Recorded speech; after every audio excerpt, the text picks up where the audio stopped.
Welcome to Sprints for Escape the Readathon. Hi, everybody. I almost knocked over my water bottle. It's going great so far. I'm excited because it's Saturday night and we are sprinting for Escape the Readathon, and I'm joined by some freaking awesome peeps. Katrina Brown from the channel Katrina Brown, Andrew from It Came From The Page, and Lauren from Happy Haunts Library. How are you guys doing? Tell us about what you're reading. Oh, I am reading Cackle. I started it this morning and I'm halfway through. I'm loving it. I think I like this one more than The Return and Such Sharp Teeth.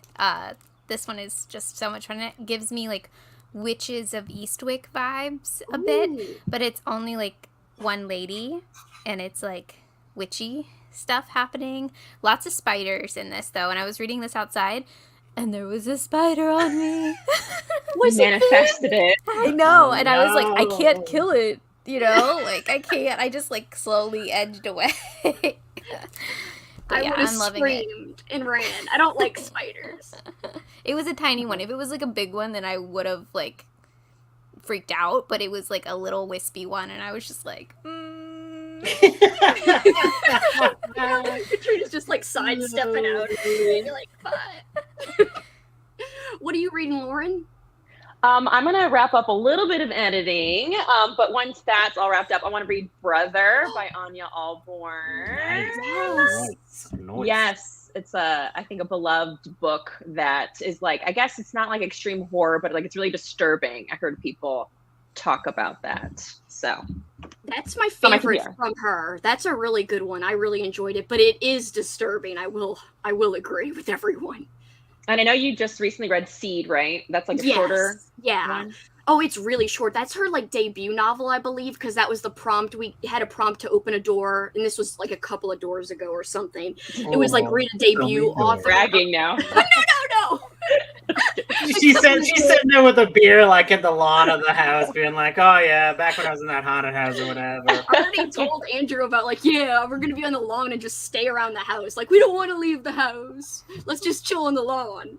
But no, Seed was really good, quick. I listened to it in a flippin' night. And that was also kind of a disturbing ending, but overall I still like Brother the best. And then I think it's Seed. And then Within These Walls. Those are the three I've read from her. Gotcha, yeah. I'm looking forward to it. What are you reading, Andrew? Yeah, Andrew. I had just timed a audiobook to finish like 2 minutes before this started, so I don't know what I'm going to be reading next. So what was it? It's like some Warhammer stuff. Don't worry about it. We want to hear about it. No one does. And then I got a short story collection I'm working on. I have a few. I have so many short story collections ongoing. It's hard for me to do that. Like short story collections, it's so hard for me to focus. I like the fragments ones when they're like shorter, like not like 20-page short stories. I like the ones that are like 5 to 10. Those feel really good for me, like fragments. I love short stories and I'm like kind of addicted to them, but lately I just keep hopping around. Like I'm like, oh, this one and this one and this one, and I'm like, nope, that's too many. You gotta make choices. Stop it. Yeah, because you gotta submit to get through the door. Well, luckily there's no one here to yell at you. I have done my work. I have got 21 books submitted so far. Oh, wow. Yeah, I submitted 19 so far. I think I'm at like 22 or something. You're wild! Okay, but Kelsey, what happened? You didn't read for the first week. And then for like the first 5 days I didn't read, and then I was like, baby, I'm going crazy. And then that's cry. Are you all doing like a lot of novellas? Is that the trick? It's like a mix. It's like a mixture. Like I can get through most audiobooks in like a day, as long as it's like literally in the hours of a day. Right? Obviously, if it's like over 14 hours, I'm probably not gonna get to it. But I think that so it's like been a mixture of like shorter stuff and like some novellas and stuff like that. So it's like I haven't been like stressing myself, so it's just kind of been nice. It's been like, oh, this is nice. Yeah, I've been mood reading. I haven't traditionally read a lot of novellas, so there's a ton that like everyone's already read that I hadn't read, so it worked out perfectly. Like, yeah, let's go, let's read stuff that I've never read that like literally everyone else seems to have. So my team has been stuck on a door for what seems like forever, and I'm really hoping to get out of this door. I'm sick of this door. Once you get out of the door, you'll bust through it and be like, "Bitch, I hate this door." I hate it. I love it. Do you want to tell us the 2 prompts for that door? Yeah, so one is new to your TBR, which is like fair. That's the one I've mostly been using. Wait, is that my video? Oh yes, it was. You're busy. I cursed you all. You did. You cursed us all. And the other one is to like ask people to choose via polls to do the thing. And I'm just gonna keep submitting new to TBR because I don't like asking people questions. I'm not gonna do it. And then we aren't getting through the door, and I'm like, it's because you haven't done it. here's my poll. Okay, here.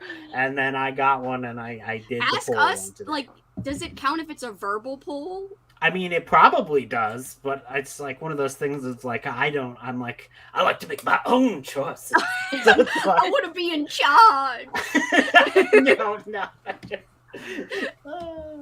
Film crew, hello. Hi, everybody in the chat. I sounded like Mrs. Doubtfire just then. Anyway, we're going to ignore that. Hi. Oh, at first I thought those were squirrels, but it's film cameras. For some reason, I don't know why I thought it was squirrels. You definitely should have your glasses on if you thought that was a squirrel. Vacation or love over here from Robin. I hope to get 5 to 10% done of They Both Die at the end. Ooh. Spoilers. Ghost War. I know the title. Spoilers. Hi, Sherry. I love ya. Woo, go to Ghost War. Hello. Hi, Nicole. Team Partiers represent. Ghost Tour represent. Partiers represent. Ghost Tour represent. Film crew represent. Hi, Partiers. I'm just going to keep saying represent. I thought you were just going to say represent. Wine glass represent. Hello. Hi, Katie. Wine glass represent. Not even Partiers, just wine glasses. It's a new team. Hi. Partiers represent. My goal is to get, I'm going to keep doing this. My goal is to get to page 84 in the Elite. I'm currently on page 29. No one's going to care about this and understand, but there's a wrestling faction back when I used to like wrestling and I used to be obsessed with them. They're called the Elite. And then they've got this song where it's like the Elite, the Elite. Anyway, no one cares, but I care. I used to care at least. I used to care. Because I'm not big into wrestling anymore. You're just like, I love it. You're just like, that's my past self. That's all in the past. I don't even I've know that moved on. Kelsey anymore. I'm a new person now. Who is she? It's like when Katrina early videos where she's like, hi, I'm reading fantasy and I'm happy. And I'm like, I can't what? even imagine that. Like, It's I have to amazing. go back and watch. It's amazing because it's like brighter colors and everything. And you're just like, is this like her evil twin who like reads fantasy? Like it's so different. And then How long ago was that? you just see the horror start seeping in. Like 3 years ago? Like when I first started BookTube, I was really into fantasy. She went through a whole life change. Like, and now she's the Katrina we know and love. Dark and twisted. It's an amazing because it's like a slow transition because every once in a while YouTube will just like on my homepage will just recommend someone's videos from like ages ago and I'm always like, I'm gonna watch it because of that. So like I've watched a lot of old Kelsey videos, but old Katrina videos are my favorites because I'm like, who is this person? I have to go and watch them. Film crew represent. Film crew represent. Ghost represent. Okay, well, Team Ghost. There are ghosts that haunt the house. Hello, film crew. Hi, Lauren. I would hope so. Yay, the rain woke me up in time. Ooh, it's nice when it rains. I'm only happy when it rains. Like, it's a banger, you know? I don't know that song at all. By Garbage. Yeah, Yeah. exactly. Oh, okay. Deep cut. That is a deep cut. Currently reading The Senator's Wife. That's either saucy or a very boring thriller. I hope it's saucy for her sake, because no one wants a boring book about a senator. Hi. Like, senators, get out of here. You gotta at least be some saucy senators for us to care. Saucy Senators. I'm totally creating a new smut series called Saucy Senators. Yes, we will vote for him or her depending on like how saucy they are. That's going to be their campaign. Yes, the saucy level. Hi, Melissa. Oh, reading The Exorcist House. I've heard good things about that. Yeah. Go vacationers. Oh. Oh, thank you. I'm so glad you like it. Hi. Reading one of my KU books because I'm getting overwhelmed by so many I've started. Yeah, I actually been using KU a lot this month. I've been proud that I've been putting it to good use. Thank you, Sherry. Ooh, woke up from a nap. I hope you're refreshed. Good timing. Oh, thank you, Froggy! Froggy. Pay no mind, everyone. That is my nickname for Froglet, aka Carly. I call her Froggy just so everyone knows. We couldn't tell. Who would have known? Froglet? That could be anyone. You could be saying Froggy about Rebecca. Froggy could be like anybody. Annie down here or Michelle's library. Rebecca Alexander. Oh, I'm so happy everyone likes the intro. It makes me so glad. Kelly! That was like a creepy wave, Katrina. You're just like, I'm a little spider. She's in a spidery mood because of that book she's reading. Good evening, Matt. Trying to finish Fourth Wing tonight. Everyone's reading Fourth Wing. Wow. Yeah, I it's so much that I downloaded it on Scribd, and then I looked, I'm like, 20 hours? You're jumping on the Fourth Wing bandwagon. Well, I do this. Well, because I'm like, how is it? What do the dragons do in the book? That will be my clarification. Are the dragons falling in love? Because that might be really cute. Yeah, that would be fun. That's cute. That would be fun. I did read a fantasy yesterday that I really liked. I finally read Legends and Lattes, and that was amazing. Oh. That Was it cozy? It was so cozy and so nice and so sweet. I was like, this is the fantasy I want. Like, give me like skeletons who are good at taxes and like lizards who work on farms. You know what I mean? Like, I don't need them to fight the big bads, or I don't know, like be like, oh, we're children and now we're adults and now we're doing things. It's like, oh no, we're gonna have to start speed reading. I just like scrolled down and I was like, holy crap, there's so many comments. But I do want to read this one that I just happened to accidentally leave up. Jim Carrey movie came on last night, and all I could think about was Kelsey and me in the Rhino. That's ridiculous. I like how you said Kelsey, me. Like, okay, good. Like, well, I don't think rhinos remind anybody of you guys. I would hope not. Jim Carrey coming out of a rhino only reminds people of me, apparently.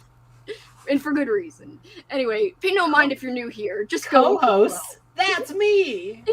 And co-hosts. How are you, Annie? I love you. Michelle! You know I love you too. Ooh, Michelle loves Cackle. Katrina? So happy to see you, Andrew, and Katrina, and Lauren, of course. Ooh, World War Z. I hope you like it. Just watched that with my Patreon members. When was that? Someday last week. I did not join in on that because that movie's not good.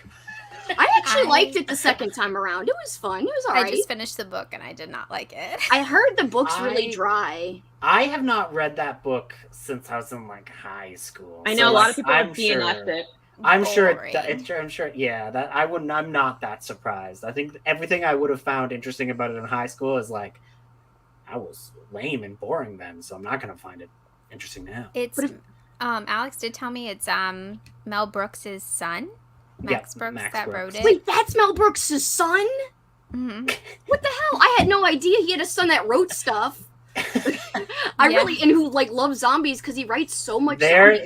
So back in the day, there was like Spike TV had this like terrible show called The Deadliest Warrior where they're just like and the last episode of that show is vampires versus zombies, and like one of the specials they get on is Max Brooks, and like I don't think the screen talent went through generations because it was really crazy.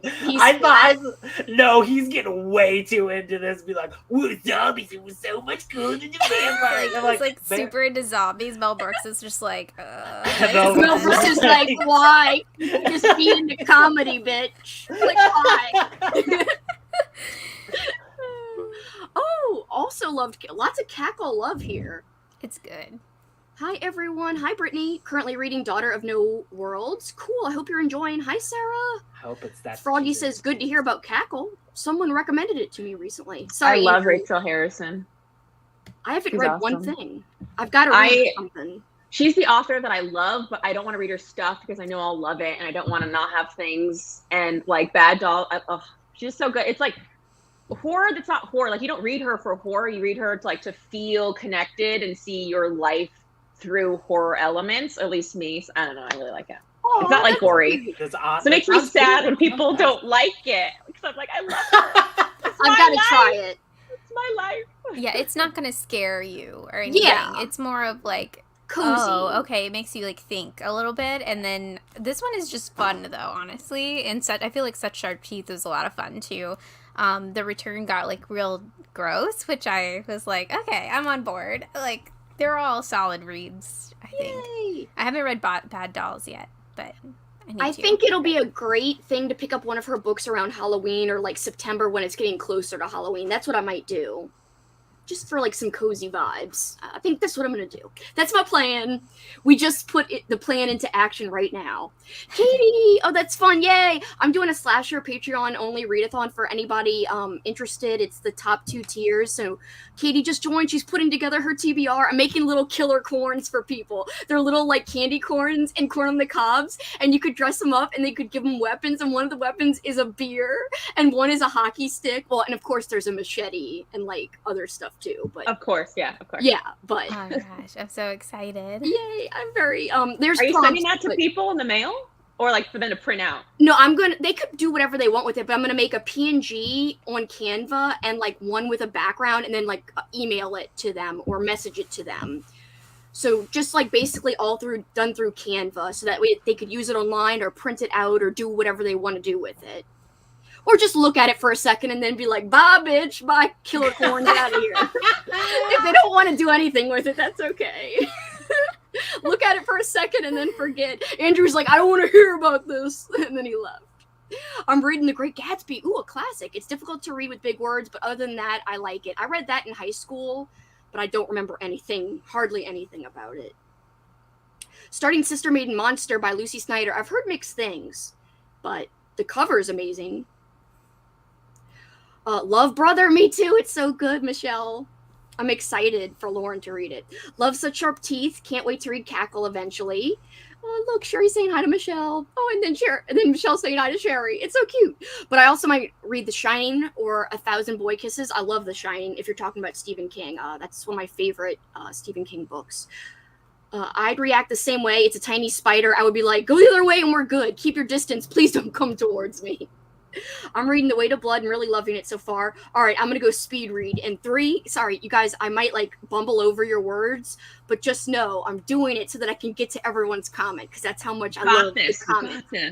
3, 2, 1, let's go. I'm reading The Weight of Blood, really loving it so far. I love The Weight of Bloof. Hi, I'm reading First 5 Survive. Blood. The Weight of Blood is so good. Hi, friends, go Ghost Tour. Hi, Mel. I'm reading Serpent and the Wings of Night. Hello, I'm currently reading The Haunted Homecoming and listening to the Second Circle of Magic book. Whoop, whoop, whoop, Ghost Tour. I added an extra whoop, sorry. The Weight of Blood is amazing. The trick is to 2-3 times speed audio. That helps. Carly, I heard you met Lexie and Monica. What the hell? It's unfair. They got to meet Froggy. Well, and then Froggy got to meet them. I wonder if she just like had a frog. Or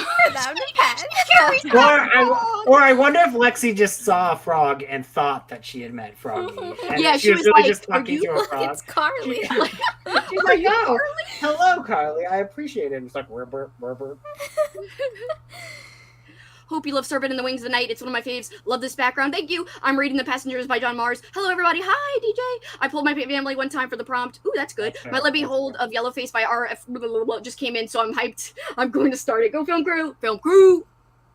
What did you say, Andrew? I'm so sorry. Oh, all I was saying is I don't do audiobooks on 2 times speed because then it feels like I'm kind of like, I think for me it's like I go 1.2 to 1.5. That's my range.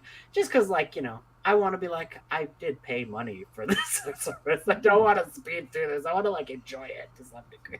Sometimes it helps me focus more to speed it up, so I have been going pretty fast lately on my audiobooks. But sometimes I can't like understand it if I do. It depends on the book. Yeah, different things work for different folks too, right? Just yes, the blue squirrel emoji.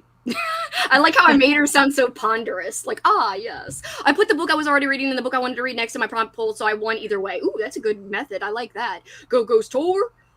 I've done a complete 180 and only read 11 books so far this month. Honestly, it's been so chill and relaxing. Exactly what I needed after last month. Oh, good job, Cherry. I'm glad it's more relaxing. Andrew just spilling ghost horror struggles. Oh. I mean, I need solidarity for my friends, okay? There's an ASMR artist who goes, wait, she goes, anyway, so like now I'm like, hee, it's her. It's very relaxing. Her name is Fruity Patchouli. If anyone likes ASMR, you got to check out Fruity Patchouli. It is kind of fast, though. So if you don't like fast ASMR, you won't like it. But it's so good. I had a poll for graphic novel or novella because I'm currently in the middle of a graphic novel and I've started a novella earlier this week. Fantasy Katrina is wild. I got to meet Fantasy Katrina. I bet all the teams have been stuck at a door at some point. It's true. Hey, y'all. Hey, Jasmine. Agree, Kelsey. Saucy Senator or get out. Everyone invited to lives except senators. Saucy Senators. Hey, I'm reading Something is Killing the Children. Ooh, cool. Sherry, I know, but it was too easy not to. Go Film Crew. I'm packing for the Imaginarium Book Fest and reading The Marvelers. I had to sound it out. That sounds like someone is living a Dr. Seuss book. None of that sounds like a real thing. I'm going to the Imaginarium and I'm reading The Marvelous. The Marvelous. Froggy met Lexie today in person. I like how she called herself Froggy. It's amazing. Still really trying to read Yellowface physically. Guys, pray for me. I am not so good at sitting still long enough to get through entire physical book. I know. I struggle without audio now, too. I really do.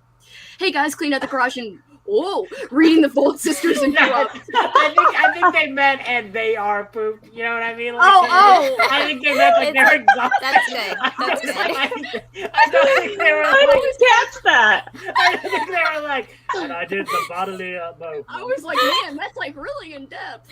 Hello, No. I'm so sorry. Currently in a hotel lobby waiting for my room to be ready. Ooh, so you made it on your trip safely. I'm so glad. I hope it's fun. Partiers. Andrew reading Fourth Wing. I hope you love it, but if you don't, be easy on all our fragile hearts. Okay, I'm so in love with that book. I'm not reading it now. I will not read it because I'm like, too much pressure. If people's emotional well-being is devoted to my opinion on the book, I will tell you I probably won't like it. It smells like freaking awesome sloppy joes in my house. It smells awesome. This is totally out of like the blue, but I'm just telling you guys it smells good. I feel the same way about Legends and Lattes. Let's read about renovations. Yeah. Well, I mean that I am pooped, but I'm sure that comment will make you guys laugh. It did. It did. So glad you loved it. I was a Fourth Wing skeptic since fantasy, especially with romance, isn't really my thing, but it really works for me. Oh, it's I didn't know it was romance involved. Now I'm more interested. I thought it was just another like, oh, there's some evil king and some dragons show up and they're like, hey, stop being an evil king. No, that's and what there's Katrina White said. Walkers. If like the dragons are the romance, it'd be cute. Well, I just thought she was just talking about things that she wanted out of her own life. I don't know. Dragon love. Woot, go Ghost Tour. Ghost Tour represent. An all-time fave, Andrea. I don't know how I'm going to make it to November. Oh, gosh. We're the team that will escape. You've heard it here. We're not. Right? We're all counting the days. I love such sharp teeth. I enjoyed Cackle and Brother. I have to make dinner for my kiddos. Then I'm reading all evening and night. Ooh, hi, peeps. Hi, Helgo. Beer equals a weapon. Well, if you think about it, so the corn can either drink the beer or smash the glass and use it. As a weapon. Wait, you're saying that it can't do both? So like the only options are to break a full beer or drink it. I didn't think about drinking it first and then using it. Yeah, I guess. Kelsey's out there going ahead doing bar fights with full beer bottles. Don't waste the beer, you guys. You could throw it at them, like in their face, not drink it, and then use it as a weapon. So I didn't even think about drinking it for some reason and then using it as a weapon. But yeah, I guess that would be logical. It doesn't have to be either or. Don't use your beer on people, guys. Don't hurt people with beer. It's PSA. Don't use your beer on people. Just drink it. Don't use it for like real life, pain and violence. I'm going to read them. I'm going to read them by Mike Watson, which came out only like 3 days ago. It's my first extreme horror, so we'll see how it goes. That Mike? Okay, is a booktuber, and I wanted to support his debut. Oh, that's so cool. I didn't know he wrote an extreme horror book. It's with the eyeball. Oh, cool. That's that one? Mm-hmm. Oh, cool. Oh, is that the one where there's like a fork in an eyeball? Maybe, No. but it's green, kind of tealy. Like, Ooh. yeah. Eyes and stuff creep me out, and blah, blah, blah, blah. Shill for Canva. I love Canva. Well, I'm working on both them and Yellowface. I think I'm going to switch between the two. That's a good method. I'm using my Killer Corn as my profile pic for the Corn server. Yay! I'm reading my Mercedes and watching Schitt's Creek. I think that has to be Mr. Mercedes, right? Or Wait, is there I a did book? say that right? Oh, oops, No, I'm sorry. you said- I said my. No, I think they wrote my Mercedes. So I was very curious. It's like, is there just a book be like, this is about my Mercedes? It's super cool. It's a killer car. Oh no, that would be better than Christine. My Mercedes! Like, what happened to it? It got all murderous. And it's all like from the perspective of a guy like who lost his car because the car turned into a killer and then they got all sad. I didn't have a frog, but I did grab a baby turtle out of the pond behind the author interviews right before seeing Lexie and Monica. I wish you would have showed them the turtle. Oh, I put the frog back after, or the turtle back after. Yeah, I was like, wait, so you did have one? 1 to 1.5 sounds like slow-mo to me. Still waiting for a Nostalgic Tingles channel. I know, I'm so scared. Paul was like, you've been talking about your ASMR channel forever. When are you going to do it? And I'm like, I'm scared. But also I need an adapter for my Blue Yeti to connect it to my phone. I honestly don't know how people who do ASMR set up their audio and stuff. Like, I don't know how to do it. What kind of a phone do you have? An Android, I think you need like an adapter, whereas Yeah, I'm not it's sure if you It's have it's pretty easy. I record on my phone with my Yeti mic, and I have an adapter. Oh. I'll send you information after. So, like, I think that'd be the best way, but I also think I should get a new phone because it's better, like, if you have the focus, like, a wide focus so that you can, like, snap close and then also do stuff far away. And, like, the perspective doesn't, like, you know how if you don't press your cell phone and focus, it'll go back and forth and be, like, really jarring? I don't know if your camera does that, but my camera does that. It'll mess up focus. Like, even if I don't press the screen and set the focus, it'll, like, go back and forth. So I don't want that for the ASMR. But anyway, Nostalgic Tingles is coming eventually, but I'm scared. That's the point. I like how your first thought was Lexie got to meet Froggy, not Froggy got to meet Lexie. I know. Froggy is somebody. Froggy's a contender. What are y'all's teams? I'm Film Crew. Wouldn't you like to know? Andrew's I'm Ghost Ghost Tour. I was Go like, for what? I don't know. I thought what would be the I'm dumbest still reaction? meetings. Yes. Vacationers. I'm trying to point at people, but it's not working. Oh, I have my bookmark. Oh yeah, I wish I would have I'll ordered find one. mine. I have one somewhere. I forgot to order mine in time. I mean, you I could have, just like- ask Lexie. I'm sure she would make Yeah, one but for she's you. like going through a lot to make them, and at this point, I'm like, I don't want to make her make more. Like, that would be kind of a pain in the butt. I'll ask her, like, when she's not busy, like, in the middle of the readathon. Maybe she'll make me one after the fact if I'm like, can I just pay you and make like one, like, next month? I have, like, a private bathroom. I wish I could read in the bath, but the likelihood of me dropping it in the bath water is too freaking high. Yeah, I'd be scared to do that. Even if the bath tray covers half the tub, I think I'll find a way to get the bath water on it. Yeah, I'd just be frightened. For a second, I thought Kelsey was saying Fourth Wing, the book smells like Amazing Sloppy Joes. That would make the book even more, like, kind of, intriguing to me. But do people hurt, but do hurt people with corn cobs? No, don't! Or That's hockey actually, sticks. there's a kill in Curse of the Reaper with that. Really? That's corn. Well, and also, it isn't there's Sleepwalkers. There's that movie Sleepwalkers where there's which is the Stephen King movie where there's I thought I saw that movie. where a bunch of demons are murdered by cats because cats are the heroes of all life. And anyways, at one point, a lady takes like a corn cob and just stabs the person with it. Yeah, I do remember that. And I remember the cats being like so angry, like Yeah. at the demons and that, and them being like scared of cats, and cats just like attacking them all the time. That's how I met Loomis. They're cuddled. No ghost left behind. Ghost Tour should ask for help with their polls if you want. I'm sure everyone will be happy to. Yeah, we'll do a public poll right now if you want. Competition is That's just not. fun. It's not that I don't think we've been able to do it. Don't use your beer for real life pain and violence. We're all here to help out. It's true. Just having fun reading. Woo! Oh, it's the queen. She's back. What is serpent with wings?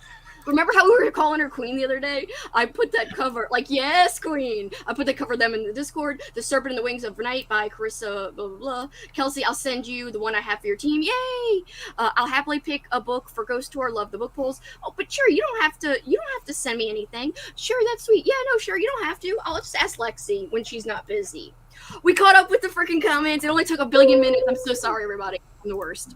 I like to only read been comments. like a half hour. That's not even that bad. Like that's pretty. Other people go right to it. I'm just like, I can't. I gotta freaking interact with my peeps. You don't have to be like other people. Be like Kelsey. I don't want to be like nobody but me. Kelsey, you do you. You remember that song in a Goofy movie where it's like, stand out above the crowd, even if you gotta shout out loud. Yes, I do. That's my motto in life, I guess. So what are y'all thinking? 45 an hour? I'm down for whatever. 45 is fine. Like, what are y'all feeling in your souls? The number I said, 45. 45? Okay, I'm just making sure. Hold on. Whoa, I got a lot of tabs open. How did this happen? Well, I important window I didn't question. even see. Kelsey, what are your earrings this evening? Oh yes, we have to I see mean, the earring moment. Yes, I forgot. I love how you always notice my earrings. Slimer. Slimer from Slimer. the Real I have- Ghostbusters. Next spring, I'll put on my Stay Puffed marshmallow earrings. Oh my god! And then the like high five. Then we'll be like, with Ghostbuster earrings. duo. Katrina, do you have any special earrings on this evening? I just have the sprites. Yay! Oh, I'm those are pretty spirited cute. away. Yeah, those are very cute. The I thought little they were. ones. They're I like thought the they were dust bomb-bombs at balls. first. Yeah. I used to just call them dust balls. I was like, I love those. They're so cute. Froggy is feeling 15 minutes. Froggy always says 15. Everyone's agreeing on 45. I feel deep in my soul an hour. Well, I'm sorry, Night Owl. It's gonna be 45 because everyone was like, yo, 45! But less aggressive. They were kind of saying it nice. Kinda saying it nice. I'm just kidding. All right, we will be going to a sprint, guys. Have a good, productive time, and we will see you guys in a little bit. Bye!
You missed it.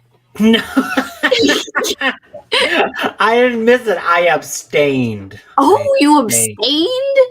I was like, nah, I'm not gonna It's a statement. statement. I'm making a huge stand right now. I'm not gonna meow. How did everybody do? I ate, by the way. I ate a sloppy Joe on a hot dog bun, but guess what? It was badass. It was awesome. Oh, you're muted, Lauren. I can hear you now. Yeah. I was having issues before. Yeah. That is like really useful. That's like, what do you call that? Not versatility, like really... adaptability. Well, that's not the exact word I'm sure you were thinking of, but I guess it's appropriate. We didn't have hamburger buns, and we were supposed to make egg rolls, and those were moldy. So we're like, we'll just make sloppy joes, and then put it on a random hot dog. But it was freaking awesome. Bread is bread. Yeah, exactly. Love is love, bread is bread. We have political statements today. It still worked, I'm sure. It did, and that's all I really did. We watched an episode of Bob's Burgers, and then I did not read. I came back here. Nice. What did you guys do, Katrina? I did a vlog clip for like my weekly vlog, and Ooh. I read 20-ish pages, but I put on this show called The Sinner, which is on Netflix, and I'm like 5 years too late to it, and I'm like, this show's really good, because I just wanted it on in the background, so I kind of got sucked into that. It has Bill Pullman being like the good detective. Yes, I knew that name sounded familiar. It's so good. Season 3 sucks, but season 1 and 2 is great. I'm on season 1, and I was like, at first I was just like doing stuff around the house, like had it on in the background on my phone, and then I'm like so sucked in now. I'm like, what? He is so depressed in that show. He is so like, I'm broody and moody, and like I was like, damn, Bill Pullman. He's trying his hardest. He's trying really hard. Like, me and Paul always laugh.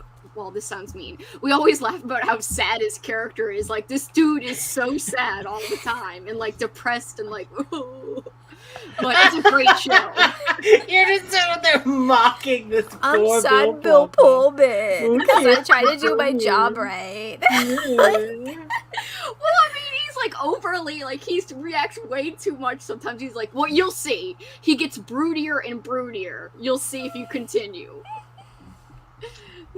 Season 1 is great, though. That's like the best season. So, Lauren, what did you do? Did you start Brother? I'm gonna do that the next sprint. I was able to finish the video, the vlog. It's like so short. It's like 9 minutes. I'm like, how did I do that? I like really. Is that for tomorrow? Yeah. Oh yeah. Did we get the information as to the time? No. Okay, I don't know how to make Cool. it go to other people's thing. I'm just. So mine's unlisted for now. I don't have it scheduled or anything. But yeah, I'll do that too. Just so everybody knows, we're all premiering videos tomorrow before the film crew is sprinting on Lexie's channel. We're all premiering like our mystery vlogs. We're calling them Secret Satan vlogs, but not officially. You'll hear about it in the vlogs. I definitely talk about it in the vlog. like Lexie's like, don't call it Secret Satan in the title. And then Andrew's all like, I want to though. YouTube algorithm. So I finished that, which is nice.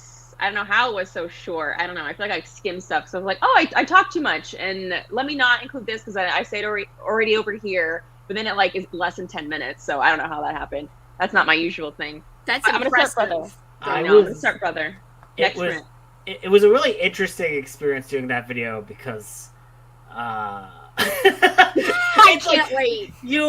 When you don't know the person who recommends you a thing and you hate it, you make all these assumptions about what the book is, and then you're very surprised when you find out who it was. I loved who recommended it to me because it was just like I didn't even think harder. I even made a guess about who I thought it was. It was so wrong. I was totally wrong too, and it's very funny because I feel like had I known. Did you know, if you knew from the front, I feel like I would have been like, oh, it's fine, you like it, that's fine, blah, blah, blah. But mine is all like, this person definitely doesn't know me. So many be very funny though, because I was like, I don't know why some stranger thought I would like this. So I can't wait. Watch it. Oh my god. I can't wait. I was wrong on mine too. I made guesses on who my secret really? Satan wasn't. Like, I was like, it's not this person, it's not that person, it's not this person, because they asked me about romance, so I eliminated all kinds of people. Yeah. Katrina, did you think a lot of it people. was? Yeah. Oh, that's so funny. It makes sense. I thought it was like instantly obvious. That makes it so. No, funny. it makes sense. I think she would guess that it was me too. Yeah, so. yeah. That's so especially funny. because of who? I mean, come on. That's so funny. Oh. Yeah, I was like, funny. it has Like- to be, like- right? And then I was like, I was very shocked, and it's on camera because I played the video. I recorded myself. That's Same, so yeah. funny. That's so funny. Me too. That I is was- so great. That is very I funny. can't wait to see it. Because I was going through this entire week being like, ugh, I didn't do fake enough. I should have had a better. Like I wrote too much. I gave myself away, and then very funny. You shall see. That's so funny that you didn't give it away. How did you do, Andrew? What'd you do? Oh, I read like 10 pages of a short story, and then I don't know, just stared at cats for a while. Just be like, what are you doing, cats? And the answer, of course, is sleeping. Oh, he's cleaning himself. Oh, look. He's like blending into the sun, to the sunlight. Becoming one Oh, with the I didn't see sunlight, that one. but- I know, because the blend, it's like camouflage. Oh, there's another cat. Yeah, it's Bert. It's Bert. It's Bert. Oh. Hi, Mindy. How are you? Going to be reading Comfort Me with Apples tonight. I hear that's a good book. I think that's a shorty. What is that about? What could that book possibly be about? Like Is it like- somebody gets feeded apples and then they're grilled over like a fire. And it's like, I thought you were You doing nailed it. That's exactly what it's about. It's like the story of. Wait, don't, no. Oh yeah, I can't spoil it. All right, I'm gonna spoil it for myself, but not for the other No, people. It don't here. is spoil it for something yourself. with apples, Yes. Very old apples, if you know what I mean. Oh, like the old first apples? apple. Like the very Oh, first apple. oh, that lame ass apple. Oh, I'm Like not interested George anymore. Washington's apple. Older. Oh, it's a cherry tree. My bad. George Washington's That apple. was cherry That's, tree. that's part of the Saucy Senators series, okay?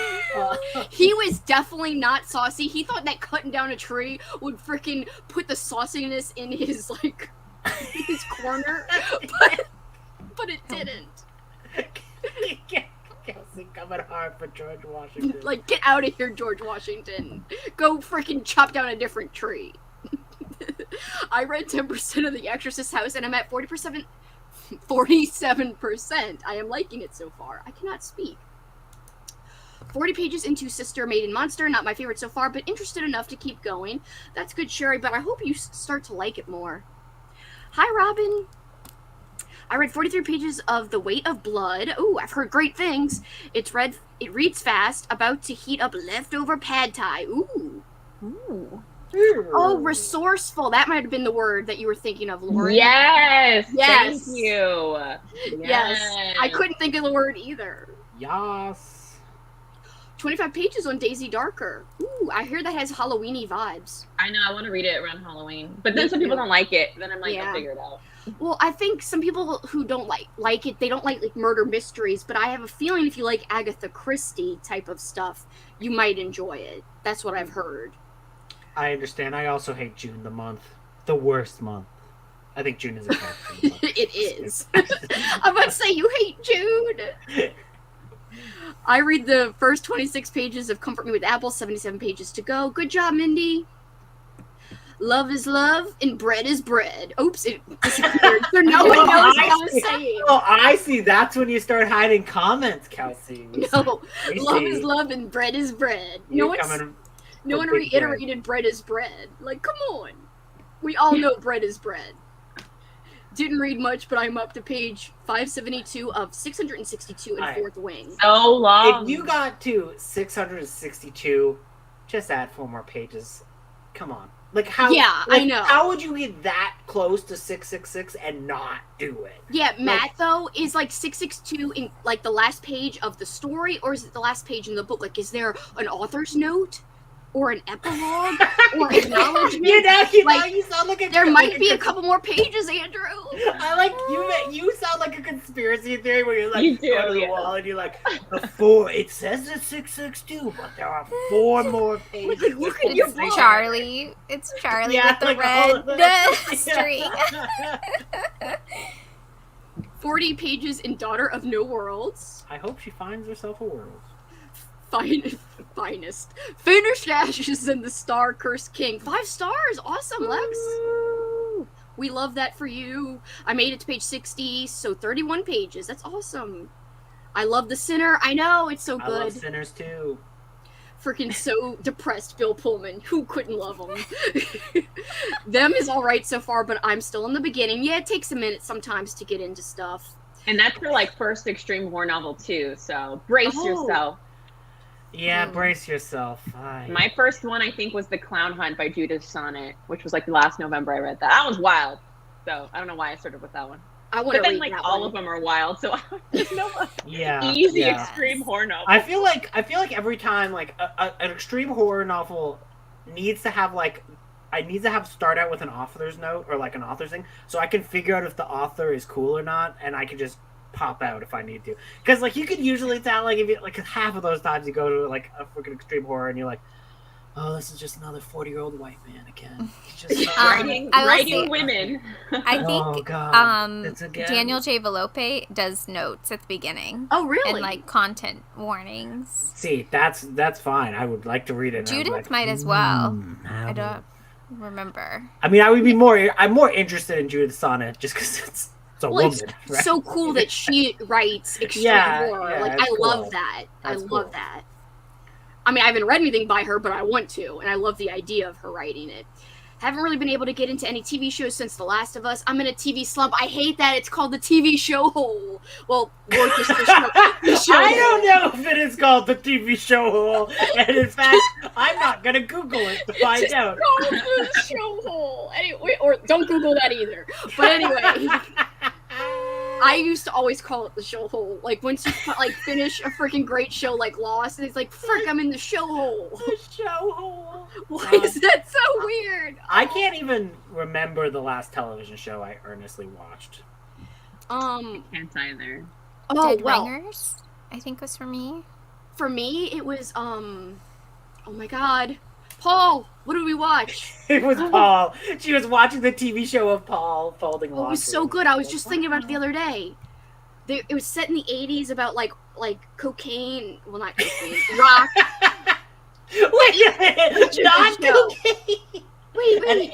An 80s Snowfall? rock show? Yes, Oh, Snowfall. Snowfall's really good. It's Nice. so good. It's underrated. I don't hardly know anyone else who knows about it. I've never heard of that at all. I'm like, Top I don't even know that. notch. We get snow It's in about the fall. CIA, like, introducing... Oh, yeah. Correct, So yeah. that's interesting. It's really well acted, like insanely well acted. Dem CIAs. But yeah, that's a great show. But like when I finished Lost, there's so many times I finish a show and I'm like, no, I'll never get another one I love as much again. 74% of World War Z. Wow, that's insane. My audio is not all of the book, but I'm just doing the audio. I might have to DNF if I had to read the whole thing. Yeah. Is that one of the ones where like the audio is like abridged. Yeah. Really? So does it cut out all the boring shit? Every time Mine wasn't abridged. Mine was like 12 hours or something, or 13 hours. But that might be one of those like books that has like there's like a graphic audio version where somebody had created like almost like an old timey radio show out of those.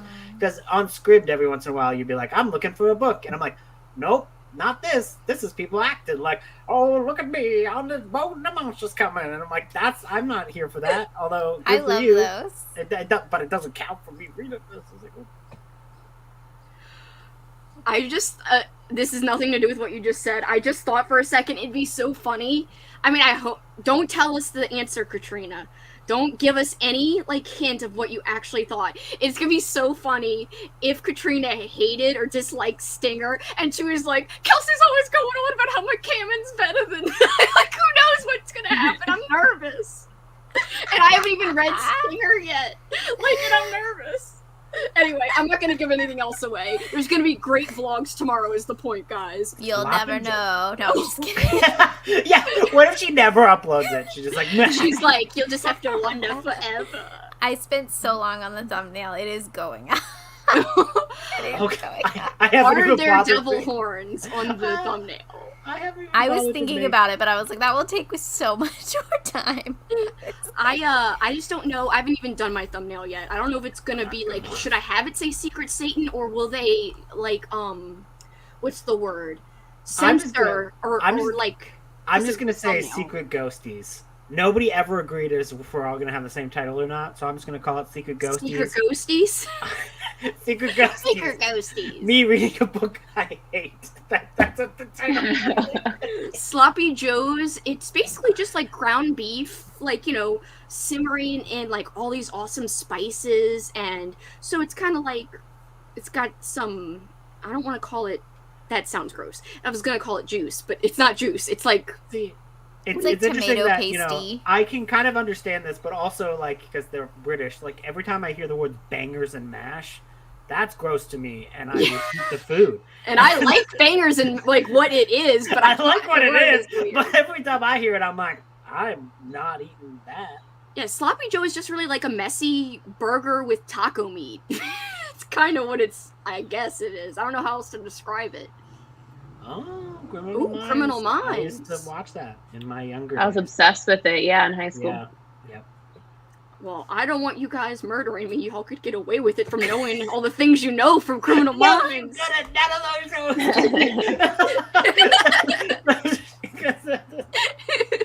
I got 19% into Something Wilder. I'm just plowing through Christina Lauren's backlist. Ooh. Watch some 90 Day Fiancé during that sprint. Didn't I see that you messaged or like commented that you don't want to be productive? That is your goal today. I totally support that, by the way, Froggy. I support and love that. I love Secret Satan. It has a good ring to it. Yes, Lexie is our cult leader. Just join your sprints. I'm reading Lock Every Door. Ooh, I almost picked that up. I own that book, and I almost read it, like started it last night when I couldn't decide what to start. That's the Riley Sager one, right? It's like the pink one. Never. Never? I hate Riley Sager. You like literally went bleh. I was like, whoa. Why? Tell us why. I just read Final Girls and I thought it was awful. Oh, I haven't read one that of one. the worst books I've ever read. I read Really bad. something about The Last Time I Lied. I got it from the library, and I was like, it was good. It was entertaining. There's It a didn't- fun double ending in that one. That's fun. The lied one or the lied one. Oh, the lie. Yeah, that one was a really good ending. I liked that, but you know, like it didn't like blow me away to infinity or whatever. But it was pretty good. It was entertaining. I've never read any of their stuff. What was the last thing that blew you away to infinity, Kelsey? You're like, Boys you're like, Life. Yeah, boys laughing. Boys Robert laugh. McCammon. Not Michael McDowell. I'm just kidding. I just have to throw shade to you guys. I'm just joking. I can't wait for my amulet vlog. I'll have my thoughts. Ooh, I'm excited. When's that coming? Maybe 2 weeks from now. 2 I weeks. can't wait. I know. The one Riley Sager book I will read because it has like a Lizzie Borden premise to it. It's gonna be, I think, its newest release. What's So it's the kind of newest about. one? It's The coming out soon. It has only something to do with. one left. Yeah, I think it has something to do with like Lizzie Borden, who like chopped up her whole family. So they say, but Well, now they're I saying think she they was think she's innocent. I Oh, think she's really? There's like a innocent. That's podcast and a that's book my and opinion. stuff that like now they're like, oh yeah, she was actually innocent and just I like find it so Well, fascinating. at the Yeah. very least, there's enough holes in that case where there's no definitive. I would say there's like no definitive anything on that one. So but history is always like, and the rhymes, it's like forever associated. And it's like, The And she rhymes. was like harassed for the rest of her life. That's and insane. when she died, she gave all of her money to animal rescues. So, Oh, did she? Yep, that's what she did. She's like, I hate people, but I love animals. I want to go to the bed and breakfast. That's like on the East Coast. So Oh. close to you, Katrina, I feel. It's in Not really, probably. Massachusetts. It's literally where Katrina's recording from right now. That would be scary, but awesome. That's right, it's Katrina Borden. We never knew. Katrina Borden. You thought it was Katrina Brown? It's Katrina Borden. She's just changed her name a little, but not Just a little. Just starts to throw people off. starting a Mira Grant novella, Square 3, or Cubed, my bad, in the next sprint. Watch my cat sleep for most of the last one. Oh, but that's time well spent. Watching your little cutie sleep. Read 8 Funyuns. Ooh, hell yeah, Funyuns. And dealt with a person back into my car. What? Oh, I am so sorry. Someone back yes, into your car. I'm sorry that. I thought you read a book called 8 Funyuns, and I'm like, all right, No. guys, you guys are messing with me. Some of these are not real. And I would freaking love that book. Like, yes. what if it's Talk like about eating Funyuns. what if it's like an extreme horror novel, 8 Funyuns, and it's like, oh, the Funyuns are kind of sharp. Like, what if someone broke a Funyun in half and that was the weapon? They're like, we're gonna scratch you with the Funyuns. They can scratch up your mouth, I feel like, Yeah, sometimes yeah. if you eat a lot really fast. I don't want it in my eyeballs. No. I think I've never actually seen what a Funyun is because that's not what I thought they were. They're probably like They're illegal in Canada or something because they're Oh. so unhealthy. Oh, they are what I thought they were. I just didn't realize they were sharp. They kind of are, yeah, when you break them apart. Oh, my wow. mom loved Daisy Darker. I love the British way of saying mom. Mum. It's awesome. Mom. Mommy. I can- So do you think you would use them as a weapon, Andrew? From the picture? Yeah, I googled Funyuns and I got an advertisement for an eBay, which is this is in Canada. Somebody is ultra rare dill pickle Pac-Man potato chip, like new, price $1,000. What? Or best offer. The history, there were 10 offers. What? That's a fancy chip. Like, damn. never open the bag if you're gonna buy it for $1,000. Just let it sit Maybe. there. Don't eat it. Or you could be like the ultimate form of like, yes, I am of the elite, and I will eat this $1,000 beautiful snack. chip. Nom, nom. Hi, Christine. How are you? Ow, ow, ow, ow. I really enjoyed Daisy Darker too. That's good that there's some people who were fans of But it. not I know. I liked did. You liked it too, Katrina? Yeah, it had like Wes Anderson vibes, the Royal Ooh. Tenenbaum vibes, Yes. but like murder mystery. Has there ever been a book that everyone has liked that you know? Like, are there any books that you're like, I don't know anyone who dislikes this book? Because, like, I feel like I don't think that book exists.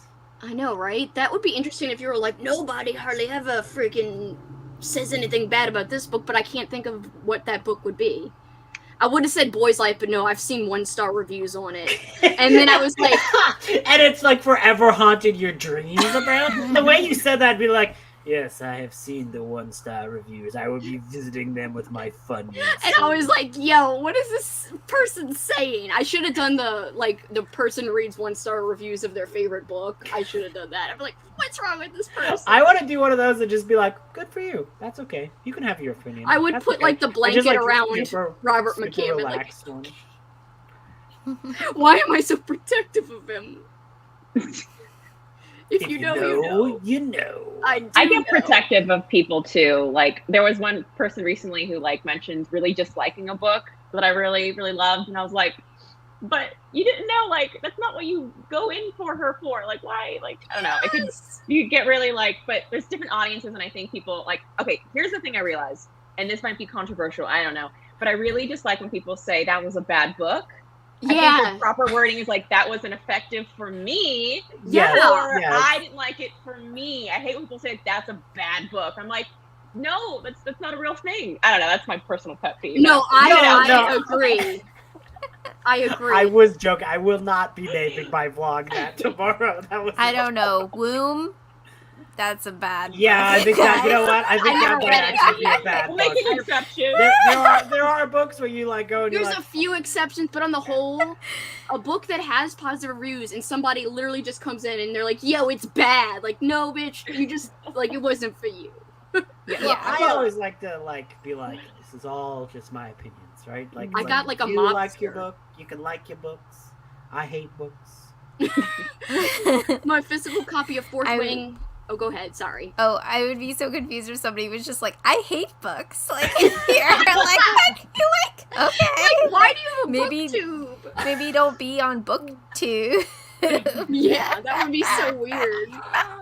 So wait, the physical copy of Fourth Wing is only 498 pages. It sucks because it's nowhere close to 666. Well, I mean, maybe it differs from hardcover to paperback. Oh, that's and, true. You know, and maybe the ebook is formatted in a different way. Maybe Satan just likes a specific volume and it's a little longer. Satan likes the almost 666. He's like, it's almost there. It's okay with me. Satan's a really big romance fantasy fan. I like this idea of a very supportive Satan. Be like, hey, buddy, you're almost there. It's okay. Like, they almost got to my number. You did your best. I'm glad you like Daisy Darker too, Sherry. Oh, yeah, And that's Sherry a- says I yeah, should it's read solid. Chainsaw Hooker. I really should. You should. I think it's on KU. Oh, that'd be perfect. I have like freaking 14 books on my like slasher TBR, which is ridiculous because the readathon is like 11 days. I'm just gonna keep reading slashers. You got I it. only You'll have do it. 5 You're good. so far. Google show hole, you say. No, don't Google. When Mom explained it to me, I immediately thought of another book, but I can't mention it because it'd probably be a spoiler. Mom. And Judith Sonnet has a cool pen name, Sonnet. I feel like it's a pen name. I could be wrong though. Yeah. Or maybe she's Snow- actually a sonnet. Snowfall was Come to on life. I don't know. FX? TNT? It ended. FX. Oh, FX, yeah. It ended though. It just ended like this year. No. But they're all on Hulu, I think. Yeah. Ooh. And it's like bingeable too because there's like a lot of like drama and it reminds me a little bit of Breaking Bad, but like, you know, obviously very different at the same time. Ooh, watching NCIS. Everyone's solving crimes up in here, like through the TV. I just read I'm Your Papa from Judith Sonnet, and she put trigger warnings in the beginning of the book. Oh, which I see, that's cool. fair. That's cool. Yeah. That's what I thought. I've been binging In the Dark on Netflix, and I'm in love with it. More specifically, I'm in love with Max, but still, there ain't nothing wrong with that. World War Z, I have as a full cast. It's only like 7 hours, though. Oh, that's cool. Yeah, okay. Interesting. Lost, that's all. That's Froggy's all-time favorite show. I love Lost as well. It's so good. Never seen it. I've seen it 6 times. What's that? Because All I the way through? yeah. That's like at the end of Halloween where it's like, I shot Well, him 6 maybe not times. 6. Definitely and at least. it's like, Kelsey's like, I saw it 6 times. No, I at least saw it 4 times, but I think I've seen Dawson's Creek and Breaking Bad more. But yeah, I like to rewatch shows that I really, really like a lot. Because when you binge it for the first time, it's like you miss a whole bunch of stuff. And I've got a lot of like analysis books of Lost, so I'm like, yeah, let me read these, and I never read them. I just end up watching the show instead. So it's kind of like irrelevant a little, but whatevs. What time is this epic premiere? None of We us don't know. know. None of us know anything about the premieres. I'm just going to put mine at 12 a.m. and I'm not going to show up for it. It's I'm just Lexi's birthday, so we don't want to bug her. It's my birthday. It's her birthday, and she can premiere later if she wants to. Premiere later if she wants to. Spaghetti bolognese without pasta? Kinda, Yeah. but less tomatoey. Because you use ketchup, you don't actually use, like, tomato paste. Ugh, what? Ew, gross. Anyways. Well, I mean, it's with other stuff, too. It's like water, like, It's all fine. kinds of... and It's then like sweet and spicy. it's spicy, yeah. It's- I know, it does make it seem way fancier. Like, Sloppy Joe is just kind of, like, easy to make. Watched it for Derek, too. Bangers does come from when they used to explode in the ration era in the war. Wait, Okay, they used now to it's even explode? more cool. That's actually Potatoes? cool now.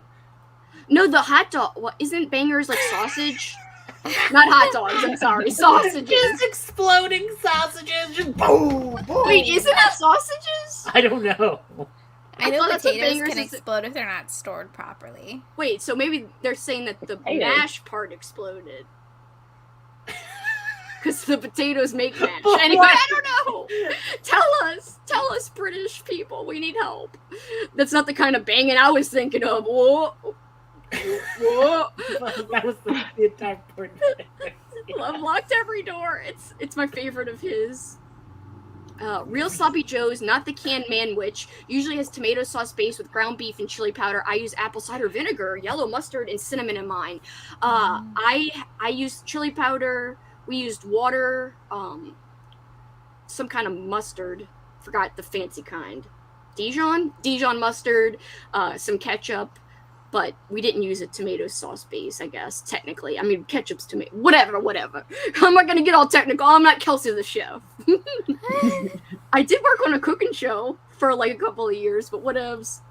Riley Sager is good if you know going into them, they're going to be dumb and outlandish. Final Girls is my least favorite of Riley Sager. Favorite was his Last Time I Lied. It was so twisty. It really was twisty. OMG, I hate Riley Sager. Oh my god, Andrew's excited. Yeah. His characters are also annoying, and I feel I- like his twists are so off the wall that they just piss me off. I feel like there's also with him like there's some like he does some like weird politically stuff. Like I think he's like a little bit like not cool as a person. So that's what kind of vibe I got where I was just like, yeah, this guy's like very judgmental of like people with like who are homeless and stuff like that. And I was like, I can't get with this. This sucks. That's how I feel about the writing retreat. It didn't blow me away to infinity, but it was entertaining. So that's going to be a thing now, I guess. It didn't blow me away to infinity. Need to suspend disbelief for Riley Sager. Agree. Why would you do that with mashed potato? I think you mean, why wouldn't you? Yes, for the writing retreat, didn't realize. I'm sorry, I'm trying to go fast, even though I'm not going fast at all. Didn't realize I loved Lizzie Borden so much. Animals greater than people, true. Lizzie Borden is from a few towns over from me. Her house was turned into an inn, and it's like $1K a night to stay there. They would hate if she was innocent. They would be like, we're going to lose so much money. To be honest, I agree with this. A lot of times animals are better than people. I do agree with that sometimes, too. Red Ooh, I mean, adding... Wait, oh, so sorry, that's her freaking name. Ooh, I mean, adding food is one thing, but not mashed potato. I haven't read The Writing Retreat yet, but saw the author get interviewed today. Oh, cool. That's where you were with Lexie. Bangers and mash leading into a conversation about potato smut book. Oh yeah, that was already like a big old conversation on Lexie's Patreon. If you guys want potato smut, head over to her Patreon. She doesn't really have any. I'm just joking. But She doesn't really have like any. they do talk about potatoes. Someone is gonna show up and be like, I came here and I'm supporting your Patreon because I was False promised advertising. I was Where's promised it was the potato smut. smut? Where is the potato? They'll be smut? very upset with me when they find there's no smut over there about potatoes. I freaking lost the blue thing again. Gosh darn, where'd you go? Where did you go, Blue Thing? Here we go. Andrew reading Funyuns book. 8 Funyuns was my fave book of 2022. I claim innocence this time. It was in person, not sure if there's a video. There are dill pickle Pac-Man potato chips? Apparently, yes, and they're worth $1,000, according to eBay. Or to this one seller. I really do love potatoes, though. Me too. Rubbed all over you? What Oh, is happening? oh my god. So far, I feel like everyone's liked Taylor Adams' new one. Oh, I haven't read that one yet, but I've heard good things. I think Lexie liked it, but she didn't love it as much as No Exit. Andrew, I honestly have heard anyone say they didn't like Fourth Wing. Almost 80% of the 2K people, 22,000 people that reviewed it on Goodreads gave it 5 stars. See? I like Daisy Darker. It's pretty much the same as Agatha Christie's, and then there were none, but with an added thriller trope twist. Ooh. There are some bad books, says Christine. I will definitely say a book is shit, but mean that it's just shit to me. That makes sense. That's fair. I don't want that. Blackened Teeth is meant to be bad. Question mark. Kelsey, I forgot to tell you. Rocks. Yes! I'm excited. Katrina liked Nelfs too. Yes. I found like an old those. school copy of Nelfs last week. I know, I was so jelly, but I'm in a nice jealous. way. Yes. But You it's own very it. nice today. But you own it though. No, I don't. You don't own an old school copy of Nelfs? Oh, I wish I did. No, I own Well, I don't then you're even gonna own- get it. I own I'm the gonna send it audio. to you then. I'm sending it to you No! then. Stop I it! know, No. but you're like the Nelfs fan. You have Obviously, to I'm gonna read send it. that to you. Yeah, you but gotta I'll buy, read it. I'll buy the digital copy and I'll send you. That's this how I copy. read it, was the digital copy and the audio. Oh, well then obviously I'm gonna send you that. No! Don't Too do it. bad. No, I have you your can't do it. address. Don't You do it. can't Don't do it. stop Don't do me. it. You No. can't stop me. No! Kelsey, I'm gonna tell you how much I enjoyed Nelfs. I'm so excited. I thought it would just be wacky, but there was so many good spooky elements in there. Yes, I'm, like, there's really a turning excited. point in that book where I was like, okay, I get it now. Like, it starts off and you're like, this is only like a 3 or 3.5. And that's how Mhm. Katrina, like, that was her journey too, because I watched her talk about it. And then like all of a sudden you're like, wait a minute, this is at least a 4. And then it gets to be like, where you're like, it's a 5. It's Yes. a 5. Or at least a 4.5. It's so quirky. I love it. I'm so glad you Quirky. liked it. It makes me excited. Star eyes, but they look like circles. Anyway. You want to do this? Oh yeah, like that. But then it looks So like that creepy. Pan's Labyrinth guy. Yes.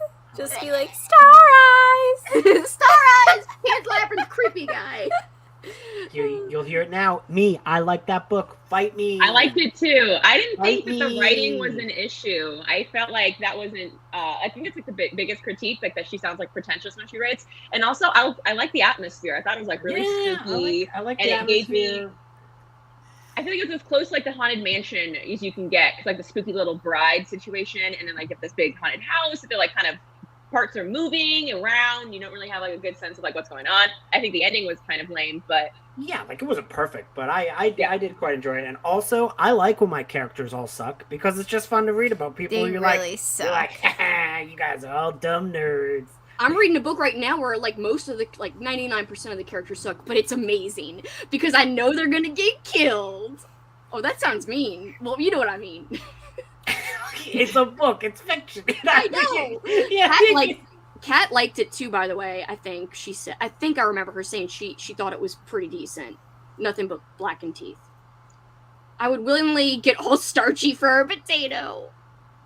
Satan likes it. What? Yes. The answer is yes, of course. I'll find it on Hulu.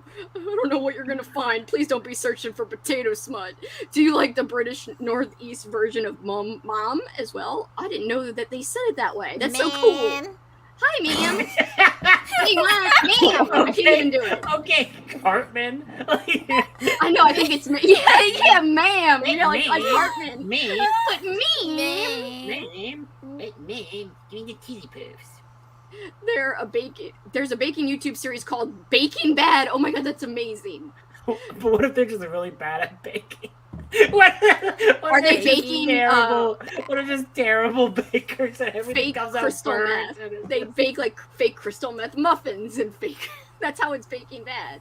Or they just are terrible at baking, as you're saying. Either way, meth it's great. muffins. Well, like not with real crystal meth.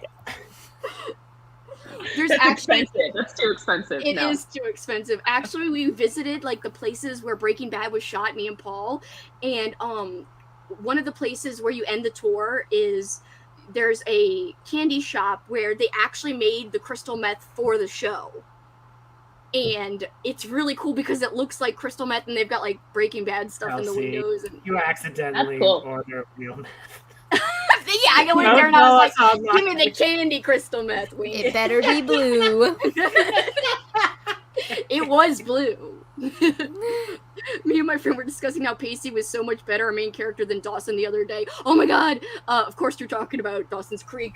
I just got to show this off one more time. The greatest gift I maybe ever received. One of the greatest gifts. It's a Dawson's Creek clock. Oh my god. It's a Dawson's Creek clock. Dawson's clock. Wait, who's How- the guy from Fringe?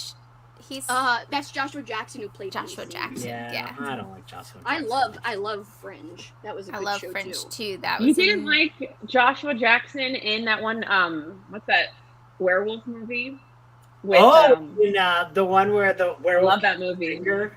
Isn't cursed? Isn't that what it's called? Yes, I Yeah. love that movie. Wes Craven, yeah. Breaks through and it gives the finger. the best GIF of all time.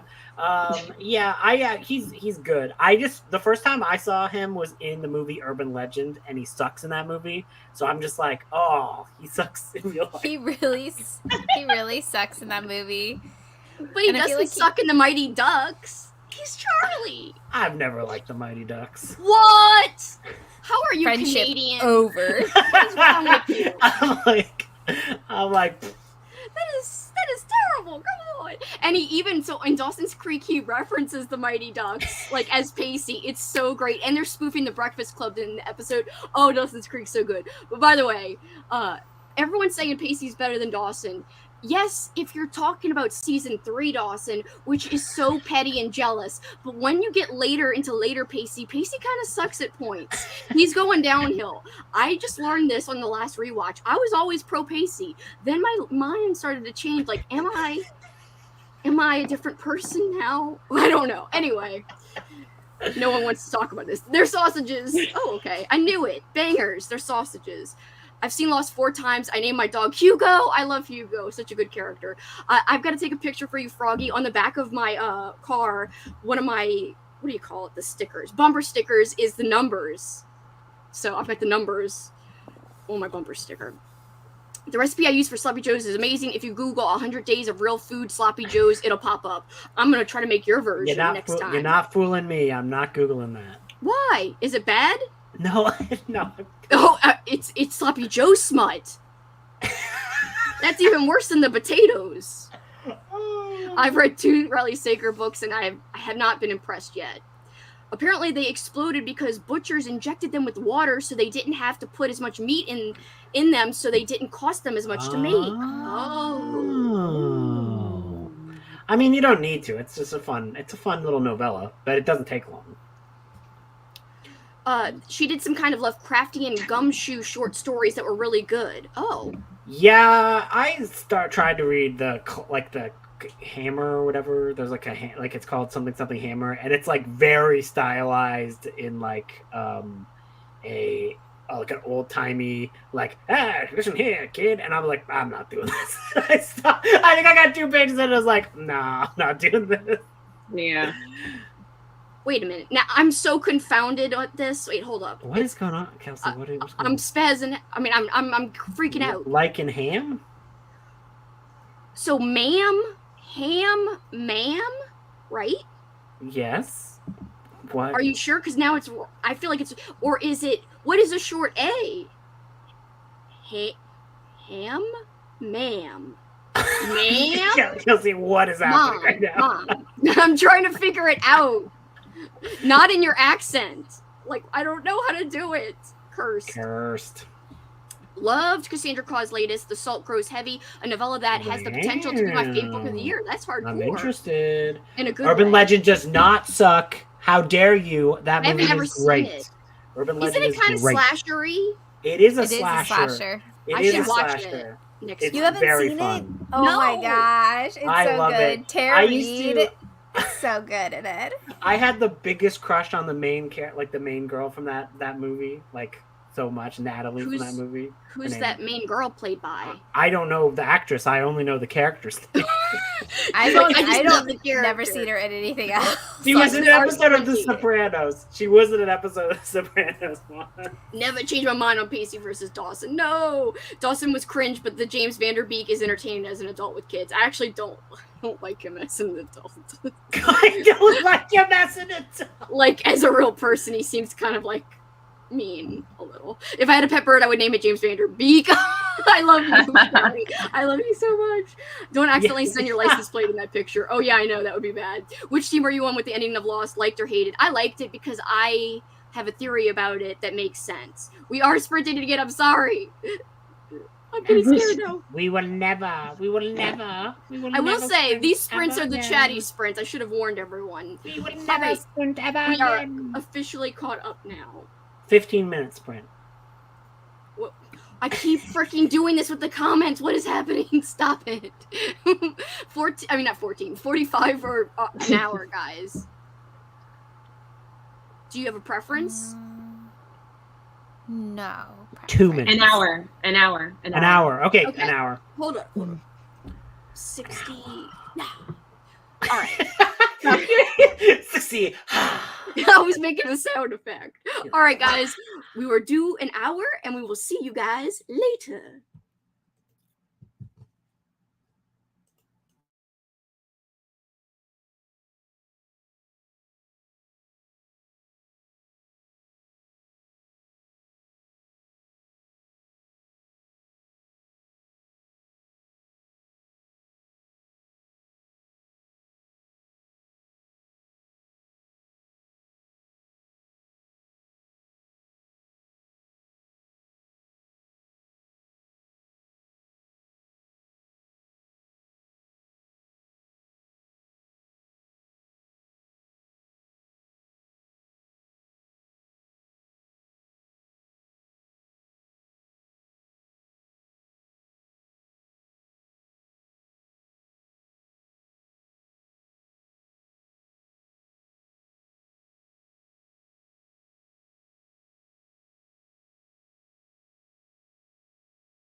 I'm alive.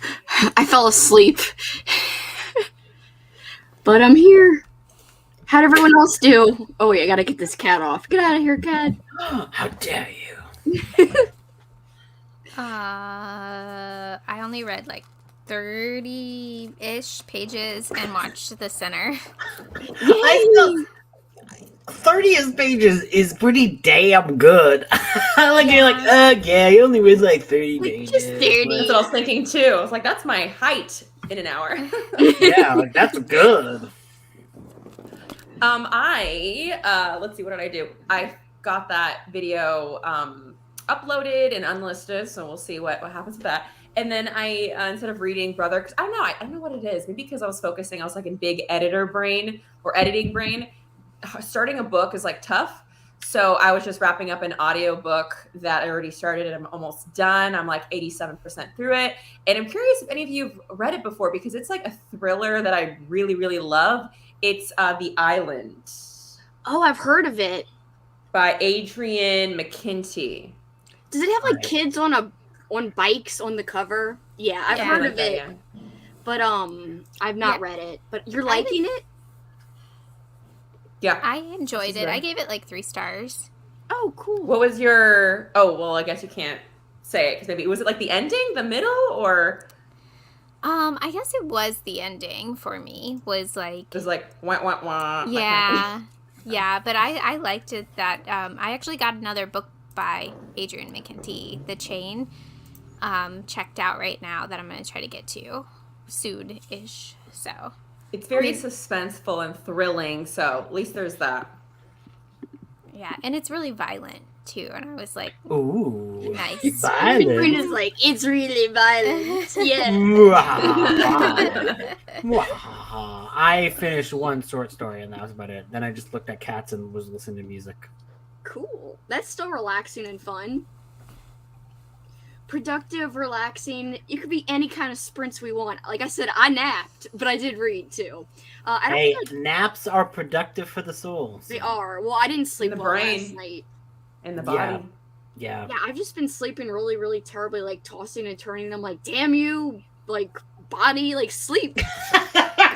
Damn you, body! I'm just imagining you like wake up at like 3 a.m. and you're just like, damn you, body! And then Paul's like, I'm trying to sleep. I curse thee. Yes. Camera pans out. I did read a little bit before I napped, but that's what was getting me tired. I was like, just like, sitting here being like, oh, it's the first time I really sat down all day and relaxed, because I actually cleaned, like, we vacuumed all over earlier, and I cleaned here, and it like looked so nice, and I was relaxing, and I was like, oh, I'm getting tired. I was like, I've got to close my eyes for like 20 minutes, so I couldn't stay awake. Oh, that's good though. I feel better though. I'm glad I did that. Productive day. Have you read this, Andrew? I'm reading Slimer by Harry. Oh, Harry Adam Knight. Is it as bad as his other books are? Is it bad? That's what I like it. I'm liking it. Oh, is it good? Is it good? Yes. Is it good? Is it like good bad kind of thing, or is it just good? I wish I could say what I just read before, like I went and took my nap, but it'd be like a spoiler. It's good. I think it's good. You can't spoil a Harry Adam Knight book. Yes, you can, because like you find out what the so it's Slimer. There's like this slime, obviously this goo, but then you find out like they're working on like something, and they're trying to make some kind of science experiment where they manipulate genes to where we could survive even a nuclear attack or whatever. Totally down. Mutants, we got mutants, slime mutants. They were like, we're gonna do the experiments to see what kind of animal can like take this new gene on, and the animal that was able to take on the gene, like it was so, like it's so great. Okay, come on. Is it a rhino? It's not a rhino. I mean, that would be very great, actually. Was it a jellyfish? No, it was not a jellyfish. That's slime. Oh, okay. Yeah, that's the John Helkin one, right? Yes. Yeah, the John Helkin slime. This, I want to say it so bad. Just say it. No, you guys, it's going to spoil it for you guys if you ever read it. I'll probably forget if I ever read it. I don't know how you could forget this. Okay, so they're like, oh, a shark was able to, like, take on this gene or whatever, and then they were like, oh yeah, the shark starts getting out of the tank and walking around. Like I was like, it's a freaking man shark. A man shark. All And right, then it see turns into now slime. you know I'm gonna read that now. See Like, that I was was Wait, like- it's sprouted legs? Is that what? Yeah, yeah. man shark. Yeah. There was a Peter Benchley like mini series, but I think it's also like a movie where there's like a man shark as well. So it's, Oh really? Yeah. It's like after Jaws, he was like, first he did like a giant squid, and he's like, yeah, giant squids, and then it's just like, And everyone was like, we don't care, we want freaking shark. sharks again. Yeah, and he's just like, but last time you killed a lot of sharks, and I felt bad about that. So, man shark. It's not a shark, and it's not a man. It's a man shark. I'm trying to think or look where they describe it, because I was like, my mouth was agape right before like I was getting tired. I was like, oh, I was like, I love Agape. this. Yes, it was Is agape. there a sequel? Is there a sequel to Jaws, the book? Yeah. Well, there are Well, they're like movie novelizations, so they're not really Oh. sequels. They're like, yeah. Weirdly enough, though, not for Jaws 3, and it will always annoy me to There's this a day. third Jaws? Oh my gosh. Oh, You're like there's my 4. novelization guru. There are 4 Jaws, and there's a 5th unofficial Jaws called Cruel Jaws, which is not a good movie, but is very funny. And that has a novelization. So Cruel Jaws has a novelization. Jaws 4 has a novelization. Jaws 2 has a novelization. And, of course, Jaws, the original. But Jaws 3, nothing. Jaws Nothing. the Revenge, I got that novelization. Yeah, that's Jaws 4. Yeah. I'm really excited because there's a voodoo subplot. Yeah, it's Yeah, apparently it's I mean, like I don't know. weird. It's weird, apparently. So I'm very excited for that. I want to read the Meg before the sequel comes out this summer. But Yeah, I know I it's wanna read the shitty. Meg I know too. it's crappy. No, I know it's wanna read crappy, it but too. I think it's supposed to be like I've always heard like the Meg is like fun crappy. You know what I mean? Yeah. Like it's like trash, because yeah. it's like apparently that book starts with like a T-Rex getting eaten by a giant shark, and like it's just like because love it's that. like it's very much like, oh, you thought Jurassic Park was cool? Well, bam, the Jurassic Park just got eaten by a shark, bitch. And like that's like peak 90s. Like there's so many of those where it's just like, oh, whoa, you think Jurassic Park's cool? Well, too bad. Godzilla steps on him through the thing. There's like Power Godzilla play. 1998. There's like an original like teaser trailer, and it's like this big dramatic shot of just like this like a fossil of a T-Rex, and it's like, wow, the T-Rex was the most mightiest thing on planet Earth, and was blah blah blah. And then like the teaser ends with Godzilla stepping on the skeleton, like the fossilized skeleton, and it's like it's the same thing because it's like the 90s was obsessed with being like, oh, we're so much cooler than that. The 90s. Yeah, it's probably great technology doing all of that too. Yeah, That totally holds up to this day. Yeah. Uh-huh. definitely. Unlike Jurassic Park, that movie's so dated and doesn't hold up at all. I also want to read that book too. I think you read the sequel recently, right, Katrina? Or the actual OG one? Yeah, I read The Lost World. Okay, yeah. I need to I've get not those read two. either. Yeah. They feel very summery. Yeah, Yeah. That's probably a good time to read it. The original Jurassic Park is a very fun novel to read, especially if you love the movies, because they are different in some very interesting ways, and it's very fun. Like the differences are fun. All right, so I think it's here. It says, so they call the shark Charlie or whatever. What? You say that like that's like a normal thing. They're like, yeah, Charlie, you know. Oh yeah, you know, Charlie the shark. Don't mind him. And they're all experimenting on him, and they're like, as part of the test, we had stopped feeding Charlie, as someone had dubbed him by then. Unwittingly, we had prompted a completely unexpected development. As part of his new survival mechanism, Charlie had spontaneously created the means of getting out of his tank. Yes, as incredible as it sounds, he grew rudimentary limbs and simply climbed out. First, he fed on all the other marine specimens that he had access to, and then, after unsuccessfully trying to break into some of the animal cages, he went off to hunt for other prey. And unfortunately, He found it. The camera cut from a row of empty fish tanks to the remains of what could have been either a man or a woman, a rib cage, stripped of most of its flesh, and a partly eaten leg lay in a pool of blood in one of the corridors. Sadly, we lost 2 people. You need to be an audiobook narrator because the way that you sold it was like, yeah, with all the body parts and the pool of blood. It sounded so proper. I was waiting for him to be like, oh, and he made a cup of tea. Well, I need a British narrator, so I was trying to like match the awesome, the very fine, awesome voice narration of the narrator is very. Oh, there's like an audiobook for it? That's really? why I picked it, and it's short. Oh, now, there really? is a lot of macho, like there's this macho terrible guy who's like a piece of crap, and he's just like, yeah, bitch, I want to have sex. Like, literally every second. Like, so every like second of the book. And he's like an ass to everybody, but like, that happens. That's like so many books. No, but I think he's supposed to be like so like over the top yeah. hateable that like you're like, oh, this guy's got to get it, and everyone else in the book hates him too.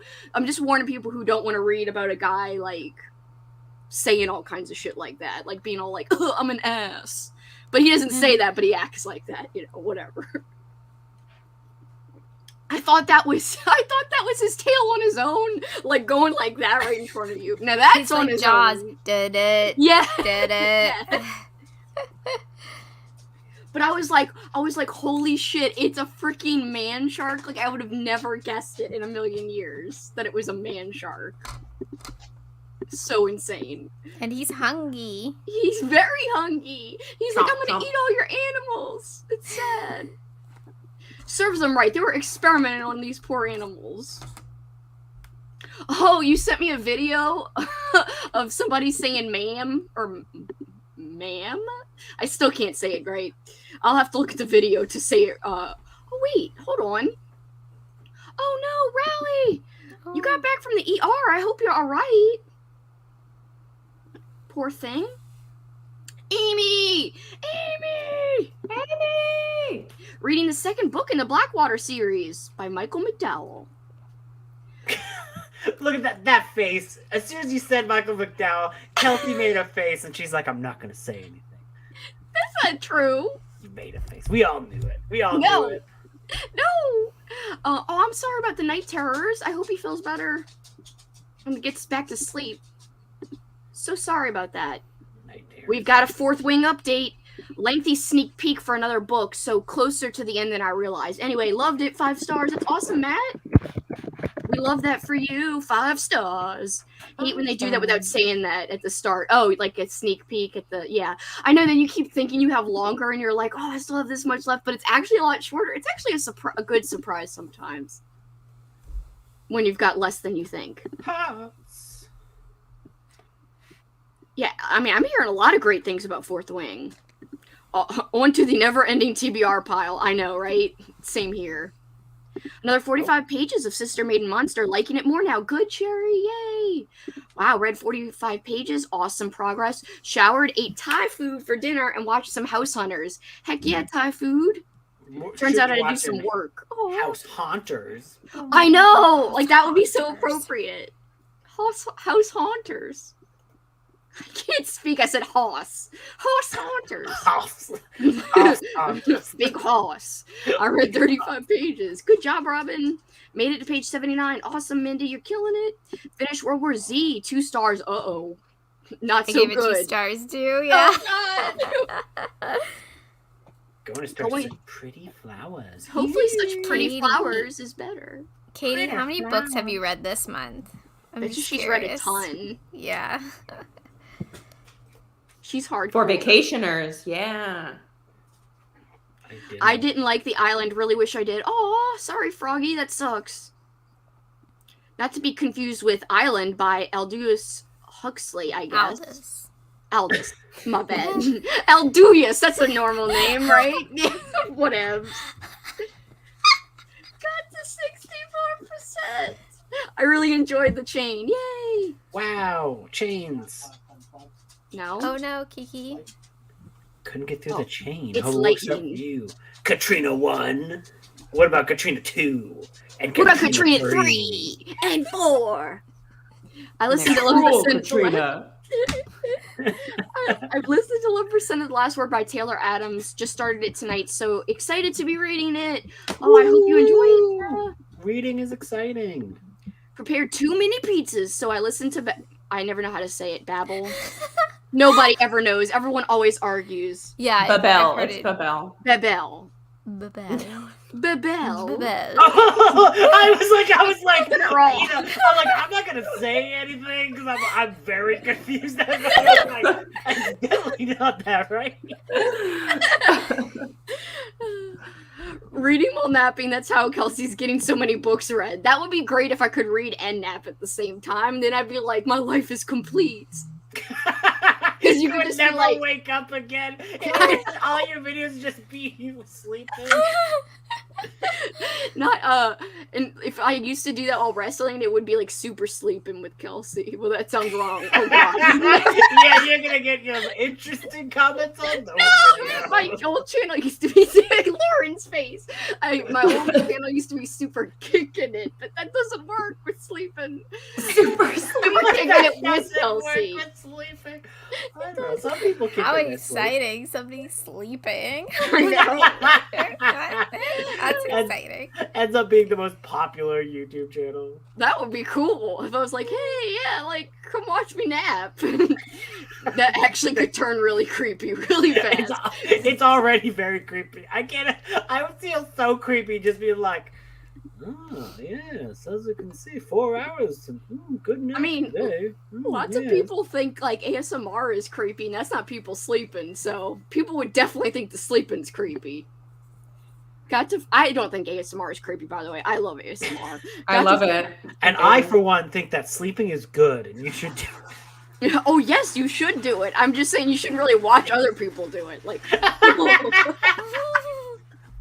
like maybe you shouldn't observe people while they're sleeping. I don't sleep. I only watch Alex sleep. Does everybody else do that? It's so funny if we like sent him that clip and then like at night he's like, I'm like paranormal activity all night, every oh my night. god, yes. We see the videotape of Katrina over the bed being like, yo, I'm just standing here. With her like laugh like that. That'd be great. Got to 40% in Atlas 6. Oh, that's good. A death just happened in something wilder. It's appeasing both my romantic and thriller heart. Ooh. Was it a romantic death where you're like, oh, Or maybe the whole book. He died for love. He died for love and for more, for thrills. Because it's a thriller too. For love and thrills. Got about 75 pages read of my book. Getting really interesting now. Awesome. Gave The Island 3 stars too, I think. Feel like I might have liked it more without the audio. Felt too much like an action movie for me. Oh yeah, it had sound effects. It has like rain, and then it has like gunshots. I thought it was like ambient, but I see what she means. Yeah. Just started reading War Girls by Tucci Onibuchi. You're not gonna. Yeah, I was supposed to I say, almost did it. I mean, slug? Slug. No, it was not a slug. It was a shark. Slug? Which is better than a slug. Slugs and sharks. Well, no offense to slugs, but you know, sharks are way bigger. You're really gonna lose the slug community, Kelsey. I know, like Froggy's Yeah. gonna be like, slugs, what's next? She's gonna be making fun of frogs. Never. Never. Started updating my spreadsheet while listening to my audiobook. I didn't log anything since March. Bad idea. Oh my god, how are you gonna remember? Remember? I remember. I always just try to mark on my Goodreads currently reading if I start a book, so I at least have that. Yeah, that's a good idea. I have a spreadsheet that I keep up with because I have not been keeping up with Goodreads. But if I wasn't using my sheet, I'd have to use Goodreads or Storygraph or something. Ooh, mutant slime sharks. I want to see this as a shitty shark movie. All you need to do is watch The Last Shark. That one's great. The last shark. What is It's that shitty. one? But have you seen it? No. Oh my god, it's so bad. There's a great... Probably on Tubi. It probably is. There's 2 great, amazing scenes that just like, you're like, what? The shark scenes are pretty good in that, though. Like, I bad, know. but good. I like the shark It scenes. is on Tubi. Yes. course. Yes. Of course it You is. should It's like totally watch Tubi is so interesting. It has like movies, but like They're made by art students, I think. Oh yeah. But Oh they're- god. There's like some bad. Also, sometimes people will upload a YouTube video and put it as a long YouTube video, and it will be a movie on Tubi. I definitely had that happen before, where I was like watching someone.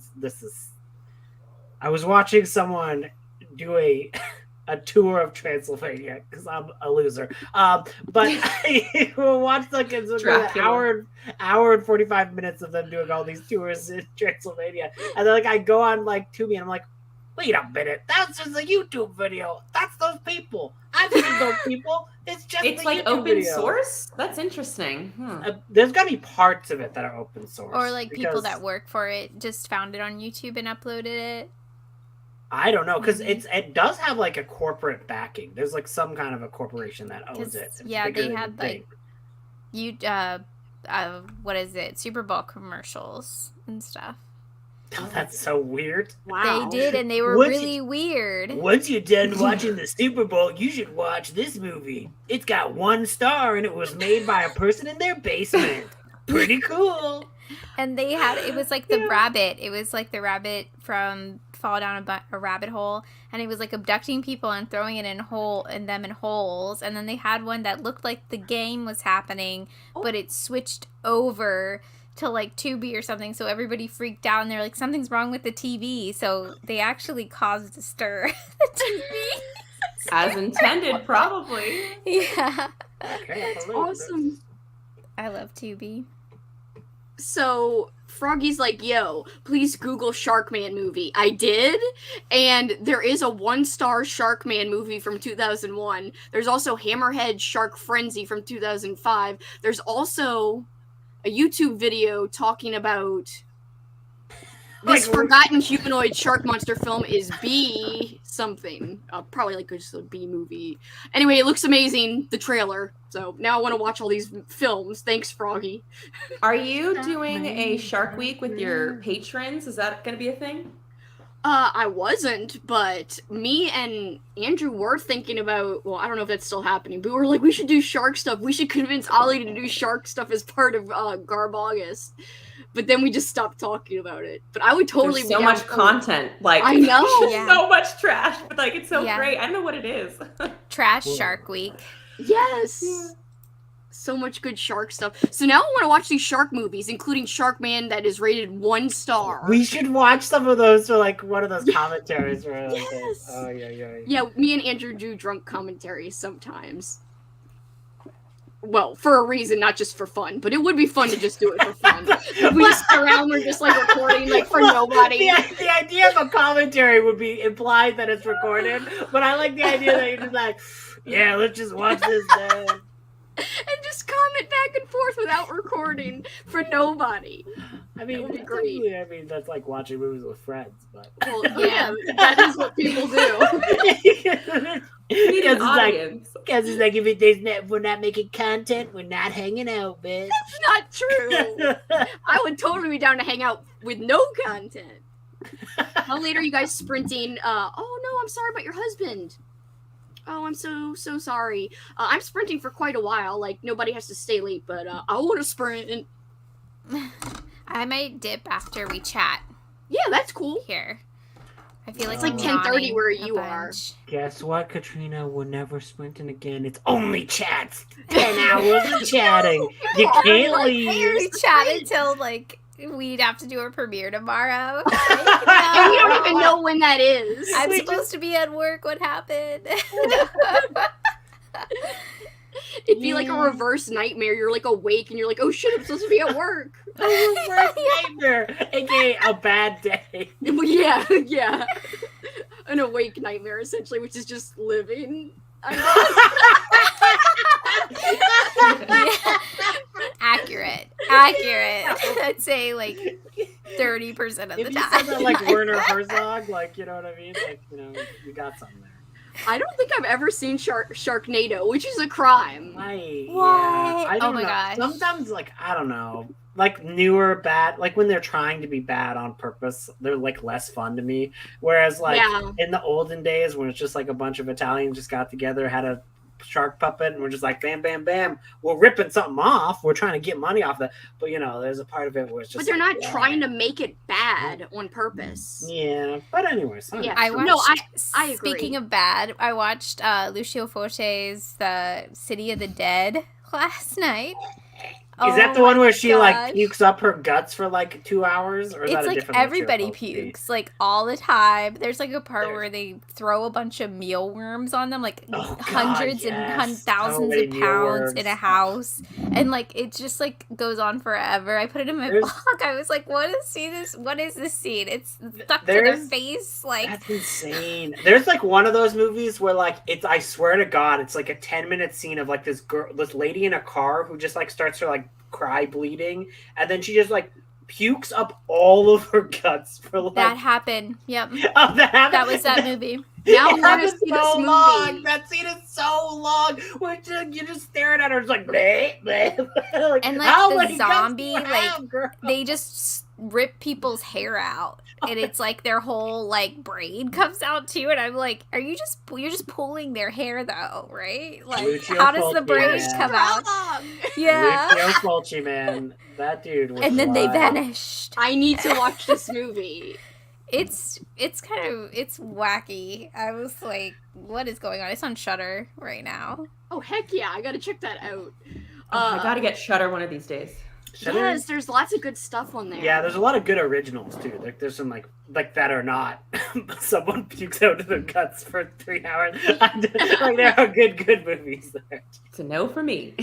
I'm gonna make sure that I'm gonna read some shark stuff during Shark Week. I think I want to read the Meg then too, so I'm gonna read that at least. I also have Snow Shark by I think Brian G. Barry, but I think I'm saving it. Michelle from Michelle's Melancholia read that I think in December and liked it a lot. She said it was fun, like like a B movie. I read one of his other Brian G. Barry's one of his other books last year, and like it was like, oh yeah, this is exactly what it was. I think I read Ogre by him. And I want to read that one. If you look at the cover and you're like, I want to see an ogre kill children at a summer camp, then yeah, it's the most accurate cover ever. Like that's what happens. It's not deceitful at all. It's not deceiving you. It's an ogre. The ogre murders kids at a summer camp. It's fun.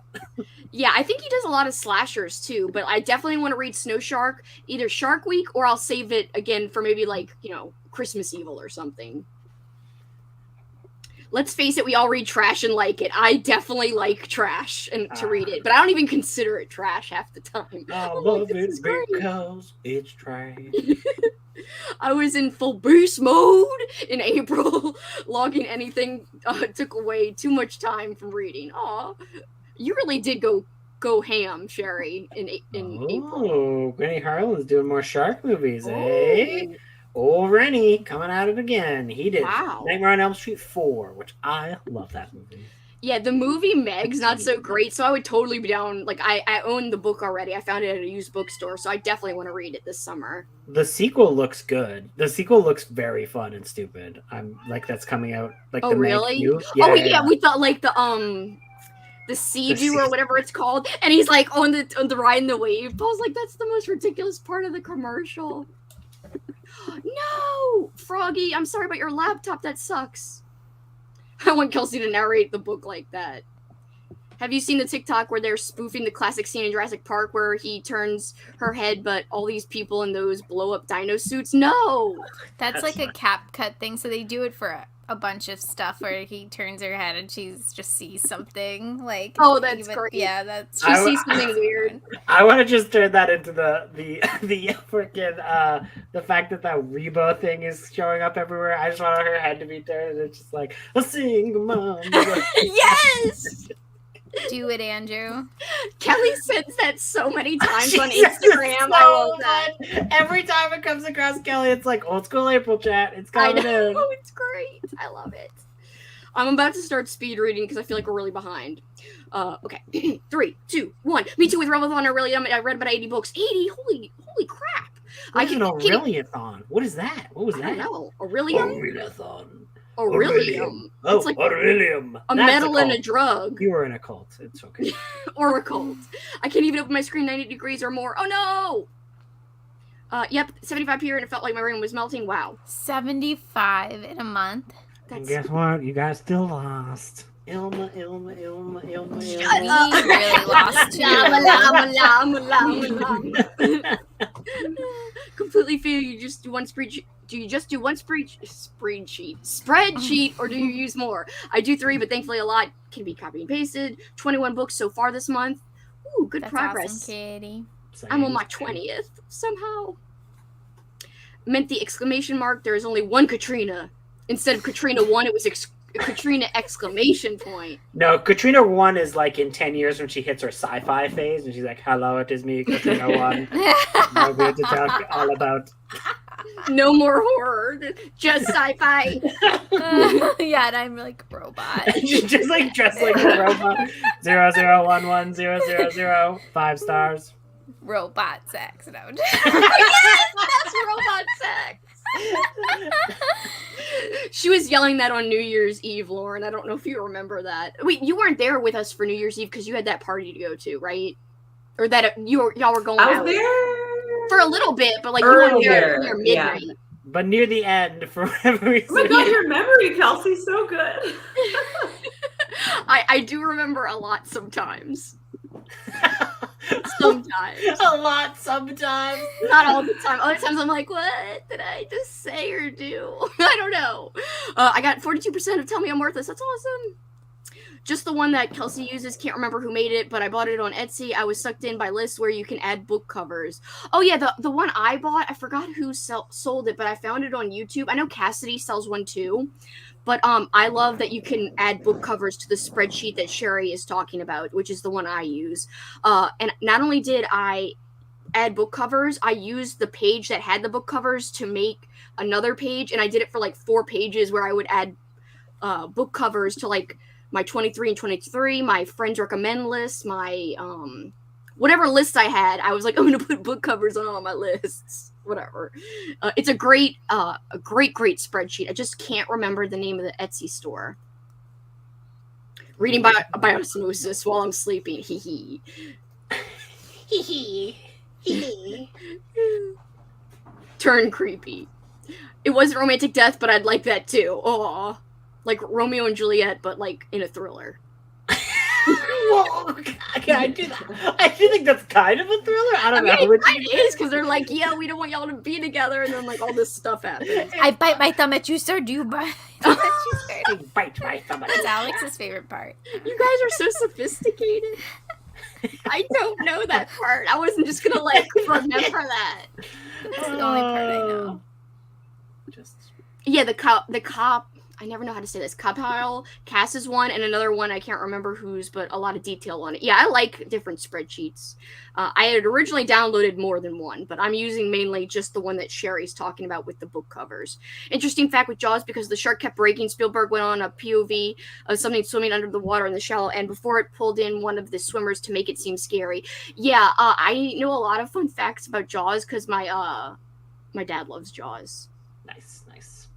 What were you gonna say, Andrew? You had something. Oh, I was gonna say kind of, sort of. So like that is like the shark, the shark not working, so things have been changed. That is a little bit hyperbole, because I'm pretty sure in the script that one was just like original, because they weren't gonna show the shark like right off the bat ever. I don't think, but I had to do a bunch of research on it ages ago, but I don't have the research to back me up right now. So. Was it true where he was chumming in the water and he's like, you're going to need a bigger boat, and then the shark wasn't supposed to pop up, but it did right then? I don't have any recollections to confirm. Because apparently that was ad-libbed. Oh, I know it was. Yeah. I know it was ad-libbed. Yeah, I know that line is ad-libbed. His expression is so genuine and like sold it to like I mean it scared me when I first saw it, and I was like hid his cigarette just like dangling like he's it's so good. Like it's so great. It's one of the best like the best movies ever, best scenes ever. I freaking love that movie. I write the books I read in a notebook when I'm done. Oh, that's a good idea. But I write down in a little the notebook. What if she writes it in like the margins of the notebook? So she's like reading, the book, the notebook. She's reading the notebook, but like in the margins, it's like Slimer. Slimer. Where it's like a very like romantic scene where they're like, oh, they're holding hands and they don't remember each other. Slimer. I read Slimer. It's a 5-star. That was a bad shock. that was a shock. that was a I'm bad- sorry, man shark, it deserves at least a 4. It's not like it even describes it in any great detail. Like, I exaggerate how great it is, but it's like I wasn't expecting it to be a man shark. Like the shark to have limbs, what the hell? Write down a little book, the title, author, and dates, but then update the spreadsheets when my brain will let me. That's a good idea. Thankfully, I keep up with Goodreads and Storygraph, so I can get most of the info pretty easily. Good. Sharknado is truly a ridiculous movie. It's from a YouTuber, Hardback Hoarder. Is that someone? That sounds like a Sounds like something very a real, yeah, that does sound familiar, Sherry, and it is from a booktuber, but she sold it on Etsy because it takes a lot of work to make those spreadsheets. Like even Cassidy's ones, those are really well designed too. Right. Fox owns Tubi. I always forget. So, is that now, like, aren't they Disney too? No, it's one of the Oh. few things that like Fox, the Fox okay. that's still around, still owns Tubi. It's very strange. Oh my god. What There's was still that? so many comments. I was scrolling, then I went, Sharknado is so fun. It's a guilty pleasure for Brittany. I've got to watch the first No one. guilt, only pleasure. Yeah. There's like 8. They never stop. Just like sharks never stop feeding and hunting, because that's how they live. Sharknado will never stop making Oh, movies. I learned a fun fact about the shark from Zombie because I watched Oh, Joe Bob Briggs at the drive-in. Oh, It God. was, dude, the guy, the stuntman that did that stunt, Yeah. he knew that shark. He already had a relationship with that shark. Like they A were real They shark? were friends. Yeah. Yeah, it's a real scene in a shark. movie. In the movie Yeah, Zombie. like a this- zombie fights a shark. Yeah.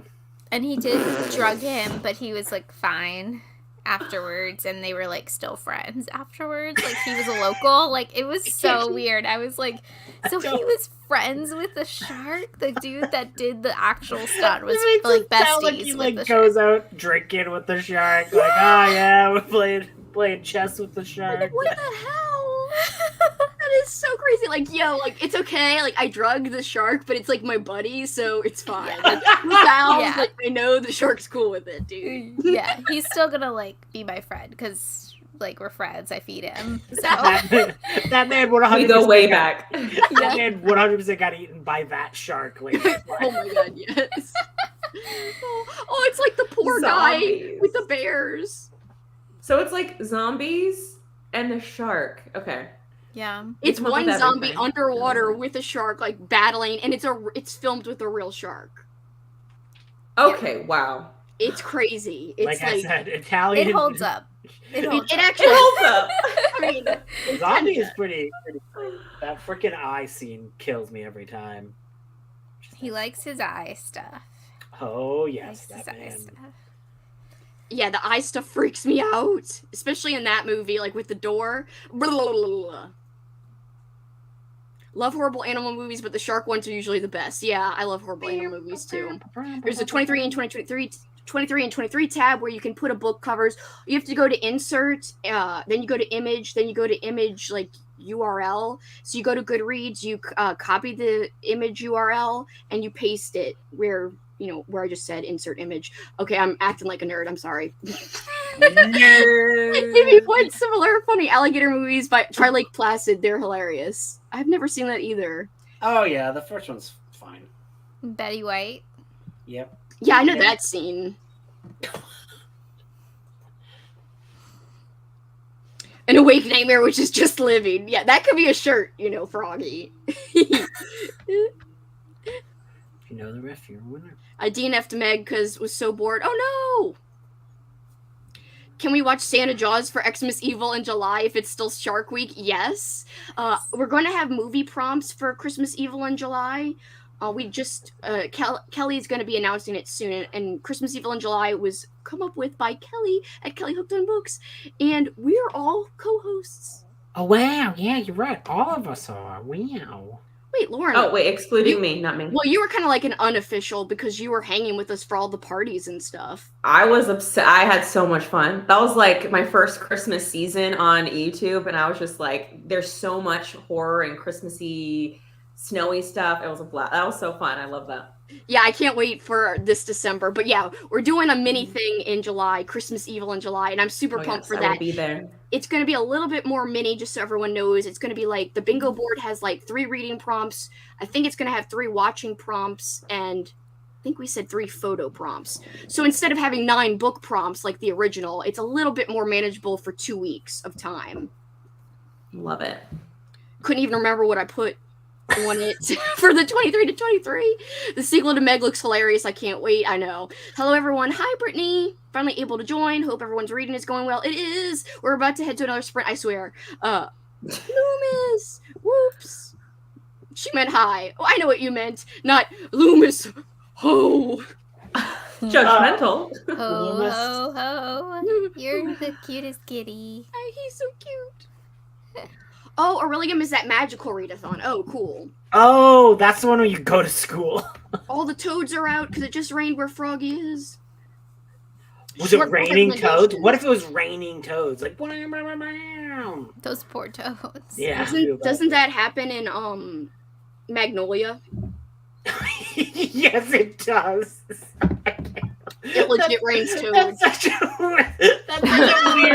That's such a weird cut that you instantly went to Magnolia. I love Oh, it. I mean, it literally rains it does. frogs. It does. It does. It That does. movie is You're like, so wouldn't it be cool. funny? I was like, well, Magnolia, bitch. It happened. And my movie Magnolia. I haven't seen it in years. All I remember, the only reason I remember it is because on the what is it called? Depressing. The thing you laughed about me watching the other day. You're funny. I laugh at a lot of things. No, Gotta the be thing more where I was like, specific. I was just watching this. The dude with the glasses, and he's all like proper, and he's like, aha, politics. What? John Not like- Oliver?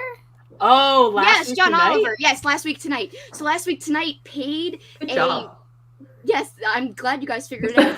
Wow. They paid a. Katrina's like really good at charades. We learned. She that. actually is. She's like We really like good. totally got the Hamburglar. Either that or she's a psychic. She might be a psychic. Well, maybe she does have psychic abilities because I feel like she's connected. That Ouija board. I know. Yeah. And Yeah, we like- know what happened with the Red Book when we played Red Book. Oh my Yeah. gosh, Oh, yeah. that was so funny. I was know. like, are you serious? I was like literally eating and trying to flip and do it at the same time. And I was like, why does this keep happening? That's so scary though. Remember we were like, and then while you were gone, because you had to go for a little while when you were at work, we were all like, she never disconnected from the Red Book. She's gonna be hurt. We're like, we gotta tell her to get like disconnected from the book so she doesn't get possessed or something. Oh, it's so casually. Meanwhile, I feel like the ghosts are afraid of Katrina. Like the ghosts would be Yeah. like, "Ooh, oh, I'm not messing They with that should girl." be afraid. Be afraid, ghosts. Get out of here. No, but what I was saying about Magnolia is Last Week Tonight, they paid a plumbing company who made epic commercials to make a commercial spoof of Magnolia. And they did frame by frame, and there was falling toilets instead of falling frogs.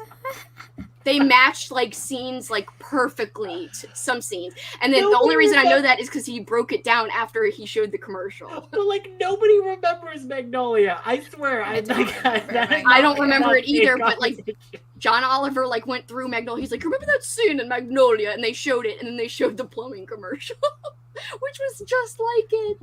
So it was really good. A good short book, I would say. I just read Blanky and Sour Candy by Keelan Patrick Burke this month and loved both of Oh, them. nice. Yeah, Keelan Nothing but blackened teeth. 5 stars. Ah, yeah, bing bang boom. We're fighting everyone in the comments now. We're fighting. I mean, there's lots of good shorter books. I mean, even this Slimer book is short. With the audio, I think it's like 3 hours. Well, it's 5 hours and 46 minutes. Oh, it is? I thought it was 3. I looked it up because I was like, oh, you mentioned the audio, and I was like looking it up, and I'm like, I hate when it's like less than 6 hours and it's still like a full Audible credit. I'm like, Well, that's true. I kind of like when it's short because I'm like, bitch, I could finish it in a night. I like when it's short. I'm just always like, well, do I want to spend Yeah, like this money? it's on a whole that? credit. And because it's Valancourt, that's the only place you can get them audiobooks. I know. Because, like, you look on Scribd, they're never on Scribd. Ever. The ebook is on Scribd. Yeah, the ebooks. But I'm like, bitch, I don't want the ebook. I want the freaking audio. But yeah, the first ones that come to mind, like I said, Blanky, Sour Candy. I read a lot of novellas, though. I don't read enough. I liked Goddess of Filth by V. Castro. I read That was last good. October. I love, V. Castro's just awesome. I love her stuff. Yeah, She writes V. in a very like interesting way that feels like you might think if you're not sophisticated, like if, I don't know, you can be like judgmental, like, oh, like there's no smoothness in her writing. It's like a little rougher, and I like that. I like that book too. I read that Gross. this month as well. Also, Come Closer by Sarah Gran. That is pretty short. It's not like a novella length. I think it's like probably like 200 and something pages. But I finished that in a night, and that was really, really absorbing for me. The Grown Up by Julian Flynn. Yeah. It's really short. That's Yeah, like my 60 library. pages, I think. Yeah. Mhm. I've only read 18 books. That is a lot of books. Okay, Only. that is a lot of books. Good night. I hope you have a good night. Good night. What? You only saw Jaws last time, like for the first time last year in 3D? That's cool. It was in 3D Oh, though. For $3. That's amazing. That's so With amazing. the I think my glasses. first vlog actually, I think my first one was about Wait a minute. Chainsaw. Oh my god, is that Lexie? Yes, that's why I said, wait a minute. I was like, what? Happy birthday. Happy birthday! Happy Should we sing to her? Happy Kelsey, you're gonna sing to her? birthday to To you. you. Happy Happy birthday to birthday you. to Happy birthday Birthday to to Lexie. Lexie. Happy birthday to Happy you. birthday to you. Do-do-do-do-do. And many more. And I was gonna say, like, for some reason, it was like on channel 4, because like many more channel 4, and then I was like, channel 30. Where's channel 30? Do you remember when we were singing? I think we were like Christmas caroling or something, and Lexie was there and she hated her life so bad. Yes! So bad. She did not sing. She just She sat just there. like This is why I was like, I'm not gonna sing "Happy Birthday" to you, Lexie. I know you. Because she's like it. anti-singing. Well, listen to us singing. That is. She doesn't like it. Well, you're gonna listen to us sing "Happy Birthday" and you're gonna love it, and you're gonna have a happy birthday. She's just She laughing. said that was something. No, Kelsey karaoke. Yes, it's not so good. I sent her gifs of eyebrows this morning, and then like one was like when your eyebrows were on fleek or whatever it's called. I'm not hip with the young kids. Stop trying to make Fleek happen. I don't even know what Okay, it Kelsey. means. I think It's it means Mean Girls. cool. Is it? Oh. Oh no, it's Fletch. Oh, Fletch or I don't know if I've Fetch. even seen I that. think it's Fetch. Quit making 'Cause, like, Fleek happen. There's oh yeah, I heard about zombie Fleek beavers. and Fetch. Zombievers. Zombievers. I mean, Amy watched that this month. I remember I saw Yeah. it in her vlog. I think she said it was like a fun, trashy time, but like she still gave it a low rating. Shark is like, it's cool, man. I won't eat you this time. Him and the shark were still friends after. They still drink and do movie commentaries together, not for content. Oh wow! Just for damn, fun. damn. They're better than us. Everyone disagrees with me, but I think Ginger Dead Man is great too. That's not an animal; it's a gingerbread guy. That movie is very bad. I know. That's why it's great. That's very bad. I'm so glad you're excited for Christmas Evil in July. It can raid toads in real life and other animals rare, but it can happen. Wait, is that true? Well, I think so. Yeah, because like I What? wouldn't be surprised because I think there's like funnels and stuff like that. Like if it like wind currents like get onto Poor frogs. I know. What the heck? Mindy, congratulations, 5 stars. We love this for you. Now gonna edit some videos while listening. Cool. You've been comforted with apples. She really was comforted because she gave it 5 stars. She was like, yo, I was comforted. Like, I had a great time. Can't wait for Xmas Evil because it's actually gonna be winter here. Yeah, for July. That's why we wanted to do that Christmas Evil in July, so that some people it would be cold, like winter time. Yes, we agree. We second you, Sherry. Happy birthday, Lexie. Everyone's welcoming the great Lexie, our cult leader, Secret Satan. Have y'all ever read books out of your comfort zone? What were they? Yes, Just Like Magic and In a Holidays, which are both romance books. Totally out of my comfort zone, but I actually really liked both of them, and I loved Just Like Magic. which was a lot of fun. I read Hellbent, which I guess now would be kind of out of the horror zone because it's like dark academia, fantasy. But fantasy Katrina, it wouldn't be out of her range. Yeah. And that's when I read Ninth House was like 2019 Katrina, yeah. So you're going back in time when you read Hellbent. You were becoming a different person again. Super excited for Christmas Eve. I feel like I'm the only one that didn't know there was horror on KU. There's tons, actually. KU has some great horror. And actually, Katrina just released a KU slasher recommendation video on her channel. Her channel's linked below. Lauren's channel's linked below. Andrew's channel's linked below. And Lexie's channel's linked below. And what better birthday present than to subscribe to Lexie, by the way, if you aren't already. You need to, because she's the creator, the brains, the eyebrows behind this whole thing. I mean, her eyebrows are epic. We gotta give props where props are due. Yes. Oh. It's funny that you're saying happy birthday in the chat and in person. That's so cute. I love it. You know it was a showstopper, Lexie. It was just as good as frickin' Rum Tum Tugger. The song, Cats. Anyway, never mind. We were just talking about having a Cats live show. Katrina hasn't been checking her old school April, so she missed it. We were talking about that today, how we should do a live show, watch along of Cats. Well, actually, Kelly said 101 Dalmatians, but whatevs. Yes. I'm for Dalmatians more than Cats.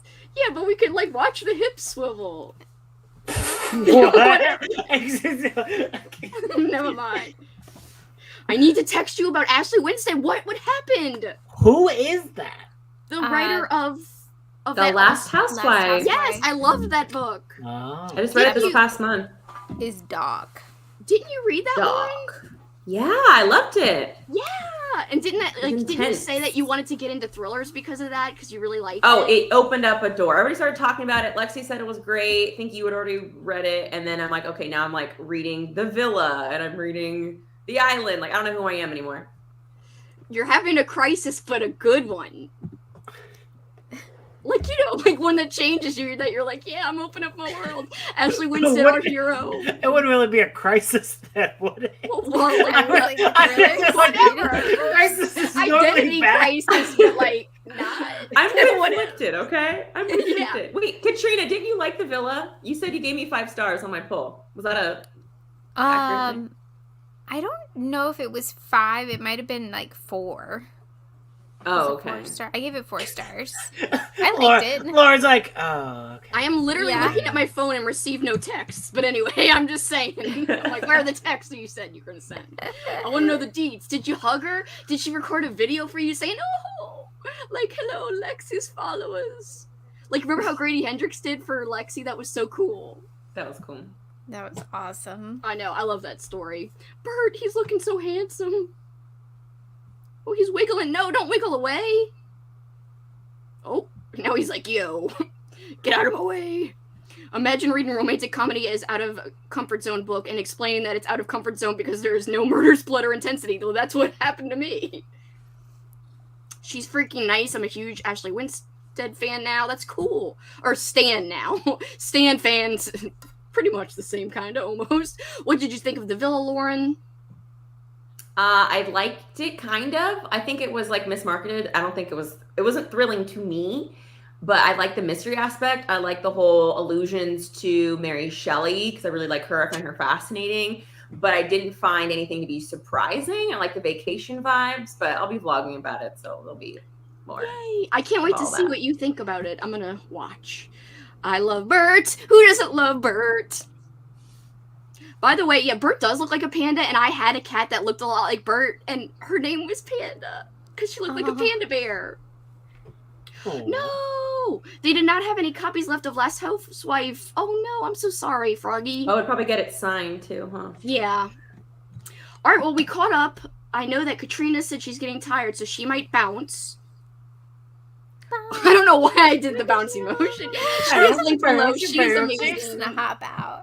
Bye, Yeah. Katrina. She is linked. Everyone else is linked. And if Lauren or Andrew, you got to go at any time, just let me know. It's cool. Bye. Y'all need No, to just hop kidding. or bounce. You're like, bye, bitch. But anyway, everyone is linked. Lexie is linked. It's her birthday. We got to follow everybody here. And I will see you guys. What do you want to do? An hour or 45 minutes? 45 minutes. 45? Is that okay, Lauren? That was ASMR, yeah. Yeah, it was ASMR. 45? 45 minutes. I can only snap with one hand. Ooh. Goodbye. Wait, I gotta get the cat up. Get out of here, cat. Come on. Feel the tingles. Bye, Katrina. Bye, Have a good guys. night. Goodbye, You Katrina. too, Katrina. Bye.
Hello, we got the famous meow.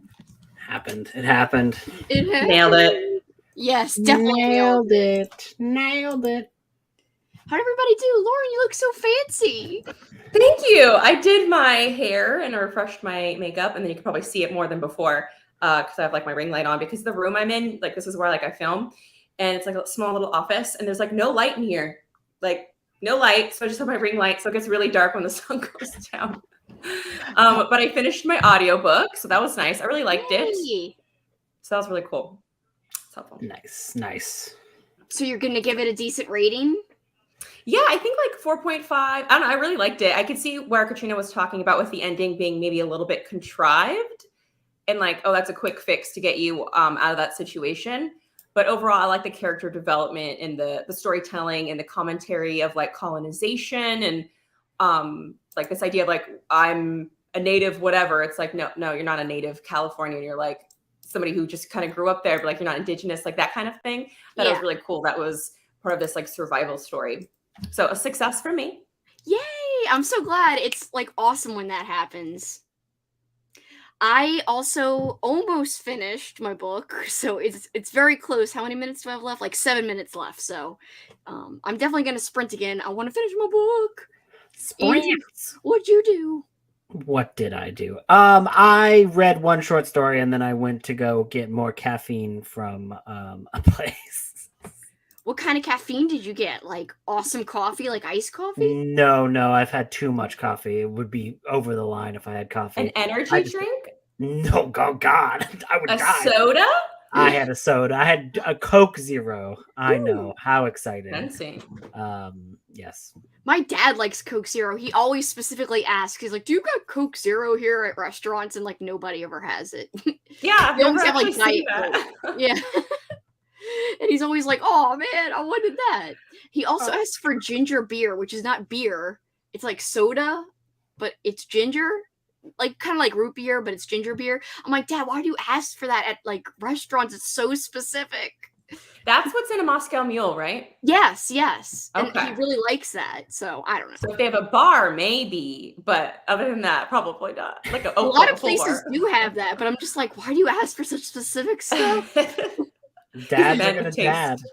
Well, he's definitely gonna dad, and me and Paul always joke because like my parents are like the most difficult people at restaurants. We're always like, oh no, because they're the kind of people who like my mom's like, what's your name, darling, to like the waiter and like all kinds of Accent and everything? yeah, and then it turns into a whole big thing, and we're like, no. I have had both Coke Zero and Diet Coke, and I don't know which one's better, like in terms of I taste. can't tell the difference. Oh my gosh, I wish. Yeah, I don't know if I could tell the difference either. I like root beer better than Coke. That's just me. In Yeah, general. Dr. Pepper. Dr. Pepper's good too. Dr. Pepper. Oh, that doctor. Oh, I'm so sorry. I'm so sorry you're not feeling good. I hope you feel better. That Oh, sucks you're in yeah. pain. That makes me sad. That sucks. That is not fun. Hope you feel better soon. Yeah, me too. 50% of Tell Me I'm Worthless. That's awesome. Look how cool, like the background now that it's 3 of us, my little moon is shining. See the moon? See it? Ooh. It's cool. I didn't know it would show. Okay, good. You're gonna turn people into werewolves if they see it. Yeah, I know, like don't look too close. Silver bullets. Ginger beer is bigger in the UK. I haven't even tried it, even though my dad really likes it. Oh yes, of course it's better than being mean, but they're like they ask a lot of questions and they like it's not just the saying hi, how you doing? It's like a lot of questions, a lot of weird like inquiries that are very strange and out there. And I don't know. You have to be there, trust me. It's not it's worse than you think. Is it like every time you guys go out to eat dinner? Or whatever kind of place out? Yeah, I'd say it's like every time because we're always like, yeah. We're always like, it's a big decision to go. And then we joke with them, like, how do your friends go out with you guys? How do they take it? Like, how do they survive going out with you guys? They're probably just as bad. Maybe they are. I don't know. But, I mean, I've been out with their friends too, but my mom and dad just stick out in my mind as being the ones who are the worst. In terms of just being like, we're going to ask you 1,000 questions that are very specific.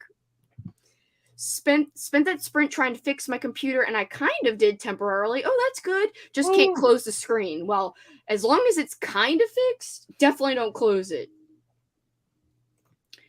Yes. Oh, I'm glad you like that. It's spooky. Yay. Spooky. That was the effect I was going for. Spookiness. You guys don't have root beer over there? Oh, man. Root beer is like my life. I'm like, not my life, but I used to drink it all the time. My life. I would die for root beer. I used to drink it so much, and then I hardly ever drink it now, but because I don't drink a lot of soft drinks. You only drink hard drinks. Life after death tube. This is epic. I got Life after death tube. Are we dead? Did we just find we that are out on casually? death tube now. We're We're horror tube. We're death death tube. tube. It's like heavy metal, death metal. No, death tube. It's where people talk about death metal. I got to 41% of something wilder, and I'm exploring a new romance connection of my own. Oh, that's fun. Ooh. Spicy. Saucy senator. Hopefully it's not a senator, but I mean, I guess it's okay if it is. Hopefully it's not a senator. I mean, but like, real senators, are they truly saucy? I don't think so. I don't like root beer. I'm a Dr. Pepper fan. Well, we all have our faves. Lauren's like, yeah, Dr. Pepper. The only PhD atras. I was like, I'd never go to the hospital. I'd just consult Dr. Pepper. Yeah, I'm just like, oh, I'm not feeling so good. Go to the mini fridge. Hey, yeah, Dr. Pepper. That's all I need. I like that you added that it's a mini fridge. Like she has it like Yes, right. it could be a regular fridge. Yeah. The one right next to my bed, yes. Yeah, it's like right next You to need the bed. doctor, Yeah, you need So to have a cool. mini fridge. Some people like have like a glass of water when they go to bed to drink, but like no, Laura just got like a glass of Dr. Pepper or just like Yeah, I have no teeth at this point. Like, it's all just I love how we're chewed away. this He's got the- scenario out of nowhere. We're making Lauren a Dr. Pepper addict. It's ridiculous. I just got gums, Just got gums. Oh my goodness. I remember my great grandmother had like false teeth and like some of the things that came out of those teeth when like it was like very gross. It's very no. gross. Like having dentures, things get up there and it's Yeah. gross. It's very gross. Dentures isn't it? I was gonna say dentures isn't adventures. Dentures adventures. You stopped yourself though.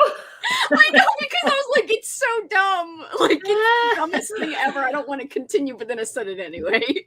I'm glad you did. We're all the better for it. Yeah, dentures adventures.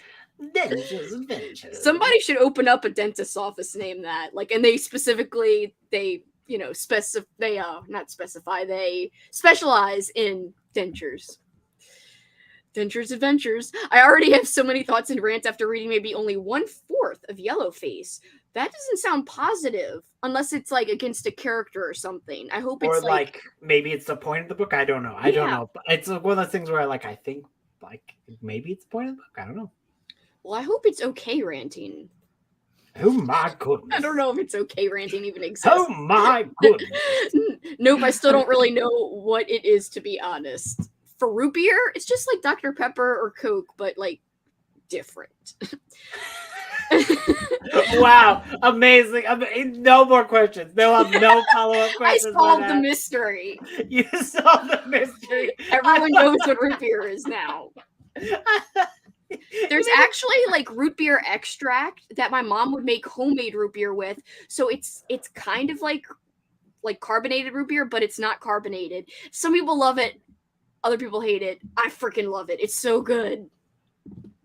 Interesting. Yeah, so she'll put the extract and like sugar Yeah. and mix it into like a gallon of water, shake it up, put it in the fridge, and we used to have that.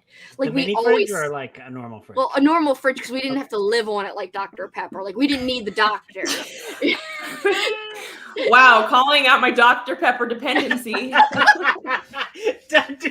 Pepper. Targeted. We did always have it in the house, so it was almost like a Dr. Pepper kind of thing. That's what your vlog should be called tomorrow, just for no reason. Dr. Pepper dependency vlog.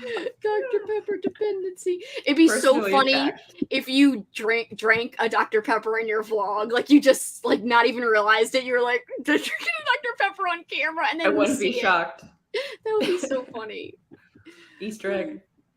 I love dandelion and burdock or Dr. Pepper. I don't know what that is. Dandelion and burdock. That That sounds like sounds- the most British thing that I've ever It read. does. It sounds very sophisticated. I mean that in a complimentary way. The only doctor that needs me once a day, Dr. Pepper. There's an interview of like a 100-year-old lady talking about how she drinks multiple Dr. Peppers every day, and that every doctor that told her to stop drinking it died while she was still living. What did I say? That's the only doctor you can trust, and she knows it. I like how she's like, that explains root beer. Yes. Whatevs. It's very thought-provoking. I do still enjoy Yellowface, but the main character is very infuriating. I want to rant about some of the dumb things she says. Oh, man. However, ranting about her feels good. So, I mean, it's good? Yeah, I guess it's good ranting because it, like, feels good to go, rah, rant. Is that what you do when you rant? You go, rah, Sometimes. rah. Like, if Paul's bugging me, I just go, like, hey. Like, What, you become the mask? Like, you're like, somebody step me. And Paul's I'm like, Jim what? Carrey.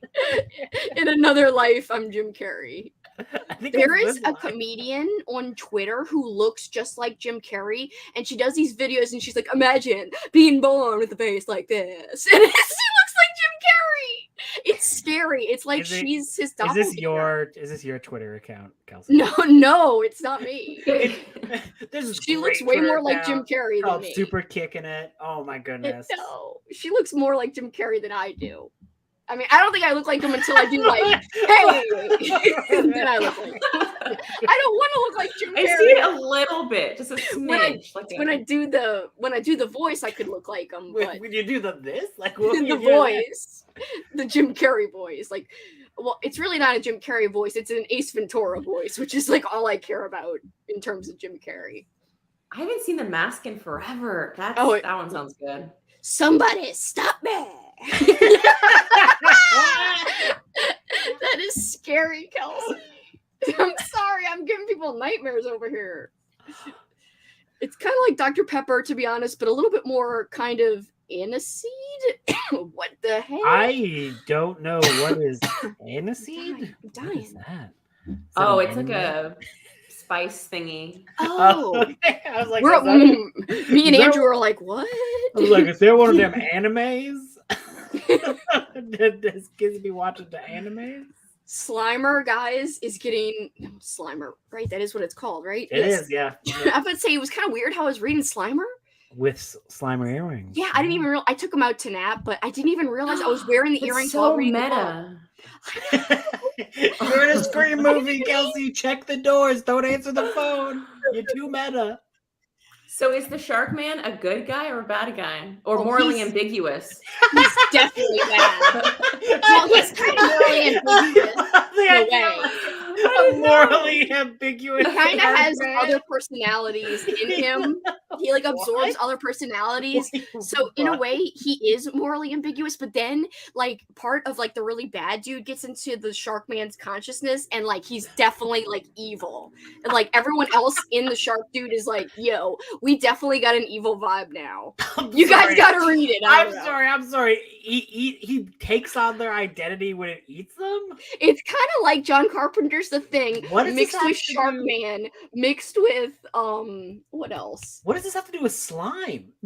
I'm so Yeah, where's confused. the name Why it's come called- Why would it be like There Shark is Man or- slime in the book. The slime is how it takes on other like looks and personalities. Like it breaks down a person's body into black slime, and then every time it breaks down a person's cells, and it's like, yo, I'm gonna get your cells, and then like it becomes slime. It crawls away in the vents, and then it gets other people, dissolves them, and then it becomes part of the slime, and then it morphs back into the Shark Man.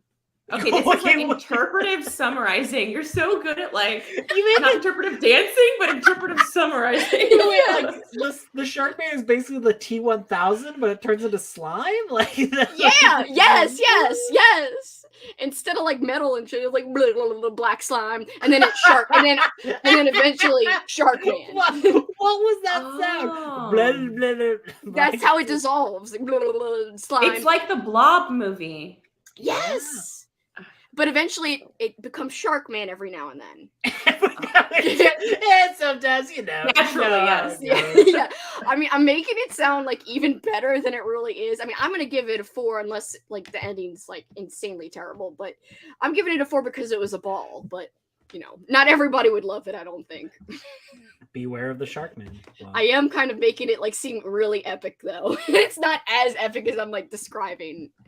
I feel like I'm doing drunk history, but for books without being drunk and without saying any kind of history. Just obviously summarizing. This is exactly books. like drunk history. Okay, there's no history and I'm not drunk, but just like added every other way. Like, like in other ways, me describing something like way differently and exaggerated than the actual way it is, then yeah, that part's accurate.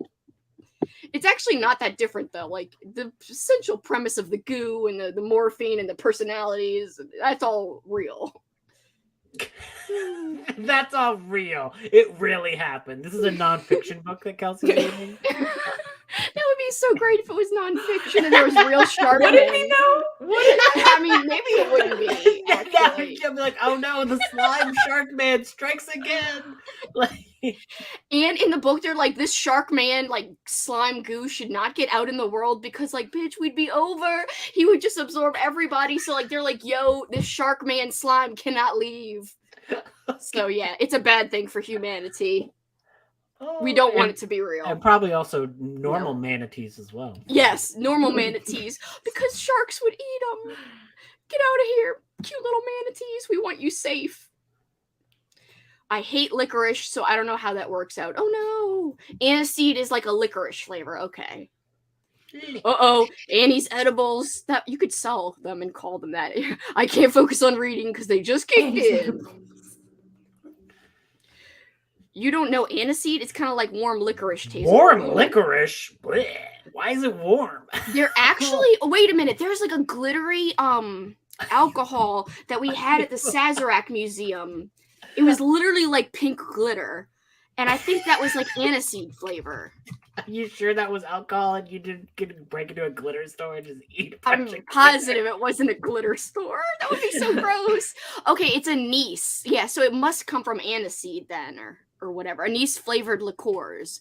And I think you use that, do you use that in a Sazerac? A Sazerac is like a mixed drink from New Orleans. But I can't remember if anise is needed in it. Or if they were just serving a sample of anise flavored liqueur there. I don't know. Anyway, I drank this pink stuff and it did taste like licorice. And it had a warming feeling. Huh. Interesting. And I thought I would hate it, but it was okay because I don't like licorice in real life. I mean, it was real life when I drank it, but whatever. In real life, I don't like licorice either. Like black licorice? Bleh. Yeah. The red licorice fines, I can do that. Yeah. I could do those too. Every once in a while. Licorice is like a very rare thing. I'm not big into it.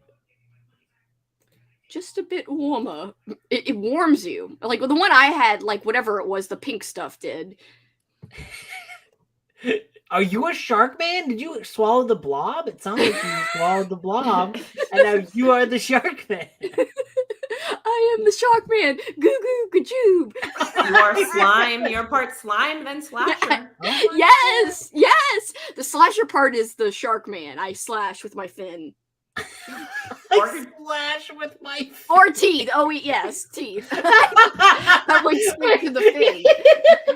You're like, oh yes, I forgot. Sharks have teeth. Like a whole lot of teeth. Yeah. That's their whole deal. Very sharp teeth. I wanted to go swimming in a shark cage, but I'm kind of scared. No, don't. I mean, that's more my fear is projecting them on you. Do what you got to do, but don't. That's so scary. I know. That's my fear. We they don't can hear know. your heart. Oh, they can hear your heart. Oh, They wow. can. They can feel the That's vibrations. romantic. Oh, I thought That's like one of my deepest fears is like water. So that's why I love Jaws and sharks and all that stuff. It's like, oh, so frightening. Yeah, no, that's Now- a fear of mine too, but I also love them as animals. Like, I think, like, Yes. they're the coolest animals. And my dad always loved sharks too. For a long time as a kid, I thought I would be like a marine biologist, but I was like, I'm gonna study sharks. But anyway, so that's why I guess I also like this a lot because of the shark thing. And I'm like, haha, sharks. I wasn't expecting that from a book called Slimer. And anyway, so I can't believe I forgot about the teeth. That's kind of like sacrilegious when I wanted to be a marine biologist. Sacrilegious! Like it's like the It's blasphemy! It's blasphemy! Blasphemy against the Church of the Holy Shark. The Holy Sharks! Oh wow, I didn't know Dr. Pepper had that in it too. I love how British people call it uni. That's so cute. I love how no matter what people say, Kelsey can relate it to some strange, amazing, funny story that happened to her. The last time we were on a sprint, I was thinking of this funny story that I never told, and I was like, I guess it's a good thing I didn't tell that story. It was a dumb story. Wait a second. You can't just say that. You can't just leave that. That's like dropping a hint. No. Like, I was just like, I was thinking about how many crazy stories I do tell, and I'm like, it is kind of wild that I tell so many wild stories. It's like I had this crazy life, but I really didn't. Goldschlager. But it isn't pink. It's gold. Okay. Oh, no, it isn't pink, but it's the same thing as what I'm describing. Goldschlager. What the heck? Drinking gold. Drinking gold. Tell the story, Kelsey. I don't even know. Like, there's so many. I mean, I already told the story about saving the mice, of course. That was one of my proudest moments, but also scariest moments because, you know, I had to go near it and like pour a bunch of oil on it. And also then I felt bad, like, what if he's like, you know, oil doesn't wash off in water? And then I was thinking, like, he'll never get clean. He'll always be a greasy mouse for the rest of his life because I poured olive oil on him to save him. And he bounced away so quick. I was like, I don't know if I did the right thing. I mean, I definitely did the right thing, but like, I didn't want him to die, but you know, he's greasy. And I was like, oh man, it's too bad I couldn't have squirted some like dish soap on him and while he was hopping off, and that would have cleaned him, but I didn't. Where was he? He was in my house, like in my parents' house, stuck on a mouse trap, and I heard squeaking and nobody was home, and I went and I put I got a ruler and I wiggled it into a plastic bag. I took it over to the canal by our house. I dumped it out. I brought some olive oil with me because I looked up how to unstick a mouse like safely from a trap. Oh, that makes sense. Yeah, to get the stuff off him. Yeah, and I wiggled it like with the ruler after the oil, and he popped off and he went boop, boop, boop. Like that was him bouncing. So Like, cute. it was actually really cute when he bounced off, even though he was an Uggo mouse, but I like mice. Oh. I forgot that you shamed the mouse's looks. Yeah. I totally forgot when you told that I already story. told Like, the yeah, story, so I'm sorry. that rat was ugly. No, dish soap, not dish soup. Dish. Did I say soup? Wait, Andrew, you missed it. When I was streaming with Lexie last weekend, we were talking about McDonald's, and I was like, haha, yeah. She was talking about how she got a sundae for free because it was like a promotion. So she got a hot fudge sundae and chicken nuggets, and I was like, you know what I do? I dunk my eggs and nuggets in ice cream. And she's like, eggs? I'm like, what? And she's like, you just said eggs. I said, no, I didn't. I said fries and ice cream. Fries and chicken nuggets. She said, no, you said eggs. And then people were rewinding and they were like, you said eggs. And I did say eggs. And then we were contemplating what is the least gross kind of eggs to dunk in ice cream. Cadbury cream eggs. Somebody did say that, but then somebody was like, I don't like Cadbury. And then we were talking about how bad that person. Then we were talking Cadbury's about amazing. Scrambled would be okay, but I mean, oh no, it would not. No, I mean it would be gross, but like No. it's the most palatable out of all the actual egg options besides Cadbury, which is not a real egg. I would say at the very least, like maybe hard boiled, because then you can just like drop it in, lick it off, and then eat it normally. We discussed hard boiled, but like the consensus was like no hard boiled and ice cream. People were I vote hard boiled. You would do hard boiled. You would go hard. Yeah, I don't want to do the liquidness, like the yolk. The yolk Yeah, naturally yeah. just makes me grossed out anyways. Yeah. So I wouldn't Yeah. want that on the ice cream, like diluting Exactly. the amazingness of ice cream. Yeah, well, we definitely all agreed that nobody would want it like over easy or like Oh. like no. Over easy. Long over this me. conversation. But anyway, that was like I'm saying that was my latest story that Andrew missed, and it wasn't really a story. It was like, oh, do you dunk your fries in chicken nuggets? But I accidentally said eggs, so that's it. Ooh, mini. Oh, you know what would be good? Have y'all had robin's eggs? Like Not actual birds. oh, Candy. I've never heard of Oh. the I candy think before. they're like no. Whoppers, kind of. Yeah, I've had Whoppers. Those. Yeah, I think What it's do you like mean? Whoppers, but like crunchy on the outside. Yeah. Whereas, Oh, Like a shell. the other yeah, like candy. a shell, exactly. I think Okay. that's what robin's eggs are. The candy. Those would be good in ice cream. Like you had some peppered through your ice cream. Like yes, crunchy. Oh yes. Yes. I'm just gonna Google if that's the candy I'm thinking of, because if I'm Google telling you the wrong it. thing, okay, I'm right. Yeah. Oh, it is Whopper's brand too. I didn't know that. Oh. Oh, I've never seen those before. They're big Yeah, Easter malted candies. milk balls. That's what the term Yeah. is. Yes. Malted milk balls, so good. Malted milk balls. Yeah, sorry, we were going on about eggs last weekend a lot. I mean, this combo got gross, and we only dipped into it. Hard boiled is the worst option, says Froggy. You're wrong. No, just kidding. I get it. You're wrong. You're wrong. Like there's a right answer to this. Yeah, I know. There's no right Exactly, answer. there's no right answer. The thing is, I don't know how. The most confounding part is like eggs don't sound like fries at all. Like, Yeah. as a word, it's nowhere close. We weren't talking about eggs. How did eggs come out of my mouth? Like why? I'm just imagining when you're talking like an egg just going I know. That's oh, what I it's an egg. Why did that come out? Now it's like I can't even remember the story I was gonna tell. That I was like, I'm glad I didn't tell that story, and I can't even remember what it was. I'm sure it was some crazy thing about scavenger hunts or like playing in the dirt or something. I don't know. wait. Scavenger hunts or playing in the dirt? One or the other, or one of the other billion things I did that was weird growing up. I don't know. Which was a lot. Would you just roll around in the dirt? Is that what you're saying? Well, we used to play like there was an empty yard across the street because the house was for sale, and we'd go over there and take all my like fake kitchen like pots and pans, and we would make like mud pies and mud cakes and like yeah. So we did play in the mud. Massive little things. Yeah, like we'd bring all my little like kitchen stuff over there. I wasn't that young. It's not like I was 5. We were like 8, 9, 10. Might have even been older because I think I had a cast on and I got it all muddy. And that happened when I was in middle school. I don't know. I was a weirdo. Well, my weird story, just to make you feel like reciprocation is happening here. My best friend and I were walking home from school and we saw like a little deceased cat on the road and we went and buried it at the park. That's sweet. That's though. That's not a weird nice. story. That's a That's sweet nice. story. I was thinking like in like freshman, I think. When I was in That's what I second grade, I was one of those kids who ate glue. Yep. Oh no. Yep. That Did was you me. see Kaylee's video with the slime? I did. Yes. Oh I my know, god. I saw that and I was Content. like, yeah. No, that was That was That me. was top tier. It was so great. She made me laugh so hard. She's like, remember that kid like in your class? Like as everyone had that kid who had the glue on his hands. I was like, oh my god, she's so funny. But it's true. Scavenger hunts get pretty crazy. Like, yeah, I scarred my knee for like life on this scavenger hunt, which was where the Blue Barracudas originated, where my Chomp originated, because it was a scavenger hunt and the theme was Legends of the Hidden Temple, like old school April. Kind of. But this was years ago. And we made our own shirts. I know I told that already, but yeah. We also like went into a stranger's pool with like my clothes on and had to take a picture in a stranger's pool.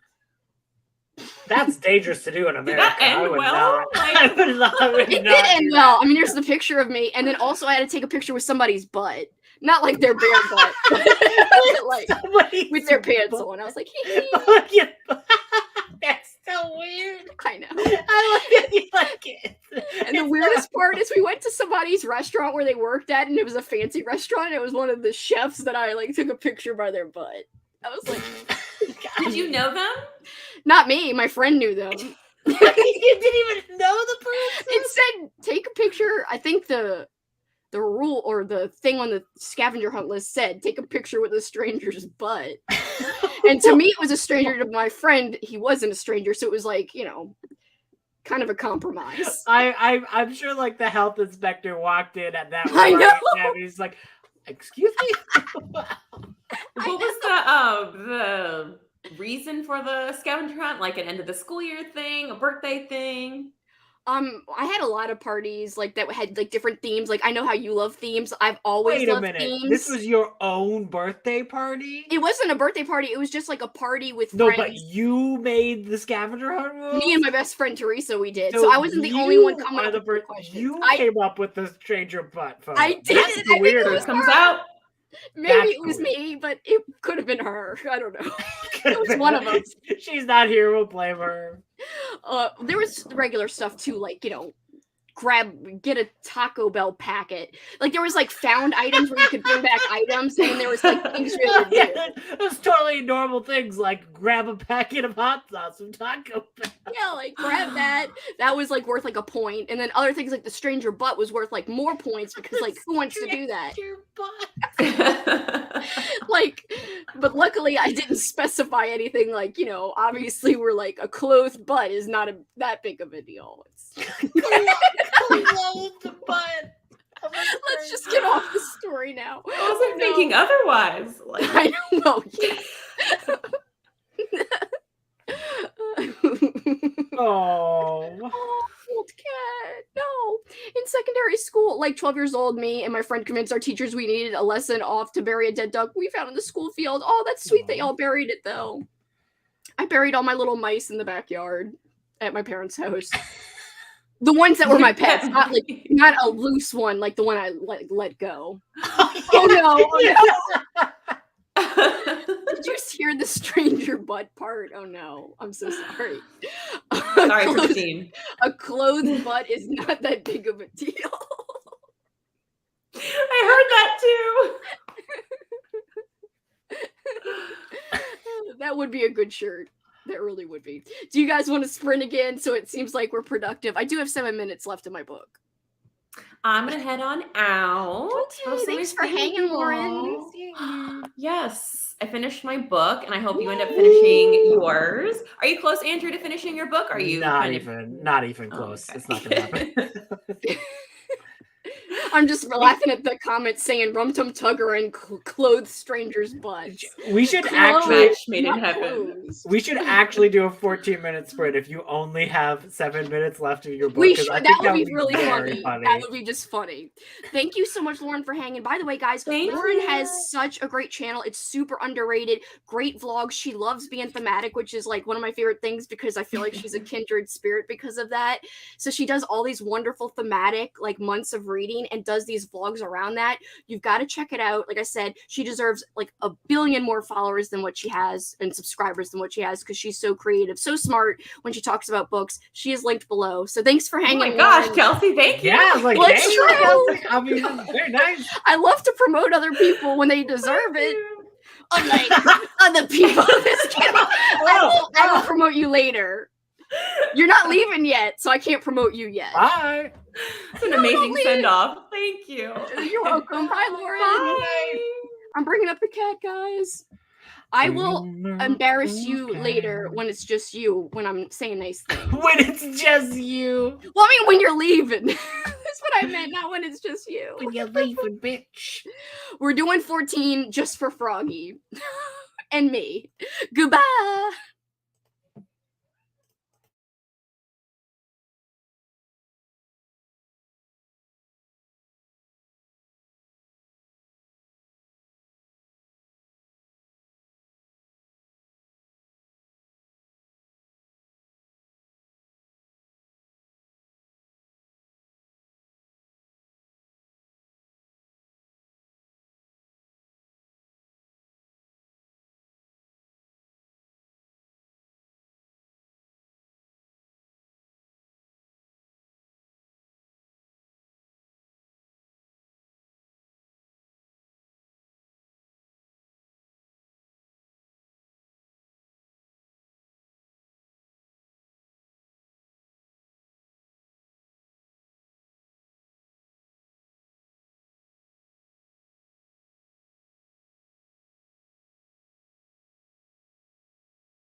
That scared me more than the meow. That's your ranting. That's your ranting thing. You're like, "Rah, It sounded like a tiger. rah, He was like, "Rawr." rah." So I finished my book. It was good. I had a good time. I'm giving it a 4. I don't think it'd be for everybody, but it was pulpy. It was definitely trashy. It was fun. It sounds like a good time. That sounds fun. That It sounds fun. was, I yeah. think that I think Juan from Plagued by Visions has the paperback that he's selling on Whatnot soon. Yeah, I in one think of I've his little seen things. like a thumbnail of him holding it or something. Yeah, I think I think that was his last video he just did recently. I was like, oh, Well, like, Oh. yeah. I would totally buy that one. And now the cover of it kind of makes sense because it looks like this weird, like, animal creature. And I'm like, yeah. And why I is was it like, called what? Slimer? But now it makes sense to me. Yeah, and it's so weird that the Valancourt books one like looks so classy. Like it looks like the cover looks very classy. Yeah, and it's I'm like an eye with like slime coming out of like the it's like a eye, little- kind of on little the drip- and sides. I'm like, it's a cool cover. It's not a bad. very cool cover. But for it's- Valancourt. It's very much like looks classier. Yeah, it's kind of deceiving because, like, yo, this is a pulpy novel. It doesn't need a classy cover.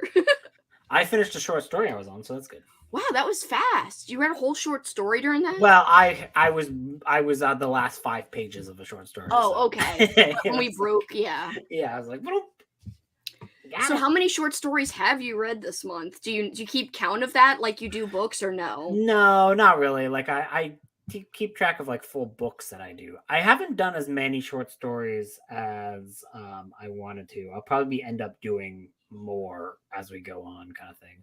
I have 2 more short story collections that I have to get through because they're interlibrary loans. And then I have a whole bunch of other little ones, but I don't know.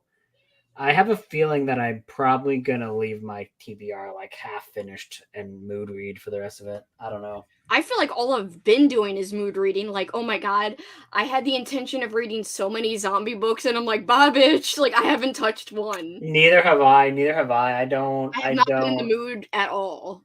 There's like one, like there's a Warhammer zombie book, so I'll probably get to that one, and that's like it. Well, I'm doing the Trekkie one for her group read. Oh yeah, I like that book. I read that book like ages ago. And it has audio too, so that'll be good. Yeah, that is a fun book. So. Well, and I like Star Trek, so I think that'll be like fun with little like Easter eggs or whatever. It gets like a little too like there's like a chapter near the end where you're like that's a little too far, but everything else is good. And like not far as in like a like intense horror as like a this is just like a little ridiculous, too, like yeah, a little silly. too cheesy and silly. Well, I really like it'll- cheese, so it might work for me. Yeah, it'll depend. It'll depend. You might be like, oh, that was funny. It worked for you. But it was just like but I really like that book overall. It's been years since I read it though. Yeah, I'm excited to read that book. It's not like a big deal. I just don't feel like reading a serious zombie book right now. Like as in like The Rising by Brian Keene. Everyone talks about how great it is, but like I have no desire. Like even Amy loves it. Like she's like, I love that book. Yeah, I'm looking at this Walking Dead book and I'm like, nah, bitch, I'm not like, reading that. I have no desire at all right now. And I'm like, I didn't think it would be that way. I thought it'd be the opposite way that like, I'd read my zombie books and then I, would just see what happened when I got to the Escape the Readathon stuff. Like, what am I going to read for that? But no, it's been just mood reading and everything's been mostly counting for horror mayhem too. Like I've only had a couple that are above 250 pages. Yeah, that's awesome. I do have this zombie short story collection that I might dive into. That cover looks awesome. Yeah. There's like a bunch of like it's all about like Canadian zombie fiction, and I have another one from this series, and it's like a Canadian post-apocalypse fiction. So did you show that on your TBR video too? Yeah, that one is specifically. Yeah. That's from my little TBR cart that's right beside me. I was like doing so good at like nailing everything on my TBR cart, but I think there's quite a few things that I won't end up getting to. This is like the month that I literally like I never usually throw my TBR out the window. I can't believe I did it this month. Like I never do that. Yeah, I don't think I'm going to get to my novelizations because I have a novelization for The Fog, which I really want to get to because it's like this is like a really rare one. It's by Dennis Etchison. It's like a rare novelization. It goes for like stupid amounts of money online, and I love that movie. I just don't. Oh, that's one of my favorite. Actually, in my hallway right now, I've got a poster of The Fog. Oh, that's so cool. Yeah. And then I also had the novelization for Poltergeist that I was like thinking about reading as well, but that would be fun. But I don't think I'll get to that one. But I'm trying to concentrate on vintage horror right now because I feel like this month I've been reading so many novellas and KU things. Not that that's bad, but I like to be balanced. Like I don't like it leaning into new too much in terms of like all of my reading like skewing that way. I like it to be balanced. So I'm trying to do. That's why I read Slimer. I was like, I need an older book, but I want it to be kind of shorter, and I want it to have audio. So Yeah. I might ask everyone here to help me pick out my next one, which I think is going to be an old book too, but it's going to be longer probably, or longer than Slimer at least, because that's one of the shortest ones that I've read like ever in terms. Well, Hellhound's short too. But... Oh yeah, Hellhound's super short. I have a few like novellas that I'm gonna get to on like my like because I got like a 30-day free trial for Scribd.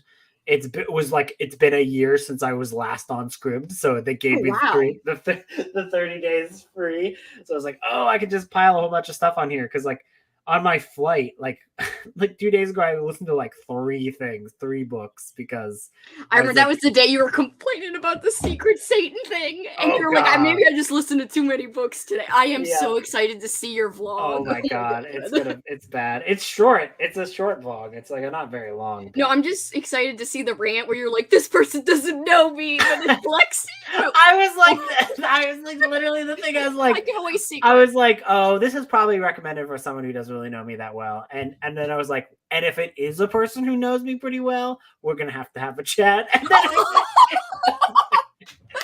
oh, no. it's like a much more salty than it needed to be, but it was all recorded that day, and I was like in the terrible mood. Oh no! So like it came out. It wasn't a good time to record. Oh yeah, it was not. It was very funny. It's very funny. I like the way mine turned out a lot. I'm very happy with mine, but I still don't have a thumbnail, and I have no idea when it's premiering, as you don't know. Yeah, I don't either. I'm not gonna do a thumbnail. I'm gonna just have the picture. I'm just gonna use a random still from it. Whatever YouTube gives me, that's gonna be the thumbnail. I have a decent still from mine right now that I may leave, but I don't know if I feel like making one. But if it's in the afternoon, I might have time to make one. Yeah, it's just it's like trying to figure out. It's like, what? Oh, hello, welcome here. Hello, zombie mounties with little corpse horns. Aw. I'm reading Audrey Rose. I'm 200 pages in. It's okay, I guess. Less horror than I thought. Oh, yeah, Audrey Rose, isn't that the courtroom one? Yeah. No, I purposely didn't read that because I knew it would be bad. Boring. Yeah, I've not heard the best ones from that. I think isn't that Frank DiFelita? Is that not? Yeah, and that was Kelly's From Hell book club pick a couple of months ago. I can't remember which month, but recently, one past month from now. And a lot of people were like, it was boring. Yeah, I feel like I think I saw Michelle's Melancholia. Read that book. That's who. Yeah, that's who I saw review it. And she's just this book sucks. I'm like, yeah, I don't need to. I usually don't just say no to Kelly's club picks, but that one was like because she had 2 picks that month, so I just didn't do that when I did the other one. Yeah, that's fair. It's so fun. I don't think I'm gonna get to Mostrelio by the end of. I mean, I'm only 10%. I'm loving it. It's beautifully written, but there's no audio either. The audiobook comes out next month. I know, which makes me tempted to use to wait and use the audio, but then I want to catch Amy's live show. Yeah, I know. It's so funny though because I will have the other 4 book clubs that she's participating in this month. I've got because she's the guesting on Kelly's and Sav's. Wait, and she's guesting on Kelly's too? Yeah, she chose. Well, I don't know if she's guesting on it, but she chose. The Cipher. Yeah, I already read that a couple of months ago. Yeah. So then, I got the audio for that, so I'm going to listen to that soon. That's good. Yeah, you should listen to that one. And then I listened to Pinata because that you finished it. Avs. Yeah. It's pretty good. It's pretty damn good. It's creepy and pretty good. Do you remember when her show is with Amy? I don't have the because I still have to start that. I have the Kindle copy and the audiobook saved and ready to go. I just have to dedicate some time to it. It's a pretty good audiobook. I mean, Katrina said it had creepy voices and stuff. Yeah. It was fun. I enjoyed that one quite a bit. That's Loomis. If you can hear that, did you hear That that? is? Yes, that's Loomis running on his wheel. Oh, Like, that's his wheel. Okay, yeah, that makes sense. he was going.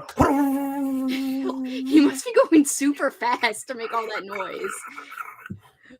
I have been reading really big books this month, so I haven't read that many books. That's okay. Yeah, that's fine. You're still getting books done. Like, that's Exactly. awesome. And that's a great accomplishment because those books can be, intimidating, but that makes it almost more satisfying when you finish it, you know? Yeah, yeah. I think I've fallen into this like bad trap is that since I am so like I've read a book a day, I'm now like, well, I'm this far into the month. And even though I'm kind of like I should slow down and just relax, but now I'm like, oh, I have to read a book every day. Like, I'm kind of like that too, and that's why I'm like leaning towards smaller books, and I don't want to purposely be that way. I just want to pick what I want to read and be like, it's okay if I don't finish it in a day. Yeah, I It's know. okay. It's just you get in that weird trap because Yeah, it's like a mental thing. yeah, because like for the first while, I was doing good at like reading a lot, but it was like there was no stress to it. It was actually pretty like relaxing, and that's why I was getting so much done. But now I'm just like, oh, I need to read these. Me, it was the opposite. It was like 5 days of a slump, nothing. Feeling like, oh, you're the only one who hasn't read anything, like you're so behind.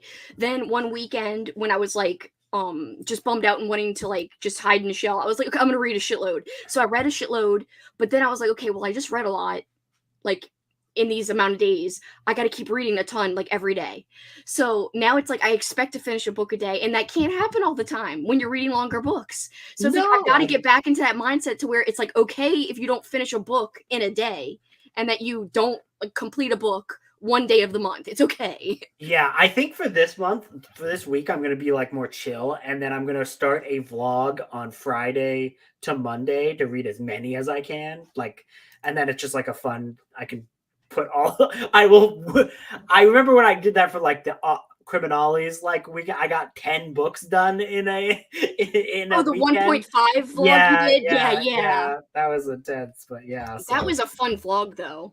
Yeah, that was a lot of fun. So I'm thinking about doing something like that for Escape the Readathon near like the end. Yeah, I don't know like what my next vlog will be. I do have to do a lot of sit down videos I want to release before the month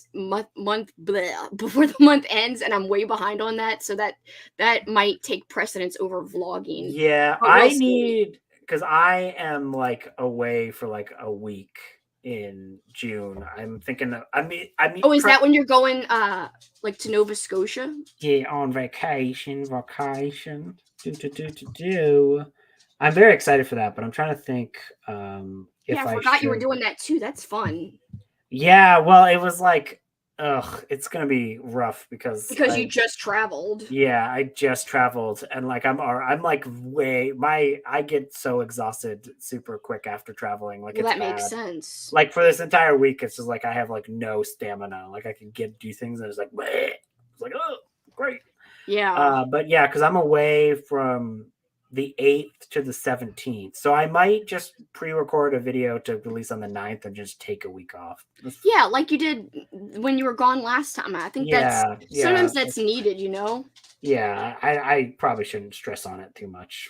Well, that's so like I'm trying to slow down too. Like that's why I'm gonna pick a longer old school audiobook and book because I just like it's okay if I don't finish it like tomorrow over the weekend. It's fine. Like, just keep listening to it like over a couple of days. It's not gonna kill you. Yeah. So have you read any of these, by the way? These are my I'm thinking I'm choosing between these. Okay.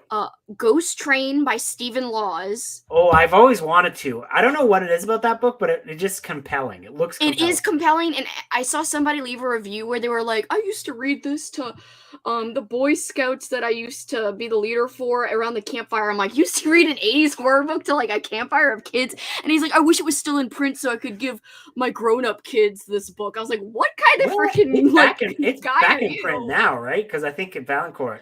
Valancourt and Valancourt has an audiobook for it too. Yeah. It's 12 hours and 47 minutes, so that's why at first I was like, last night I was like, okay, I want to read Slimer, it's quick. Then I want to read something that like is a little bit longer and like not try to freak out about it and get in a better mindset. So Ghost Train is one option, and I do have a physical copy. It's not like awesome looking in terms of the cover, but it's okay. And I also want to read maybe The Light at the End by John Skip and Craig Spector. That also has an audiobook. That book was like on my top 10 favorite books, and it just kind of removed it because there are parts that don't age well. I'm But sure because it's like kind of in like that decade. But like there are things that don't age well in terms of some of the language they use, but it's also like pretty progressive for the time. It's like a very like, I think you're fine to read that book, and I think you would enjoy that book.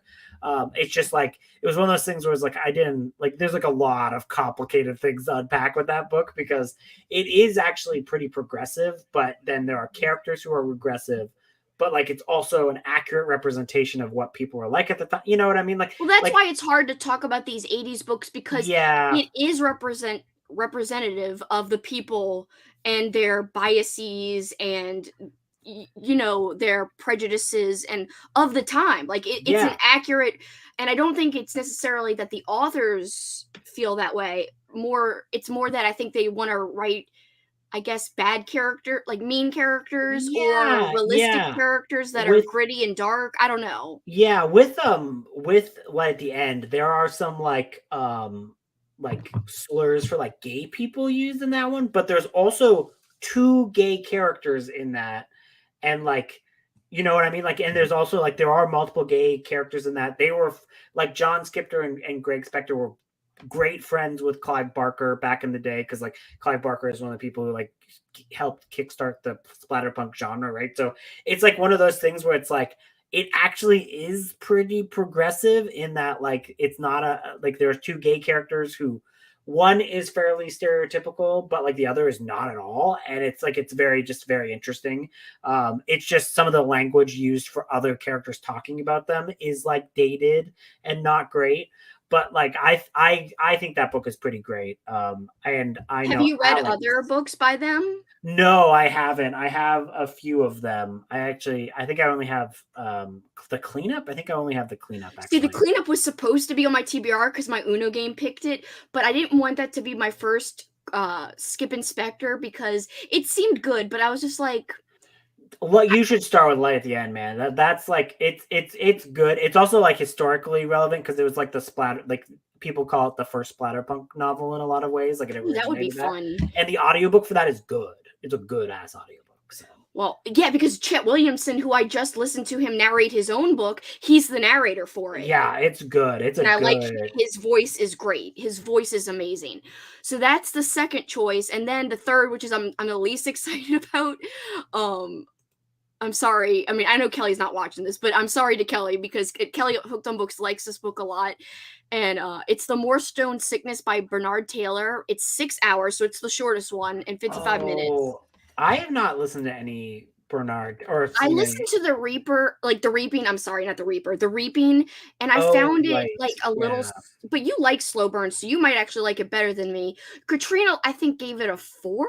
She read it recently, but to me, I just wanted more from it. It was one of the first, but again, it was one of the first paperbacks from hell I ever read, so I wasn't as well read in vintage horror back then, so maybe I didn't know what to expect, and I was expecting something faster paced. I don't know. There is a great vintage horror cover for the Moorstone Sickness that just looks awesome, but what's the vintage cover? I gotta look it up, because the Valancourt one is like a moon over some stones, but the moon has a skull in it, which I think's cool. That's kind of what that it looks like. That's is it like the original cover? Yeah, here I'm gonna post the link in the private. Oh, cool. Not hey that guys, we're just talking about some vintage horror real quick because I love vintage horror. I'm knocking shit over. What the hell? Oh yeah. Actually, someone in the comments was mentioning, and that's a very important note too for you, is that Spike from Buffy was inspired by one of the villains in Light at the End. Really? Yeah. And you could definitely, going in knowing that, you can see. Oh my god, that's kind of exciting. Yeah. That's kind of cool. I love Spike. He's my favorite of the Buffy loves. I love Spike. Yeah, he's not. He's a ass villain in the book. But what I love about Spike is that he's cool and he's kind of like badass and hardcore. So like if the villain's like that, I think that's so cool. Oh, you're right. So it is similar to the new edition cover for the Moorstone Sickness, but it's a little different. I actually like the vintage one better. Yeah, I don't know. I think it looks pretty cool. I love it. Yeah. Yeah. That is so cool. I mean, I'm leaning towards the light at the end, but also something about freaking Ghost Train is appealing, and I don't know why. And Moorstone Sickness is on my 23 to read in 2023. That's why. Realistically, you could probably get to both, right? Like, I mean, yeah, but like I'm just worried about not finishing Pinata. I'm worried about not finishing what's that? Katrina picked out that cosmic horror book for the Pyramid Book Club. Yeah, What it's called. Yeah. I still didn't do that, and that's I was long. like, oh my god, there's too many. Like that was like a one step too far book club. I was like, I'm interested. I think it might be one that I don't complete just because I want to, especially because Katrina helped pick it out, but I don't know if I'm gonna get to it. I really want to, but like I just don't have enough time in the month where I'm like, it's like my one mood reading month, and I kind of want to like live in it as long as possible. Well, next month you don't have too much crazy. Well, I have slasher stuff, but people don't have to read slashers. Like I made the prompts that I made for the Killer Corns very generic, so that people could technically read anything. Like read a book by a woman. You could read any. It doesn't have to be a slasher. Right. But I'm gonna try to read slashers, and I love slashers, but it's not like the same as mood reading to me. Like I hardly ever actually do true mood reading where I don't force myself to stick to like a TBR. Right. Things up. So like I kind of want to just stay in the where I'm just like picking up shit out of nowhere. Like I didn't plan this. This is just like for no reason. Like it just is so unlike me. But your event is only for 2 weeks, right? Like you could like I might extend the slashers or continue mood reading. I would probably say continue mood reading and then like focus on slashers only in that period and then see how that goes. Because if you're enjoying that, I mean, gotta keep going, right? Yeah. Yeah, I mean, I hardly ever do this where I'm just like, yeah, I'm gonna read whatever. Like, yeah. Monstrio really does seem really good. I just don't know how I'm gonna finish it, especially with the audio not available. I don't know how I'm gonna finish it before her chat. Yeah, that's one of the ones because like if the audio was there, I'd be like, oh, but like the audio's not there. Like, the cipher has audio though, luckily. Yes, I know. So I was excited about that because I was like, yes, and I got that when I like bought 12. I bought another like 12 audiobook credits that one day. Wait, how does it let you buy 12 at a time? Is it like a deal? It's like a year. So I have a year. I bought a year discounted for $89 last year, and it got 12. And I was allowed to early renew it, and like so I early renewed it, and then got 12 more. And then I went home, and then my parents gifted me another 6. And then I bought another 3 credits and I've like stocked up and I fully got all of the series. Like there's like a huge long series that I'm trying to just complete because I'm just like into it. But I've been like, it's always easier on audio. So I'm just like, bam. So I had like tons of them. I'm getting like super addicted and reliant on audio, which is a good and bad thing because audio, it's like a different experience. It's very enjoyable if it's a great audio narrator, especially like Chet Williamson or stuff like that. But the bad part is they're so expensive.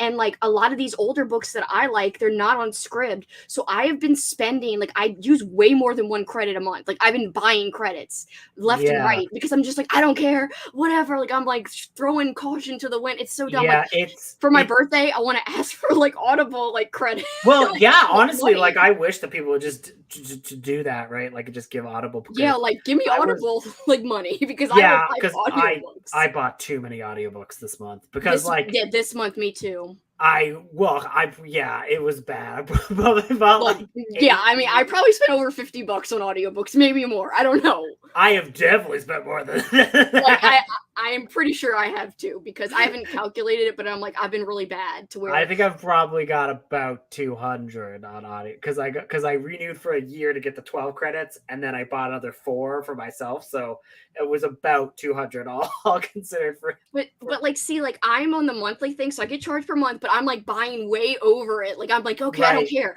whatever, I don't care. Like I don't know what I'm doing. I can't. You should probably eventually switch to the yearly because that'll at least because they have like deals occasionally. Also, have you ever done the thing where you said you're gonna when you say you're gonna cancel and they offer you? I feel bad. Well, you do it though. You cancel, you get it for like cheaper for like 3 months, and then you get that. you can like. That is a good idea. I know Lexie does that, I think, Yeah. sometimes. Yeah. Well, she has multiple emails too. All hail the eyebrows. I did that. I did that this month as well. So I have a few other accounts. So I'm because it was like, oh, you get 2 free ones if you sign up with a new thing, and I was like, wow. Okay. Like, yes, bitch, yes. I'm like putting on a face mask. Says, hello, yes, it is me. Different email address. P.S. I don't know. Like, do you think we should sprint again, or is this like our last chatty bit? No, we're good. I just want to warn everybody. Like, this is probably like our last chatty bit, but I forgot to put the banner up to say it was our last sprint. So I feel bad if anyone's looking for more sprints, but we like to have little chatty bits here at the end. And I haven't talked to Andrew in a while, so it's kind of nice just to be him and I here chatting and seeing you guys too. I didn't know this. Look at this, Andrew. Chet Wilson has a video game adaptation novel for Hell, a cyberpunk thriller. That's crazy sounding. That sounds interesting. Yeah, that's interesting. For Garb August this year, I was going to try to read only video game tie-in books. Oh my god, that's fun. There's so many of them, and they're so weird. Like, there are games like that are like, why is this? And what's also kind of interesting is that a lot of them are written by women, especially in like the early days. Like, a lot of video game and like more than movie tie-ins, more than like more than like novelizations, more than anything. Like, it seems like there's, for whatever reason, video game adaptations, like there were female writers for a lot of those, and a lot of video games, especially in the early 90s, had terrible representation for women, right? So like, it's really interesting because like there's like 6 Resident Evil novelizations, all written by a woman. So S.D. Perry, who wrote all of those. Wow. She literally released a video game tie-in this year. There's like some Marvel video game that I have no interest in playing, but I want to read the book just because it's funny. Did you read a book that you have no interest? But like, she's still doing that. I was like very surprised that she's like still doing those. And then there was like another one. Diane Carey, I think, wrote like the novelization for a video game called XCOM, and like it's very like that is an odd one to even have a novelization. So yeah, I'm excited to kind of dive into a lot of those. So do you think you're going to actually go with that theme for Garb August? Like, oh yeah, I've been slowly collecting for it. So yeah, I think I'm just going to concentrate mainly on paperbacks from Hell, but I might throw in a few like newer Animal Attack, perhaps, like, you know, cheesy sounding Animal Attacks that are newer, like that squirrel book that Ali talked about. I can't remember the name of it. Oh yeah. I think he said it was long though. We'll see, but I kind of have interest in that because it seems kind of ridiculous and up my alley. So I'm like, I might try that one. But for the most part, I want to concentrate on like old school paperbacks from Hell. Even though to me, I don't consider them all trash. I want to like search for some like uber pulpy, like fun, ridiculous, kind of like Death Song that I was telling that I talked about recently. I thought Death Song was so much fun. It was so pulpy, so ridiculous of a premise, but I really loved it. Whereas Light at the End, I haven't read it yet, but I'm just assuming it's kind of more serious, but still like splattery, but more like there's stuff that it does say too. Not all books are like that. Yeah, that's true. That there is. It also does have a lot of fun bits as well. Like, you know, there are characters who are like pretty fun and everything like that. Oh, and I just so people don't think I'm like putting myself in the poorhouse buying too many Audible credits. I at home, when I went home because I had to go home, I go up to my like old room where I have a whole bunch of like storage things, and I found a video game that I never opened. It was like a sealed video game. What? It was a sealed Pokemon video game, and it sold for $300 on eBay. You sold it? Yeah. Wow. So that's what. So like, I keep selling things and then using the profits for audiobooks, right? So like I'm not like putting myself up, but I like keep selling things to get more audiobooks. Well, I'm like using my like job stuff and I'm like, audiobooks. But I have been good with physical books for the most part lately. Like I used the library recently, and I've been using the library for a ton of ebooks. And I always look for every audiobook on Libby first. but it's never there. Like the old school ones are never there. No, Hardly no. ever. Because I think it's only Audible who has a lot of these. Well, some of the Audible originals, though, Libby can get those. Well, I still check, but like a lot of times I don't have any luck finding them. But not for vintage stuff. Vintage stuff, Yeah. no. And it also is dependent on your specific library as well, right? Because like certain I even titles- check Hoopla too, just in case. Yeah, So I check yeah. that, Hoopla, and there's one more that my library uses, but I check them all. I wish those Valancourts would like. I show up on know. Libby. I That would be kill so for that. cool. I'd be like, yes, yes. That would be so good. Because like there's some of them that I want, and I'm like, ugh, I don't want to spend. Sometimes the text is so small, and like the books, like yeah, it's a smaller size than like a traditional newer book. But like when you look at it, like look how thick it looks. It like it's intimidating. And then like sometimes the page is just so full of text. Like, yeah, that and, like, intimidates me sometimes. yeah, like this book here has like. Oh my god, that's so small. Yeah. And it's like a short little book that's like only, I think it's only like, yeah, it's like less than, it's barely 200 pages, but like the print is like so small. It's like, I know, then it's like, it's actually way more, it's got to be way more pages if it was a new book, like if it was ever reformatted. Yeah, exactly. I had that with my vintage copy of Familiar Spirit, which is like, it looks like a small book, but like this print was pretty small on that. I read it on Kindle, so I like wasn't too like I'm kind of glad because I wasn't too focused on like being able to flip and see how much more I had. So I was like, okay, just go with the flow. That was easy to read for me for some reason. Oh yeah, no, it wasn't hard to read. It was just there was more to it than I had thought there was. So. No, I meant like, you know how sometimes like I kept saying like, oh, I don't like reading without audio anymore that much, but that one felt okay. Like I didn't feel like, oh, scared about like not being able to finish in a timely manner. It was like, oh, it just feels like a breeze. Right. Yeah, that's awesome. I'm sorry that we just we're just talking now, but I hope you're everyone's cool with it.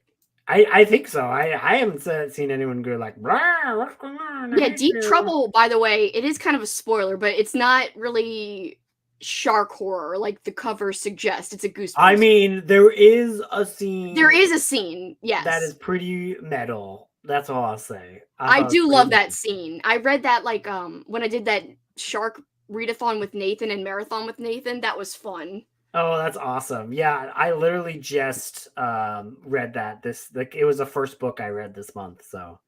Oh, cool. I think I remember you saying that. Did you vlog that? I was actually the first I think I started a vlog and then I deleted the vlog that I was part of. You might have been saying that on sprints or something. I can't probably. I knew I heard you talk about it. It was the first time that I ever like fully finished a like a book like a Goosebumps though. And I actually Oh, really? Yeah, it was the very first one. Yeah, that one's fun. I like it. It's different than you would expect. It surprises you. Yeah, and I like the character writing, the writing, like the sense of time and place was actually pretty great. So yeah, I did like that one a lot. It was a lot of fun. I'm glad to hear you like Light at the End, and I know Andrew already mentioned that you said the inspiration was taken for Spike from that book, which is so cool. Yeah, it's so cool, and you could definitely tell. And I've only watched a little bit. I haven't watched a lot of Buffy, but like you can definitely tell. That's very exciting. I'm excited, like extra excited to read it now. But I'm also excited about Ghost Train because, I mean, listen to this. Something deadly is stalking the corridors of King's Cross train, preying on the passengers. It once attacked commuter Mark Davies and threw him from the train. Ex-policeman Les Chatterton is obsessed with the murders and suicides on the East Coast main line. His own wife has been among the victims. Together, Davies and Chatterton must board the Ghost Train and face their own fears made real. Traveling on a one-way ticket on the Nightmare Express, dun dun dun, to hell. It doesn't say to hell. I added to hell. Whatever. Like, come on. To hell. Thank you, Rally. Yeah, I'm trying to enjoy my mood reading because I hardly ever get to do that, so it's kind of nice. Yeah, I bet. Like that's it's just because you know I do the themes, but this month I'm like, no, like just chill and do whatever. No. And next month it's back to the themes for a little while, but then I'm kind of chilling out. I am doing coming of age in July. It's not like a readathon officially, it's just for myself, but I love coming of age, so that won't I don't think that's going to be too hard for you because like that's like your favorite thing to do. I know. I'm like I've got like freaking like 20 books I want to read that are coming of age right now. Oh, I Oh, have no doubt. So many I of them. forgot about Daddy's Home by Paul Dell Anderson. Oh, I've been wanting to read that. He's got a whole line of I think Dell Anderson is the one who has the whole line of the claw hammer. Yeah, claw hammer, and it's like a whole bunch yeah. of other ones with weapons. Yeah, I've been kind of interested. Like, I don't know anything about them, but like they look interesting. Like, I don't know if I've heard anyone has read them. I mean, like, I don't know.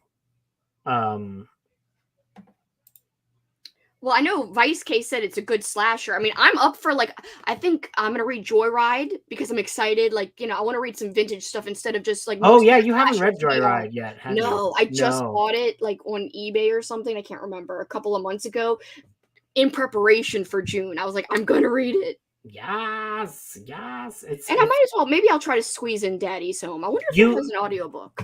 I think quite a few Paul Dale Andersons have at least ebooks. So they I might know it's have on audiobooks. ebook. Because I think they were with Resurrected Press, or they probably would have an audiobook. I would It believe. doesn't, but it is on Kindle Unlimited actually. Oh, well, that's good. It's good. It's really kind of a crapshoot where like sometimes you're like, oh, and then other times you're like, I know. oh. In fact, I was like looking just exclusively for books with like audiobooks last night. I was like, I'm feeling like an ass right now. Like I'm only looking for books with audiobooks. But like Well, it's just I mean, the easiest kind of most relaxing way to read sometimes. Yeah, exactly. I mean, you gotta be kind to yourself. Sometimes it's just easier to do, right? So Yeah. Clawhammer is in Paperbacks from Hell. I think that's one of the ones I have. I have Daddy's Home. I think I also have a vintage edition of Clawhammer, but I think they're all on KU. A lot of that's awesome. That's awesome. they're called the Instruments of Death. That's the series that it's Oh, called. I like that. That's a fun. So there's 9 total books in that. So Clawhammer is number 1, Daddy's Home's number 2. Yeah, they're all on KU. Ice Pick, Meat Cleaver, Axes to Grind, Sledgehammer, Jackhammer. I gotta read these. I gotta the read these. freaking names of that is Yeah. so good. Yeah, it's kind of exciting. And hardly anyone's reviewed them. That kind of sucks. Like, I want to read them. I don't care if they're, like, pulpy. Thank you so much. That's so sweet of you. Yeah, thank you. Thank you, Annie. You're the best. Corn Crew represent. Corn Crew? Thank you. Corn Crew? I'm excited about the killer corns because they look so cute. Yeah, they look so cute. Those are so very cute. I was like, oh. I gotta give props to Lexie though, because it was her idea first with like her potatoes that she kind of did something similar with, but she gave me permission to like do my twist on it. Yeah, I mean, I don't think Lexie is gonna be like, how dare you?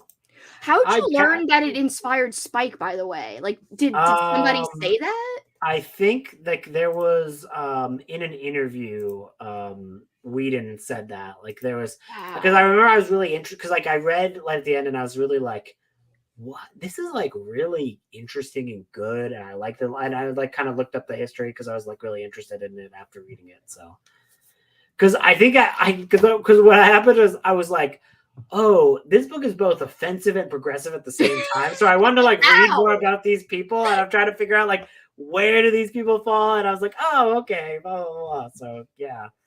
Mythos Managed heard it in an interview from Joss Whedon for sure. Okay, yeah. Okay, that makes sense.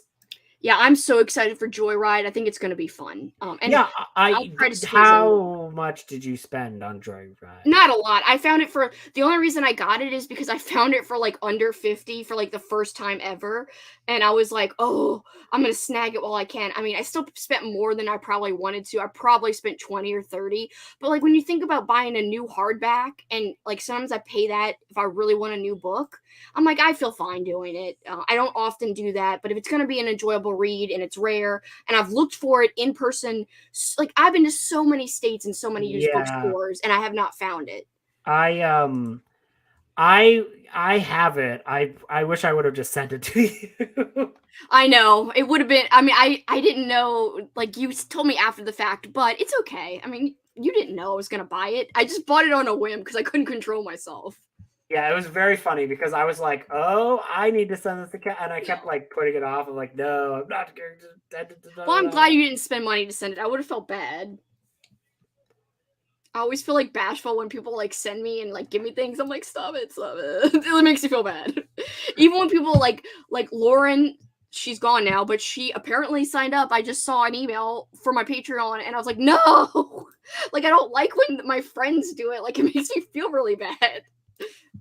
Like you doing it. I'm like, no, stop You never it. stop me. You can never stop me. By the way, for August, my book club picks, I actually have them picked out. I think you already saw it, like, on my Discord, but we're going to be reading. I just happened to grab this book when I was showing you about the text. This is one of the books we're reading for August, but also Stinger. I'm going to do, like, 3 books where people could pick and choose or do all 3. I'm going to have, like, group read areas on Discord. So I'm very interested to see what Did you read it? Which one? This one. Or Stinger, are you talking about? Stinger. I'm excited for tomorrow. Like, I'm interested to see how that goes. That's so funny. She thought it was me. That is very funny that she thought it was great. you. Because I was like so convinced that she would know it was you. Yeah, I thought it was like super obvious. But I think I used because I was like, this is not Lexie, eyebrow emoji. And so I was probably was like, oh, okay. That would make it seem more like it's me. Yeah, I realized that after the fact. I was like, oh, right. I could see how this would happen. So you thought it was being obvious. Meanwhile, she was like, this is definitely Kelsey. So funny. That's so great. I'm so excited for tomorrow, and yet we still don't know what's going on. Yeah, I'm excited, but I'm also like, I'm kind of nervous because I don't know how to do the thing she said where it leads to other people's videos. Well, I don't think I don't think is I think we're just gonna end up scheduling it, do a premiere and then probably just in the chat just say, hey, this person's next on the premiere. That's that all would be really good. need. And somebody could put the link for the next person's channel or something. Yeah. That's probably all you're gonna really need to do. So tomorrow is the film crew group thing at night on Lexie's channel, and me and Paul got to run. So I have to tell them after the first sprint, I might not be back because I'm gonna be running, and I'll come back and I'll be all sad and being defeated. You said, I look defeated doing the yard work. Oh, it was so funny though. It was so funny. I look so miserable. I hate doing physical activity. I can't believe I'm doing physical activity. It was just hot outside. It's always hot. Yeah, I bet. Today too, I kind of not almost died, but it was really hot outside. I almost died. It's killing me out here. God, I almost died. Not literally, but whatever. No. Oh, another book I was tempted to read, but it doesn't have audio. I was just gonna read it on a whim. The Wells of Hell by Graham Masterton. I want to see how much my tastes align with Eric. What's his name? Eric. Oh my God. Too Much Horror Fiction. Will Erickson. That's what it is. Oh, Will Erickson. I was mixing up his names. Eric. I was like, Eric? I was like, Eric? No, Will Erickson. Because I always see his reviews, and sometimes I very much disagree with him with what I've read, and he doesn't like it or rips it apart. Or for instance, I think he really liked The Reaping, and I just thought it was a little too slow. I get surprised too by the things Kelly likes and the things Kelly doesn't like. I can't tell what she likes. Yeah, she's kind of a wild card because sometimes you think you have everything figured out. Yeah. Because sometimes a slow book you would think she would think is boring or too slow, she sticks with and loves. Yeah. And I'm confounded how. But another book she's I got bored and DNF'd. I'm I don't understand. Oh yeah, I know that I'm not on the same. I love Will Erickson's blog, but I'm not on the same page with him as far as reviews go because it's some of the things I'm yes, because he does not really like the Shadows short story anthologies, but neither does but I even think that those anthologies are improperly described in Paperbacks from Hell because I kind of almost get the feeling that he maybe read one of them and then just collected them all because there's all oh yeah, Charles L. Grant, he hates gore and blah blah blah blah, and then you read some of those and there's they're pretty gory. I don't know what you're talking about. Yeah, it's doesn't he describe it as all quiet horror? Yeah, all of them. And some of them are, yeah, of course, but not all of them. It just seems to be a theme. I love every Charles L. Grant stuff I've read so far, though. So. I've got to read something by Charles L. Grant. I just don't know what to start with. I have so many of his books. It's not even funny, vintage vintage copies. Yeah, I don't know if I've read a full. Now that I'm trying to think if I've read a full book by him. Like I Yeah, but I don't know mostly if what I have is a short book or is stories. part of the Shadows. I don't know. Are Shadows just called Shadows? Like Shadows Yeah, 1, Shadows Shadows 2? 1, Well, I and then don't it have goes to, like the that. final Shadows. You might have they're like there's like the Tales of Greystone Bay and stuff like that because he had like a little Yeah, like like he he's had got his like a series. It's like The yeah Orchard, Dialing the Wind. What's yeah. that? I forgot what it's So called. those aren't like I don't believe those are like super connected, but like I think he kind of created his own little kind of like Castle Rock-esque thing. Oh, Because like okay. some like there are two short story collections associated with that like run of the mill thing. And like there's like a whole bunch of like authors who like contributed to it. So like yeah. I need to read more Charles L. Green. But I want to read Shadows and like some of the Shadows collections and see how those are. Also, I do have Midnight and After Midnight, but I'm way too scared to read them because they're like in decent condition and in plastic bags. What Midnight and After Midnight? Oh, those are the ones with the clown. Yes, the second Yes. one's the Oh, clown, but this man. one they're both with the clock. Right, the clocks. Yeah. The coolest covers. Yeah. Oh my god, those covers. I That love clown these so cover is much. I forgot what her name is. The artist. so It's a good. woman, but she's amazing.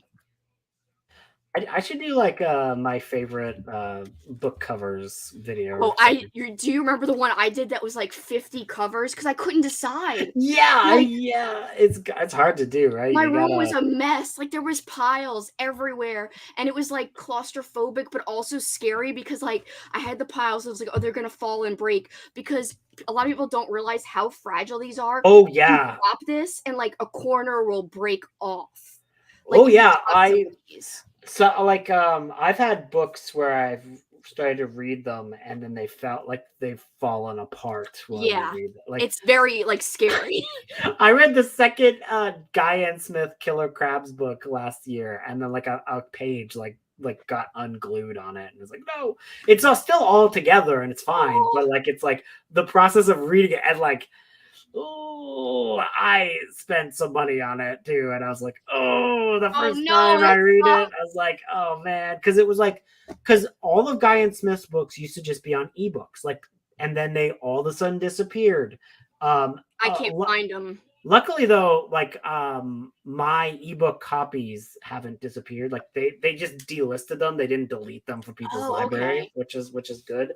But yeah, and on archive.org, there's like books 3, 4, and 5 of the like the freaking But not 1 and 2. but not 1 and 2. And I have one Annoying. on an ebook, and then I went to buy 2 because I couldn't find it anywhere, and I had to spend like $30 on it. And I was See, like, I feel like if I'm gonna be like a Animal Attack connoisseur because I love Animal Attack, I gotta read Crabs at one point because I've read Rats, I've read The Nest, I've read so many Animal Attacks. It's gotta show up again sometime because like so. Guy N. Smith is like pretty popular. He's pretty popular. He's like so many of them, like of the ilk of like just these like super short little dudes that are just like very trashy and very weird. Like they're fun reads. See, this is the one I don't understand. Like The Auctioneer, I love The Auctioneer, but how Kelly loves it, I don't understand because she DNF'd Under the Blade by Matt Serafini, which I think is a pretty fast-moving book. There is some like character development, but it's not that long. But The Auctioneer is such a slow burn. Such a I'm slow like, burn. how did she love it? I was very surprised when she commented on my video, like, "Oh, I love The Auctioneer," and I'm like, "You do?"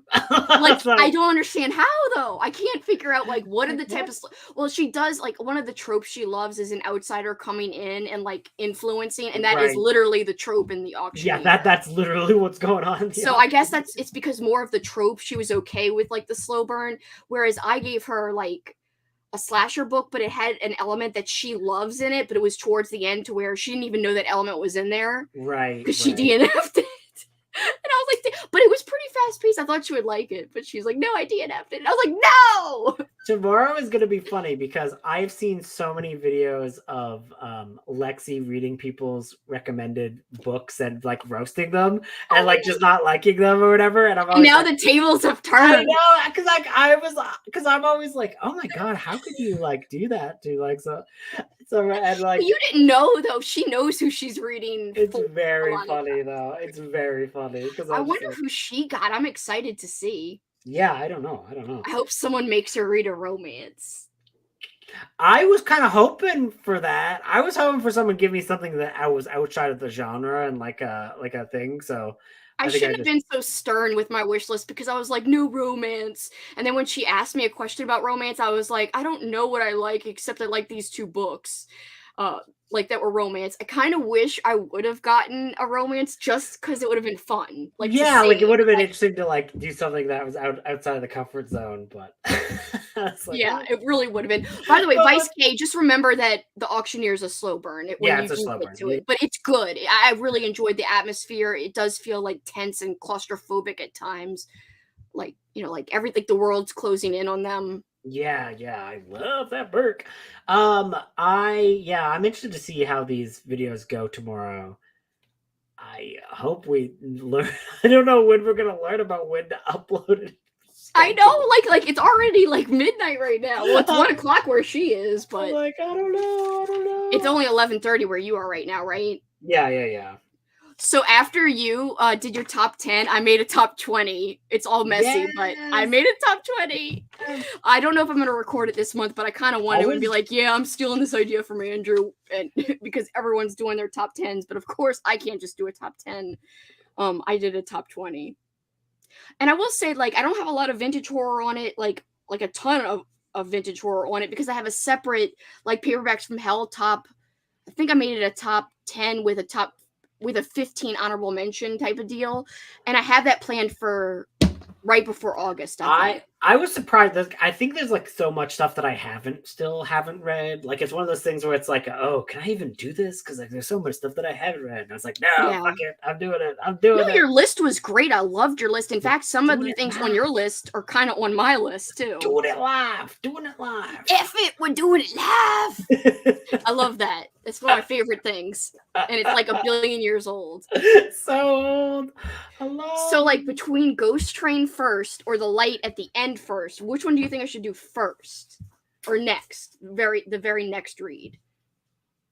I maybe Ghost Train because it's a mystery, like you know what I mean? Like it's like I think that you could enjoy and read Light at the End whenever. You know what I mean?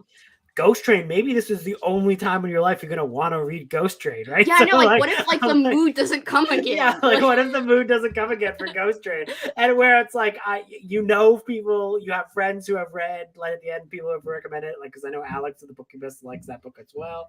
So like, you will eventually read that book no matter what. Oh yeah, that's gonna get read. Period. I mean, for sure. But Ghost Train, you're right. Maybe like I have to do it now. Yeah, to make sure I do it. Yeah, it might be the one time in your life where it's like, oh, it's Ghost Train. I don't think I've read anything by Stephen Laws. I think I have an Animal Attack book by him. It's like a Panther book, or no? Maybe I just want it. I'm just trying to remember what else he even wrote. But you know who I want to read everything by now? After reading Death Song, I want to read everything by Douglas Borton. Just because it was so absurd.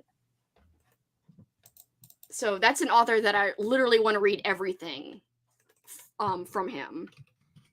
Like he's got that dog book called Man Stopper. He's got Dream House. I have that book. Man Stopper? Yeah, I have Man Stopper, I think. Yeah, I heard I think so. Here's another thing about Will Erickson. He's reviewed that and he liked it. But like again, I don't think our tastes I want to see how our tastes match up, which is also why I might read The Wells of Hell soon. I don't know. No, Man Stopper is the one killer dog book I don't have because I have the dogs. I have the Al Dempsey one, which is like that girl on the swing. I have a book called Killer Pack and a book called Rabid, which are all dog attack books. But I don't have that one. Oh, man. I think that one sounds fun. In terms of it being campy or whatever. Yeah, I'm sorry. We did do the last sprint. We're just having a chatty bit right now. Just chat a bitch. But yeah, you could rewatch after this post, or I don't know if there's any other ones.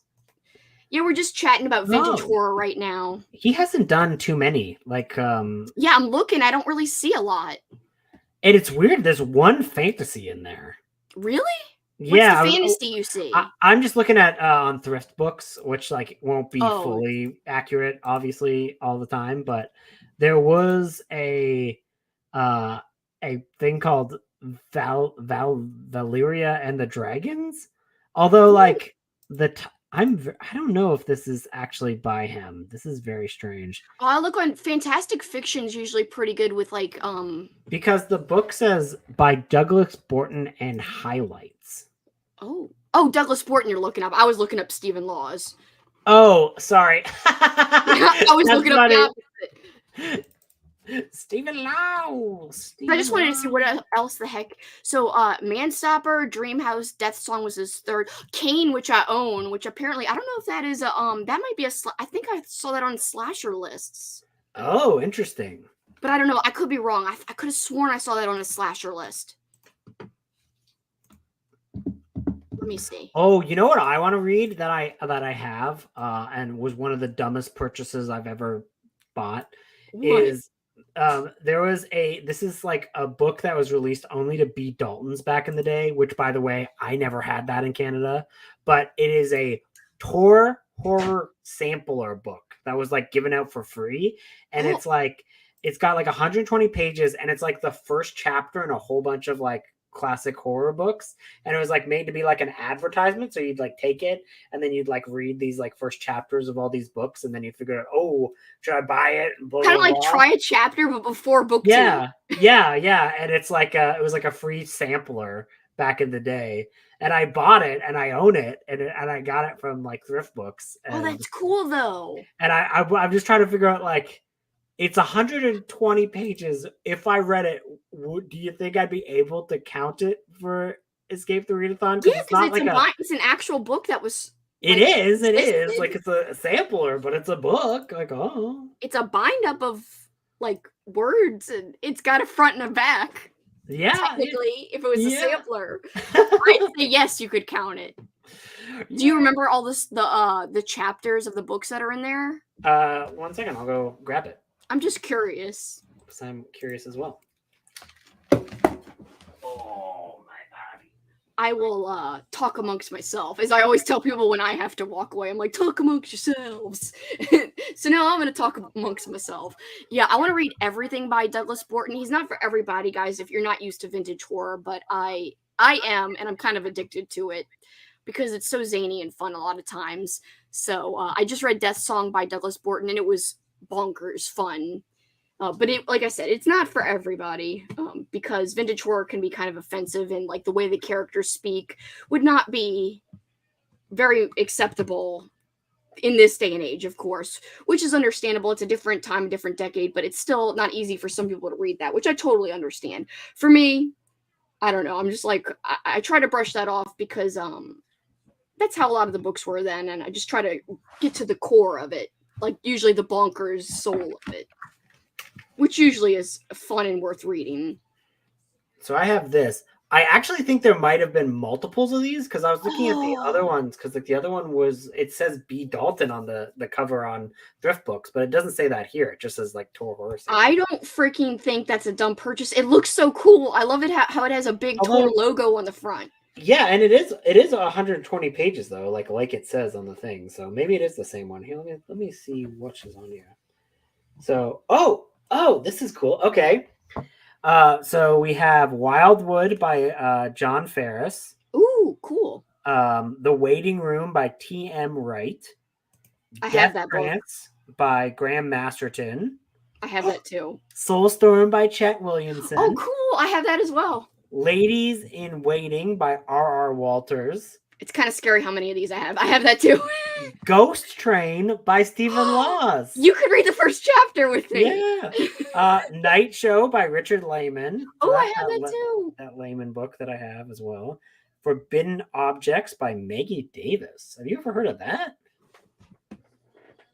Yeah, I have it. It's right. It's up here. You Can want I- to see the cover? Yeah, I want to see Yeah, the let cover. me I was grab it. curious.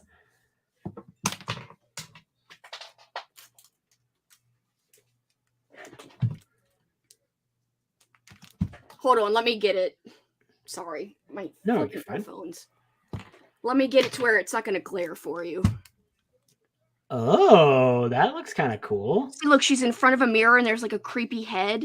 Is this one of the first ones I found? I think, or did I splurge before I knew what I was doing when I started collecting it? The very first thing I did after reading Paperbacks from Hell was to buy stuff online before I knew about. Oh, You should just go to used bookstores. So I did splurge, like I think the week after I read it, and I bought like $200 worth of. This was years ago. $200 worth of books. This could have been one of them because it's in a bag, which makes me think. But I could have put it in a bag, actually. Maybe I did find this at the used bookstore. But either way, I really like this cover a lot. Yeah, that's a Lots cool of greens. cover. It says, "Oh, this is funny. Slimed and blind as death, the dead man sits. Forbidden not slimed and blind as death." Weird. I don't understand. By the way, your boy says, "A marvelous novel, Southern Gothic at its best," says Charles L. Grant. Nice. So then there's a book called Love Child by Andrew Niederman. Ooh, You know I it's might gotta have that be- one. I love Andrew Niederman. You know it's got to be wild. If It's by- going to have incest. Oh, yeah. Brujo sure. by William Relling Jr. I don't think I have that. I've never heard of that one. I've never heard of it either. The Orchard by Charles L. Grant. I have that one. And then Song of Callie by Dan Simmons. I've heard of it, but I don't know if I own it. I've actually heard good things about it, I think. And then Night Vision by K.W. Jeter. That sounds familiar too. Night Vision? Yeah, Night Vision by K.W. Jeter. I'm just interested in what it looks like. Night Vision cameras came up. I don't know why. I put like the person's name and book. And then there's Here like this is the back of it is there's like a quote from Peter Straub, who just died this year, but horror tells stories at a particular depth that is full of resonance. Anybody who tries to do what horror is doing and publishes the best that's going ought to do very well, very, very well with it, and ought to also continue to widen the field. Interesting. So there's a little bit more descriptions on some of these books. A chilling novel by the best-selling author of The Fury and the Child of Edge's Light. Nightmare. I was trying to see if there's anything interesting.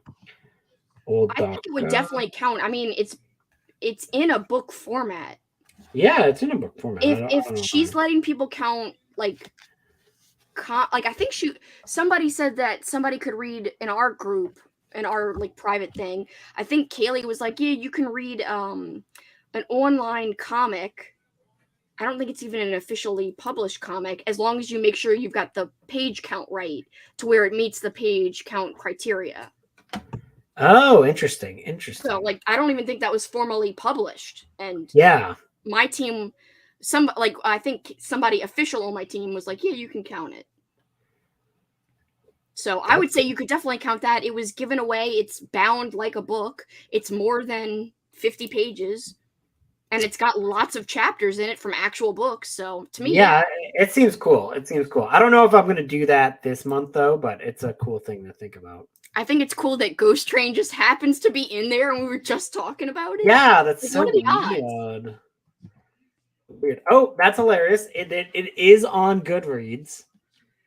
It is? Yeah, the Tor Horror Sampler is on Goodreads. Does it have a rating? There is only one review. What the hell? And then it's there's like a few ratings, Oops. but there's only one review. I put up the cat. I didn't mean to. No. The cat's gone. This is like a rather peculiar item I picked up at a charity book sale. Of the variant excerpts here, one, The Orchard, was already on my list of books to read. I will probably have to add The Rating Room and Wildwood to my list of books to look out for now. On the negative sides, one of the excerpts, Love Child, was so hilariously awful that I started laughing audibly by the third sentence. The sentence was, her body wouldn't calm down after her sexual encounter with Johnny. Okay. That's a pretty funny sentence. I want to read that already. Which now. I'm sure you can appreciate why someone might find that funny. In any case, it doesn't leave me wanting to read Needham's work anytime soon, unless I'm in the mood for comedy. Cool, dude. No one gives a fuck. Of the authors, most were people I have at least heard of, if not read, with only Walters, Relling, and Davis being complete unknowns. 3 stars because I don't know how to rate this. I like your voice that you gave him, like all like smarmy, like oh. Wow, you've read. I'm sorry, I did the wrong one. You've read freaking Babel or whatever the heck how you ever pronounce it more than once. That's a total of 3 times. Isn't that long? Damn. Oh, you bought Soulstorm? I think it's called Soulstorm and not Soulstrom, right? I'm thinking of Deathrope, how it has the weird R before the O, and like, what does that even mean? So, basically, Will Erickson was kind of ripping apart Deathrope, whatever the heck. That's by Chet Williamson too, and he was saying how Chet Williamson doesn't like he doesn't seem to like horror in your face. He seems to like quiet horror, which is fine. I really loved Ash Wednesday. I thought it was kind of powerful. I want to give his books like a chance. So I don't know. I want to see how closely my tastes align with Erickson. I think not at all, but I'm still curious. Oh yeah, I need to check to see if he ever like rated Gila, because he read Gila, which is the Gila Monster horror book. Right I saw after, a picture of it on his blog, but I can't remember what he said about it. Right after the Paperbacks from Hell collab we all did for Plagued by Visions came out, and that was one of the books I recommended. So like I'm like, did he read Gila after watching that video and be like, oh? So I was like curious to see if he like if he trashed it or liked it. Yeah. He doesn't seem to be like that into Animal Attack, but he does seem to appreciate when something is like pulpy and fun. Gila is like kind of an Animal Attacks, but like it's also like, you know, it's also like a giant mutant like thing. Yeah, so it's like it's multiple things. Yeah. I found Soulstorm actually on its own Audible too. But again, I just read a Chet Williamson, so I want to read some other things. But last night, out of nowhere, I just like went on Will Erickson's blog, and I was like, I want to see what he has to say about some people. He trashed Robert McCammon. I was like, bitch, them is fighting words. Wait, for what? What did he like trash McCammon on? He didn't trash him. He was just kind of like, it was very dismissive of like McCammon's writing style as a whole, more than just commenting on like the one story, which would have been fine if he didn't like one story. Let me try to find where I found it. It was like a short story collection. I was looking up a different author. I didn't even look up McCammon.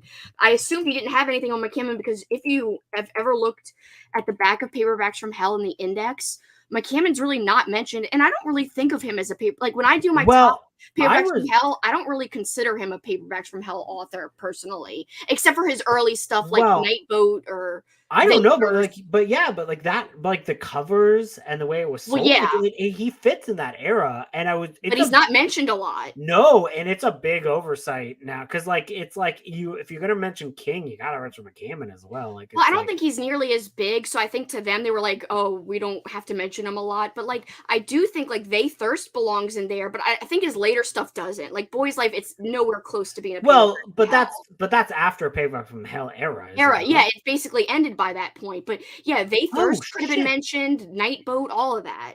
I have a horror western anthology called Razored Saddles, which that's that's the one, Razored Saddle. I read the review, and that's where he ripped McCammon up. And the do you have a vintage copy of that? I do, yes. The cover is amazing. I saw it on his blog last night. It's really cool. A pleasant, inoffensive horror tale. Yes. Oh, you're reading it now? You found it? Yeah. Yeah. Well, simplistic style neuters the creepiness of the final. Wow, simplistic style. I was like, he kind of like, it was almost like a shot at McCammon's style as a whole. Like his Yeah. simplistic style, not just in that story, but it made it feel like, to me, he was talking about his style in every book, and I was like, bitch, them is fighting words. Like, no. Like, it's okay for people to have different opinions. I always say that, but like, I'm very protective of McCammon, and that makes me sad. Yeah, I'm trying to see. I was interested if there's any other. I don't know if he's written anything else about him. I don't think he likes him. No, I don't think so either. And I don't think Grady Hendrix maybe has even read much from him, because again, it's like he's barely mentioned. I think he might be mentioned on like in a sentence in the entire book of Paperbacks from Hell. Yeah, because I think there's one picture of a thing. Yeah. Like maybe one of his like early books that were marketed like Paperbacks from Hell, which he doesn't even like himself. Like McCammon doesn't like those books because he got better. He did review a short story collection. Like he reviewed Blue World. Oh, he did. Don't you like Blue World though? I thought Blue World's pretty good. I don't think it's like his strongest work by any means, because I just think he's a novel writer, not a short story writer. But there are some fun short stories in there. Like I don't think any of them are like particularly awful. One-dimensional is really the best way to describe these stories, says Will Erickson. Damn you! Yeah, I don't think he likes them. No. Damn. Like, and it's just like hardcore for somebody like that he might interact with it, like author thing, like because Will Erickson's in the community or whatever. Wow, a writer for teenagers. Like that's like really strong opinions. Yeah, well, about like, him. Bland and middle of the road, a writer for teenagers. I mean, damn, dude. Like, wow. Dude, how much have you read by him though? Like to say that? Yeah, that's very surprising. He's got plenty of rabid fans who swear by Swan Song, Wolf's Hour, or A Boy's Life. Oh no. Well, I do swear by A Boy's Life, but Wolf's Hour is badass. Like, yeah, but I don't understand how, like, I have read some terribly written books from that era that I think it, like Carnosaur. I don't like. Carnosaur is one of those ones by Harry Adam Knight, the guy I just read the book by. Yeah, but is a book that both Will Erickson praised that book. I read his praise about that last night, and I'm like, that book is not good.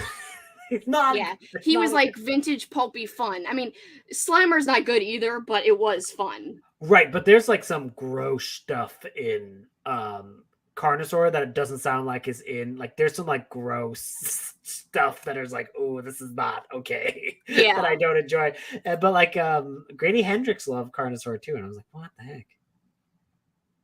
I just think, like, to say he's simplistic, I think, like, I don't think Boy's Life is simplistic at all. I think it's like, well, I mean, coming of age isn't forever. I mean, I don't know. Wow. He is like, Jesus. He's like, the metaphoric descriptions amateurish, the psychological insights jejune? What does that even mean? Jejune. That's so weird. This makes me sad. His prose is so mild that I was never hooked, never captivated. Jesus. What? He makes me want to slap him. Like, not really. It's okay to not like McCammon. I mean, you don't like Swan Song, as you talked about in your top 10, but you do like other McCammon books. I mean, Stinger made it in your top 10. There are some stories in there were not. There's like, not all of the stories in Blue World are great, so I can understand. Yeah, but he's saying his entire style as a writer, though. Yeah, he's, but like saying his encompassing style, it seems like. Very strange. Very strange. It's almost like he's got some kind of like thing against him or something. Like, did he snub you? I don't know. I don't know. It's very odd. It's just like, I've never heard anyone else describe McCammon's work as a whole like that. Like, not liking one of his books, like you not liking Swan Song, but you don't say McCammon freaking sucks as a writer. No, that's the weird part, right? Because like, yeah, I mean, like, fucking Usher's passing is awesome. Like, Stinger is like, if he read, he clearly has not read Stinger, I would say, because I think like if he did not, I think he would probably like Stinger. Nobody really talks about Stinger about me though. It's weird. Nobody really does. Besides, like, I think you and I forgot his account on Instagram, but he likes Robert McCammon a lot as of last year. I forgot his name. He's actually in podcasting. he sells vintage books too. I can't remember his. Anyway, he's got a good account that he does book hauls on Reels, vintage book hauls on like Instagram Reels. I think you probably follow him too. Anyway, he likes McCammon a lot. I think he talked about how much he likes Stinger. He also talked about They Thirst though. He liked They Thirst more than I did. I thought They Thirst was a little too long, but it was still entertaining. I do think, like, it's interesting some of the stuff that people still rag on McCammon books for, but then they let pass in King books because, like Will Erickson, like yeah, because I'm like, yeah, there are like I do think that occasionally like there are some like racist elements in McCammon's work, and like occasionally in earlier stuff, and stuff that don't completely work all through, but like. The same can be said about early. Definitely King. the same can be said about King because of his character's dialogue, for sure. Yeah, well, and his characters or dialogues are normally like way more pronounced in terms of like slurs and everything like that from the time. It's very interesting. Ooh, he's gonna watch It Came from the Page episode, like from your channel. That's right. I do call another episode. I'm like, who is Slimer by? Harry Adam Knight, but honestly, there is a lot of offensive stuff in it. Like, I don't think you'd like it, Andrew, because there is a lot of like the really nasty guy says like the most abhorrent things to the women, and like he does abhorrent things, but you're supposed to hate him. And like at one point he's like he's evil, but like I don't know if you would like it. Like I'm okay because like he's supposed to be evil. He's written like he's evil, but he's like a caricature. Like I don't think it's serious. Like there's nobody really that horrible. I would hope. Yeah, well, that's not true, but I feel like I just didn't gel with the writing, and so like you normally have something like that like come like well okay, so in Carnosaur it starts with a 25-year-old and a 13-year-old getting it on. Oh no, like that doesn't happen in Slimer. That's weird. Like, and it's the start of the book. That's weird. And then like the dinosaur eats them both, but like it's like. Why did he even say their ages? Well, that's what I mean. Like, why is this in here at all? How is this not mentioned by anyone else who's read this book? And I was like, because I'm like, weird. Because it's a gross scene. It's supposed to be kind of gross and like skeevy, but it's also like it's like too involved. Like it's very weird. A similar thing happens in Orca, by the way, by Arthur Herzog. Like there's I don't think I'm gonna read Orca. There is a scene with that where there's like a young girl and like a older man in a boat, and I'm like, what is going on?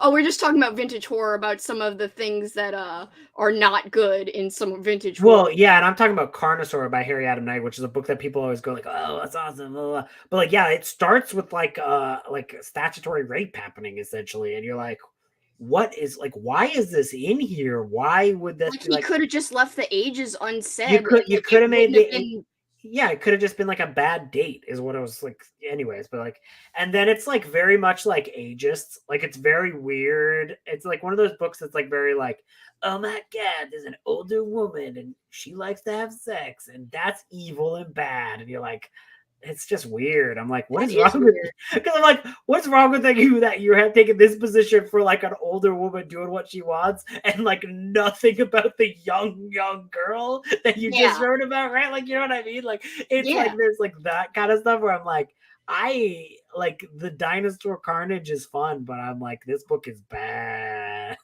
Yeah, Slimer didn't have stuff like that. It was more about the guy being really nasty about like doing things to the women and being like way over sexualized, but it was almost like a caricature where it was funny. And not funny. It was horrific because of how like the danger he posed to the women, but it was funny because it was just so like not believable, like a caricature, like I said, over the top, not like just way ridiculous that somebody would be like that. Yeah. I'm not saying that people aren't like that sometimes, that people aren't like overly evil and guys can be horrible because they can. But I'm saying like you'd have no problem with framing it within the time frame and knowing that that character is that way for a reason in the book because he's supposed to be this evil guy on purpose, like for a reason.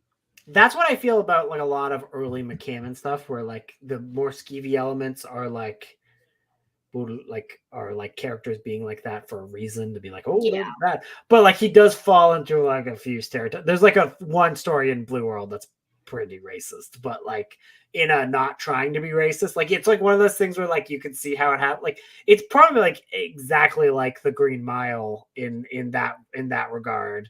Like in that, or the Stephen King one that's like pretty like, oh, when you read it now, right? You know what I mean? Like Yeah, I've not read The Green Mile, but I've seen the movie. But yeah, I've seen the movie, but I haven't read the book either. But like it's a story like that, and like, you know, that's the thing that kind of happened with like a lot. But it was like, so like you're like, yes, it's racist. It's not maliciously racist, but that doesn't really like, you know what I mean? It's like that's a hard discussion to have where you're like, well, it still is. It's just like and it's like, how much of it is he trying to like capture the times? I don't know. That's like the part you never know how to talk about. Yeah, it's hard. And it's like you can like tell, but it's also like, you know, sometimes you're learning about new things and you're trying to implement it, right? So like, you know, when people like, it's very interesting about like Stephen King, for example, like where they're like, they'll read something of earlier of his stuff and it'd be like, but as you can see, he like expands and he's got different characters, right? He learns as he goes on, and it's just they are interesting time capsules between just like public consciousness in general about some of these topics, right? So it's like, you know, they are interesting, but they definitely have to be put in the era that they're in. But like unlike someone like Lovecraft who like never like there's like oh god, yeah. I mean, he was actually like racist in life. Yeah, and like yeah, and in his work. And there was never like a 10 years later he was like, I've seen the light. No, like yeah, like, he wasn't writing bad characters. Like he was writing like, hey, this is my beliefs too, bitch. Yeah, man, they were so bad. I read one short story by him, and like for the most part, like they're like pretty good short stories.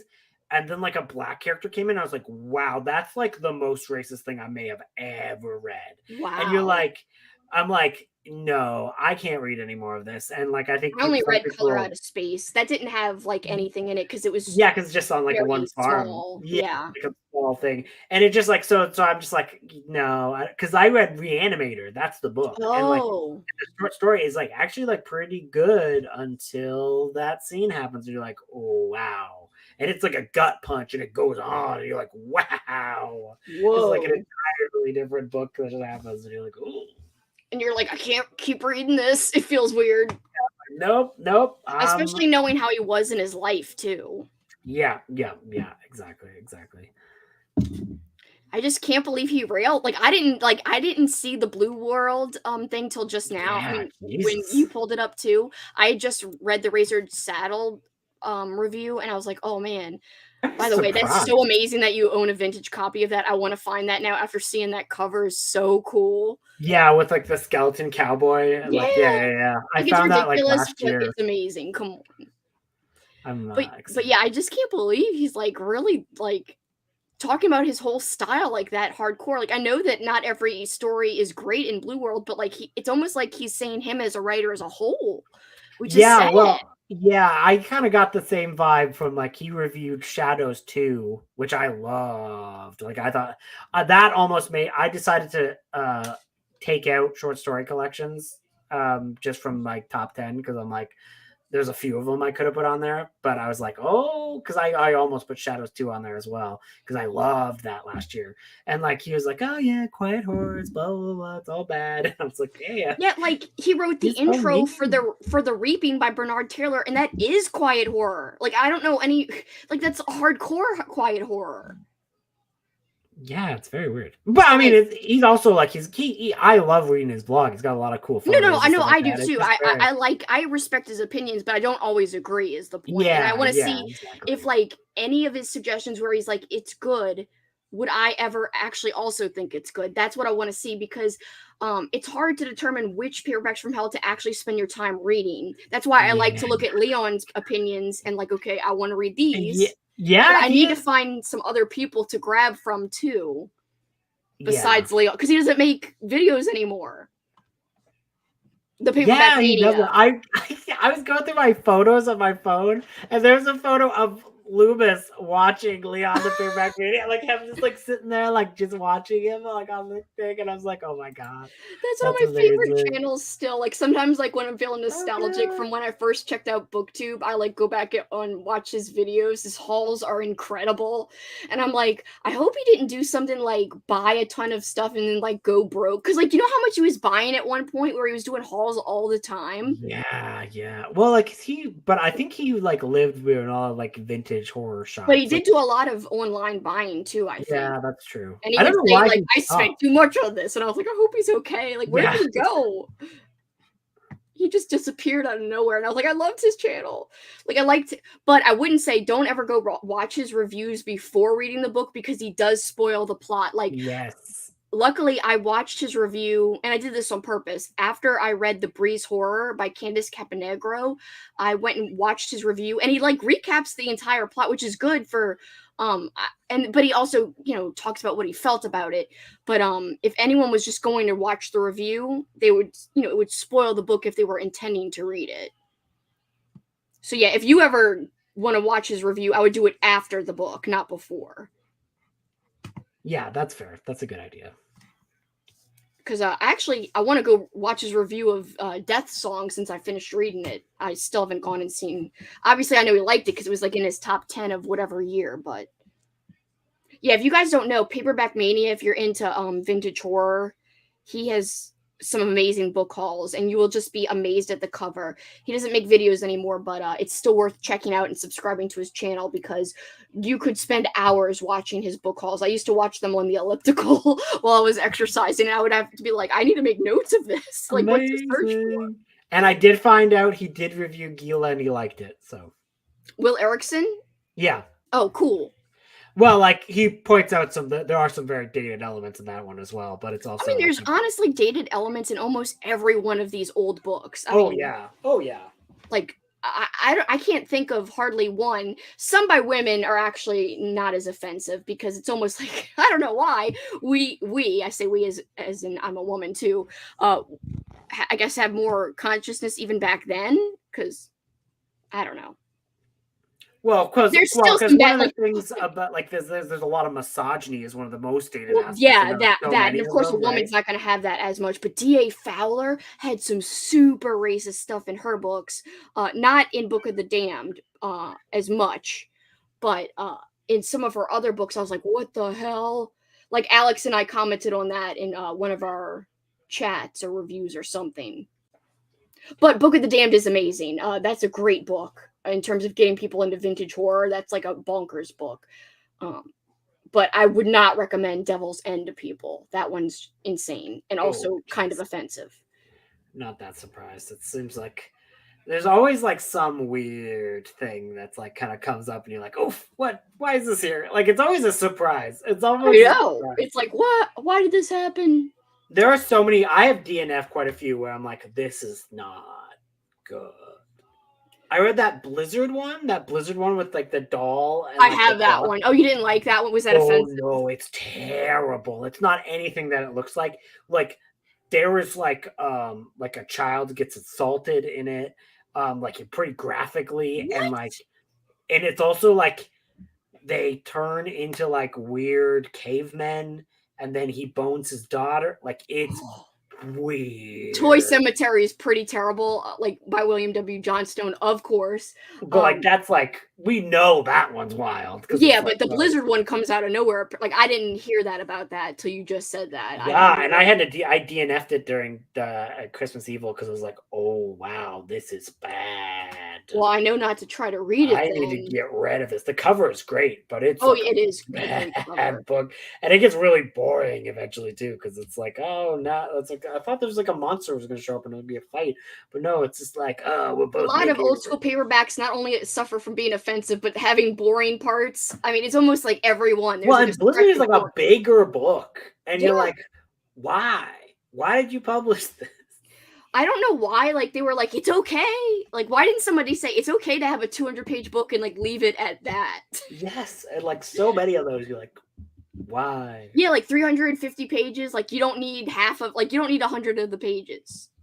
I felt the same way about Ritual by Graham Masterton. It's also known as Feast, with the great step back art. Yeah, the one that's like hundreds of dollars online. Yeah. Oh, like I have a hardcover, which it's not anywhere as cool as the paperback. I don't own the paperback. No, but the story, everyone felt the same as me because it was a book club pick of mine last year.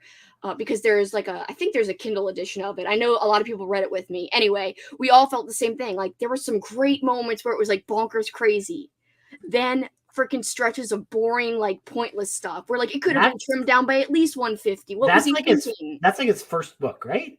Is it his first book? I don't know. Or is that or is the Manitou his first book? Which, speaking of books that are definitely pretty racist. Oh my god, the movie's racist. I watched the movie because I didn't know really what it was. I just heard, Tony Curtis is in it, right? Yeah. I watched it and I was like, whoa. Like, this would never be able to be made now. No. And for good reason. Yeah. But yeah, because I know he wrote that, and then he wrote a sequel like Revenge of the Manitou. But I thought there was multiple sequels. I didn't know there was. I thought there was multiple. There probably is more than the one. I read it was Night Warriors, which I really liked from like last year. I read that. I have like the first 3 of those books that he did. That were basically like weird Nightmare on Elm Street-esque books. So those were very fun for Graham Masterton. But those are the only ones that I've read of his. See, okay, but Grady Hendrix gives Ritual a 5. I read it and gave it a 3. I might have rounded it down from 3.5. I can't remember. I'm looking at my review. Now I'm trying to see if it's his first book or not. I remember like hearing on a podcast about Grady Hendrix talking about like making of like how he made and wrote Paperbacks from Hell, and he was like, it was like he had a tight deadline, so he was reading things back to back to back to back to back. So like I almost feel like you can kind of see that in certain places where like I bet you that book probably has some wild parts. It does. Like, it has some great, fun, awesome wild parts for sure. Right? So he's probably like slog. Oh wow, this is awesome. Then I keep going, kind of thing, right? So and he's probably used to the slog, but he's not used to having the peaks that was there. So he was like, "Oh, you're right. I could see that being a thing." Because I know, like if you're like having like a big long reading thing, you're like, sometimes you'll be like, wow, this book is bad. Yes. Like you get a book that maybe it's not. Like I think there's probably been a few like 5 stars this month that have been like, I probably might not have 5-starred it. Like I know there'd be like probably 4 stars, but I 5-starred a few books this month, and it was just like because either I hated the book that I'd read before, or I was having or if I was just having like a really bad day and I was like, oh my God, this book was helped me get through this bad day, right? So like you're right. It does kind of make sense, the situation you're in, the context of the reading too. Like, yeah, that makes sense. It does affect your reading. So by the way, what the hell? There's 7 Manitou books. There's 7 Manitou books? And it's called the Harry Erskine series. There is 7, and the last one was made or written in 2015. What the hell? How is he still writing that in 2015? Oh, that's so weird. So okay, so there is the Manitou, and then there's the Djinn. I don't know about that one, but apparently that's got. I think I own the Djinn. That one I guarantee has to be racist because that's the Manitou definitely is too. If it's anything like the movie, it has to be. And then there's Revenge of the Manitou, and then there's a book called Burial. I don't know from Burial from 1992. Yeah, because I'm looking at Fantastic Fiction and it lists Burial, then Manitou Blood, then Blind Panic, then Plague of the Manitou. But like there's like a big gap between that, right? Because it's 92 and then 2005 when he's like doing the last. Why was he like, yo, I need to write another Manitou book? Maybe it was like hard times, like money wise, right? He's like, I don't know. So yeah, his first novel, Ritual was like way later, or Feast. Where is it? Where? I don't even see it. Wait, hold on. Where the hell? Whoa, Walker. I didn't realize he wrote so much. Okay, no, Ritual is way after he started publishing novels. Like The Wells of Hell, which I'm going to read next, that's way earlier than Ritual. Ritual is from 1988. aka Feast. This is from 1970. Oh wow, that is later, much later than I thought it was. Yeah, his Oh, first wow. book, published under the name Anton Rimmart, according to fantasticfiction.com, was Inserts in 1976. And that's only his first standalone novel. I don't know if he wrote anything that's like part of a series before that. What the fuck? What is Yeah, Insert? Manitou was That looks also like in a- 1976. So it looks like 1976 was his first books. And I don't know which one of the two came first, Inserts or Manitou. Oh, he also wrote that book Plague. I own Plague. I haven't read it yet though, but it has a really bad audiobook, so because I was gonna listen to it on audio, but I have the physical copy, so I'll probably just read that because I'm just like, oh. I didn't realize how prolific he was. I mean, Yeah, he has got, like, been. He still writes. So, He's got like a lot. like, I'm looking at all of his novels. I'm like, shit, man. Like, there's so many. Now, there's only a couple that I'm like really super like. For instance, Leon said he liked Mirror a lot from 1988, which was right before Feast. I would totally read Mirror. I own it, and it's chunky as hell. Like, it's so long. Is it like a small print, or is it like a book that has pretty big print and it's like kind of deceiving? It's like middle. I wouldn't say it's deceiving though. Oh no, that's a pretty long book. Yeah. And look. Like, yeah, that's so how many pages is it? Whoa. Yeah, it's 440, and if you were like reading this in a bigger book, it would be even longer. So 440. Yeah. But Leon like praised this. It was one of his either honorable mentions or top favorites of whatever years he did those videos. That sounds fun. Yeah, and I talked about Kane earlier, that I thought it might be a slasher. Here's Kane by Douglas Borton. It's on my book cart for like. Oh, I like the way it looks. Like, that's a pretty cool looking. A stranger comes to town. Yeah, I like it. Sometimes though, those books that are kind of look like they're slashers back in the 80s are actually thrillers. I know. It did say on the Goodreads, it called it a thriller. Yeah.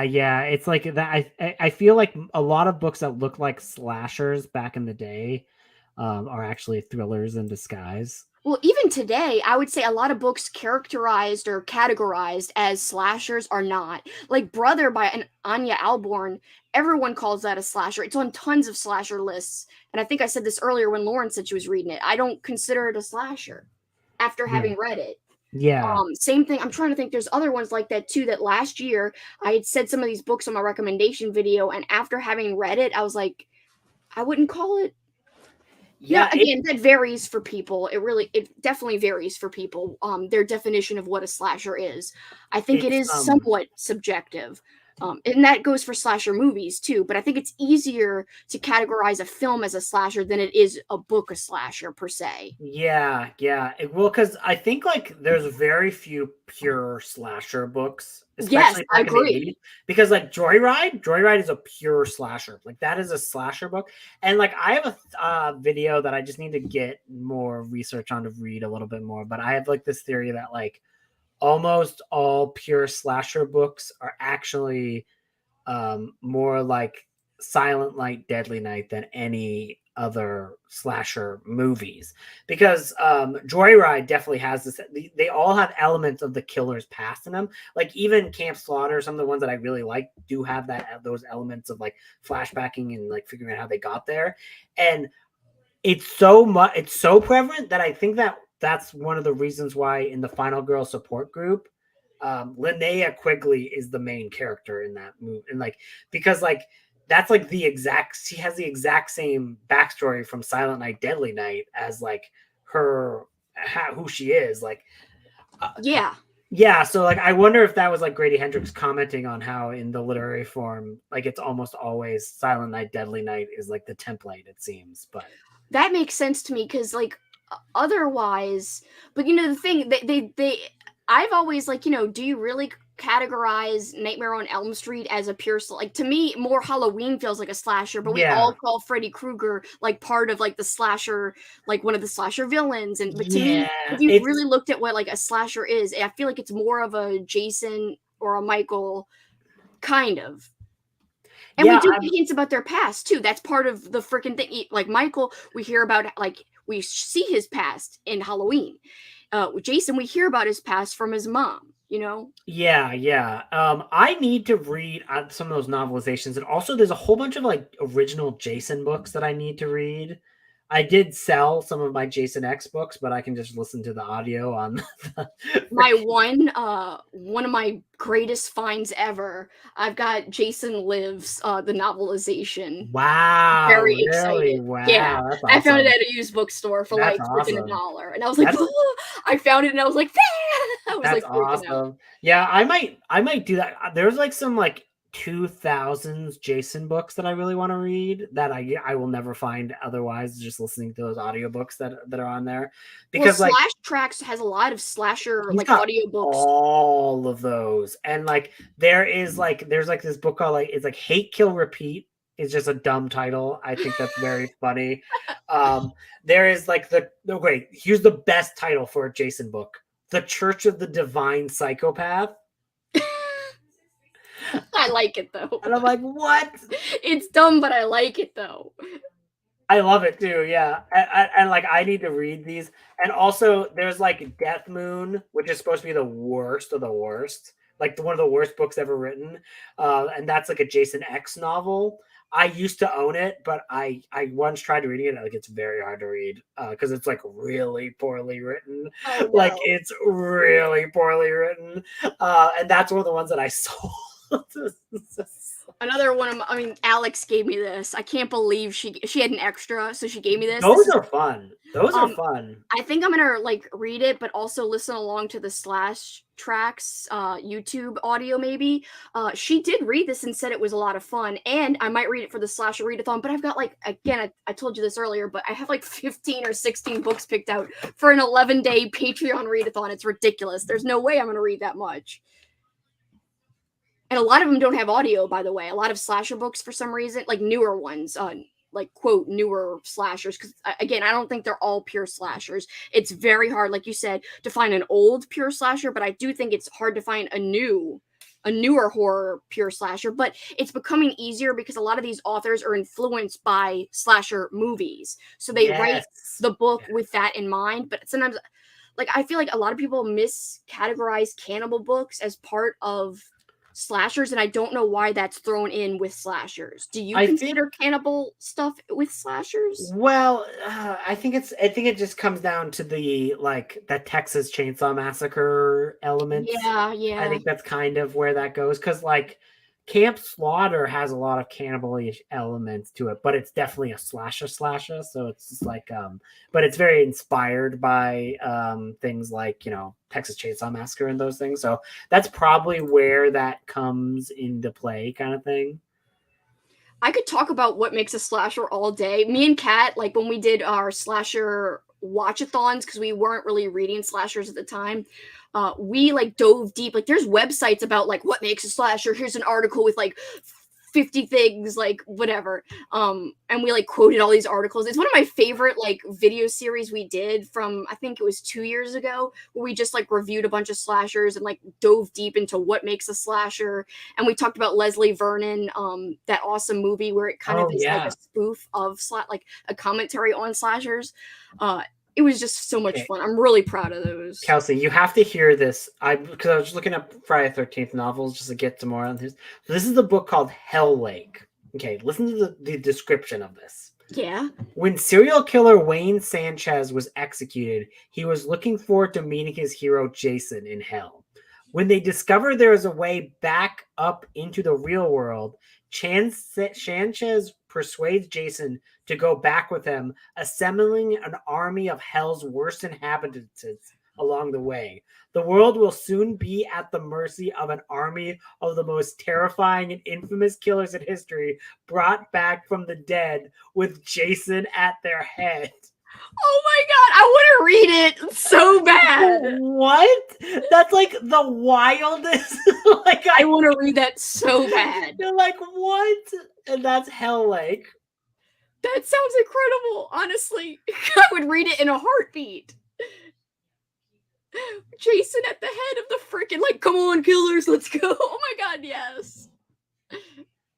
I wonder in the Jason books, do you get his like mind, like his? Yeah, I'm so POV? interested. Because he obviously doesn't talk. It'd be really interesting if they give his POV, or if they just give like the people running from him their POV. Yeah, so weird. Okay, so here's another one that I really want to read, that I might read next month.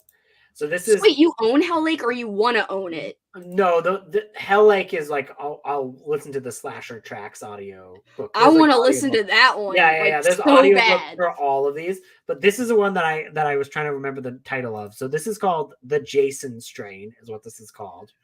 Okay, and this is actually written by a female author, by the way, Krista Faust. Camp Crystal Lake has long been haunted by the legend of Jason Voorhees, the monster who cannot be destroyed. Soon those who visit Camp Crystal Lake will discover the awful truth. Jason is real, and he only has one thing on his mind: your death. Okay. Twisted TV executives have created a new reality TV show where convicts are stranded on an island with only one rule: the last one alive, left alive, goes free. Now they're putting Jason on the island in an attempt to boost ratings. Packed with action and a good old-fashioned slasher mayhem, the Jason Strain is a kinetic roller coaster ride of a novel. I have so many questions. How do they get Jason there? Do they like drug him and like make him pass out so they can transport him to the island? Right. It sounds like it's like Battle Royale, but they put in Jason Voorhees. Just like, let's just do this, but like add Jason. And Jason's there as well. And I'm like, what? Like that sounds honestly incredible. Like how such a wild one. I'm sure there's so much scientific explanation, like, oh, like they drugged him, they found Jason like wandering the woods like outside of Camp Crystal Lake, they drugged him, they lifted him with what do you call it? With a straitjacket and chains on. Yeah, like it'll probably be like, people like putting like a bunch of like tranquilizers in there, and he's like tranquilizing him and like dropping him on the island. I could just see like that being in the book. I will say the cool thing about Slash Tracks is like some of the authors like introduce the tracks, which is really cool. Yeah, it's actually pretty cool. Oh, okay, so here's another one. I swear I'm not gonna do any more of these. This is like just the last one. No, these are amazing. Come on. Friday 13th, Carnival of Maniacs. Classic name. I think I've seen the cover to this on eBay, and like I want it so bad. After 25 years, Pamela Voorhees is back, and she's ready to join her son in a rampage of murder. Only Jason is not at home anymore. He's the main attraction in a traveling sideshow. What? Pamela will stop at nothing to bring Jason back to Crystal Lake, but she had better hurry because someone at the sideshow is planning to sell Jason's body on an internet auction site. Wait, like, so is he alive or dead? How are they controlling him? Who would be crazy enough to want Jason in their own home? Will the FBI step in and put Jason away before the final bid? This doesn't even make sense. I want to read it so bad. So it sounds like someone puts Jason's body on eBay. Like, how can you even and do then his mom comes back from the dead. It's like, you can't sell my son on eBay. She like knew as soon as like he was listed, like they pressed the list button. She's like, oh, you can't freaking list my boy on eBay. What the hell? I can't believe like so I guess he's like the body is on it sounds like the body obviously is on ice like he's not conscious because like who would want him in their home at all like conscious and walking around. That's so funny that a fucking carnival just has Jason Voorhees like dead. Like I have so many questions, like how'd they obtain him? And also, like, I have so many questions because it's like almost in the same series as that one where he comes back from the dead with like Hell's servants. Right? I'm sorry, I have to read those. Like, I don't know like when, but I've got to, like, there's no way I'm gonna fit it into the slasher stuff. But I got to read those. So many weird ones, man. God, those would all be great for Garbogus, but now you're all doing this video game thing. Okay, I will read some of these. I mean, come on. They sound amazing. The Jason X ones have some wild descriptions as well. In the far future, the grim legend of Jason Voorhees has passed into history, his unspeakable killing sprees all but forgotten. But on planet 666, Oh, the, yes! the sinister Dr. Bordeaux has discovered the comatose body of Jason and plans to clone his undead flesh to create an uncontrollable living weapon. However, Bordeaux unwittingly revives the synthetic monster, and soon his crew are fighting for their lives against Jason Voorhees. This is so great. Why? Why would you even like think to do any of that? I don't know. I mean, also, why would the people make a shark freaking like a shark man? Well, they didn't mean to make him a man. They meant to just like put this gene into a shark and then he became a man. But like, why do some of these vintage books do what they do? I don't know, but it's amazing. So what is the the Death Moon? I've only seen like excerpts from, so I wonder what this plot is. Okay. The world thought it could breathe a sigh of relief when the juggernaut of death known as Jason Voorhees was cryogenically frozen. The world should have known better. Resurrected and rebuilt by state-of-the-art technology in the 25th century, Jason is now an indestructible living weapon, and he's bringing his own band of machete mayhem to a new generation. Moon Camp Americana, a finishing school for wayward young girls, and has enough problems, but a much better problem is coming. Jason Voorhees has arrived. Why is he going there? Why is he at a moon summer camp for wayward girls? I don't know.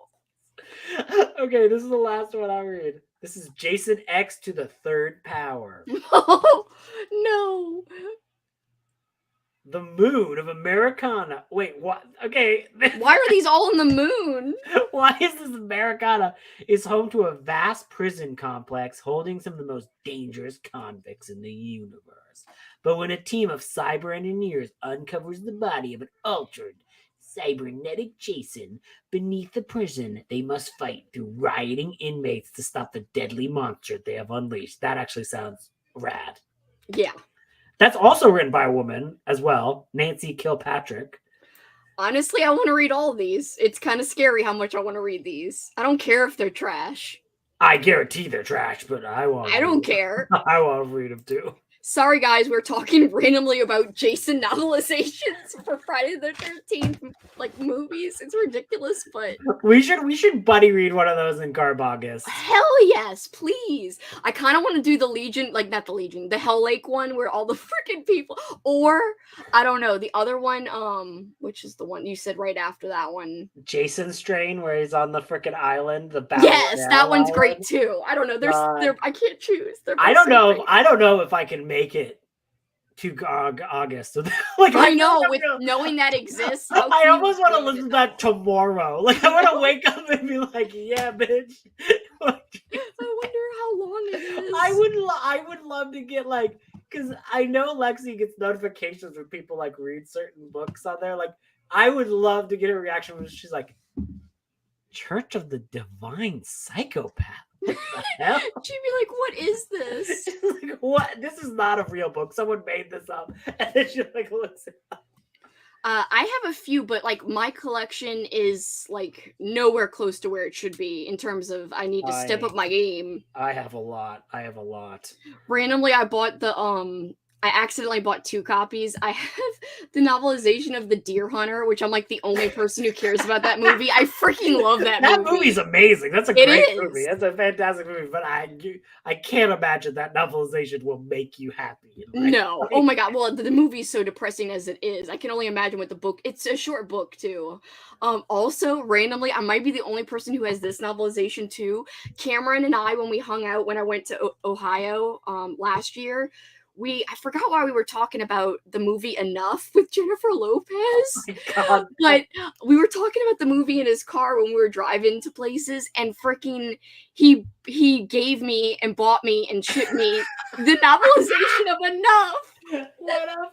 That's a wild movie. He was like, because of our conversation, I thought of you when I found this novelization of Enough. I was like, how is there a novelization of Enough? That's so funny. Oh my god, I can't believe you have the Face Off novelization. I would read that in a second. Is it old? Like, Yeah, is it rare? No, I don't think it's rare. I think it's like 97 is when that was released. Like if it's Like, like do you think I could find it on thrift books? if it's an action movie novelization, yeah, no problem. The only novelizations that retain any value are for horror movies. Like, Why do you think that is? because we're freaks. Like, well, I wish I knew why, but yeah, it's like the only thing. Because like, watch, okay, I'm gonna look up Face Off. Yeah, I'm looking it up too now. Is it by Clark? I thought it was by Max Allan Collins, but I might be wrong. Oh, maybe I'm wrong. I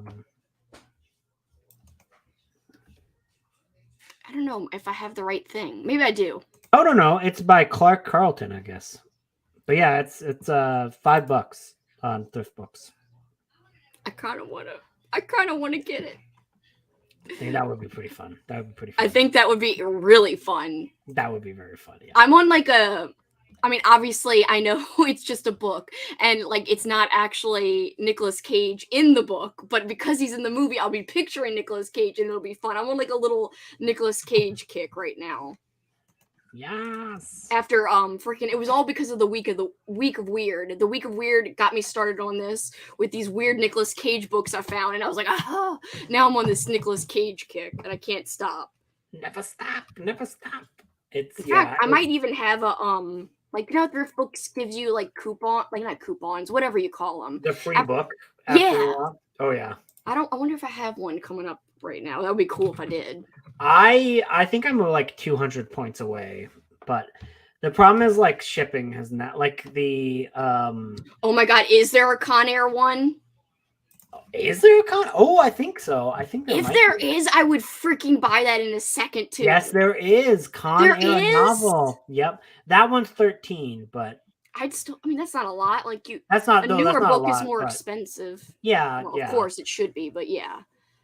Wow, I cannot believe. Yeah, it's 97 as well. But yeah, I did not realize there was a freaking. Okay, I gotta buy it. A Con Air. This sucks. Now my freaking August TBR is getting derailed because now I'm just like throwing novelizations in. I'm like, yo. He also wrote the novelization for Bad News Bears, this person who did the novelization, and also did the novelization for It's Alive, which I do own. One of my favorite things about thrift books is finding a weird book and then clicking on the author's history. And then it's like more weird stuff. So many weird things on there. I do love thrift books. I mean, you can never always depend on what you're going to get from there, but if you're just going to read it, it doesn't matter. Like a lot of times I don't care about the condition. I only care about the condition in the fact of like if I order a book that's good and it comes and it's like clearly no one looked at this and it was like acceptable, like I'll be like, hey guys, like what the heck? So I have gotten money back and stuff like that from books that like did not show up in the condition that they were promised to be in. You know what I mean? Yeah.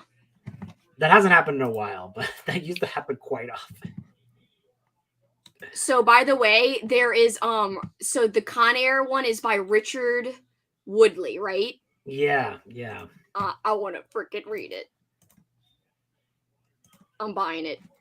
You're seeing it right now. I'm purchasing. Purchasing it. I'm thinking I'm gonna read it during August for Thrift books has had keeps having like wild fluctuations in prices lately.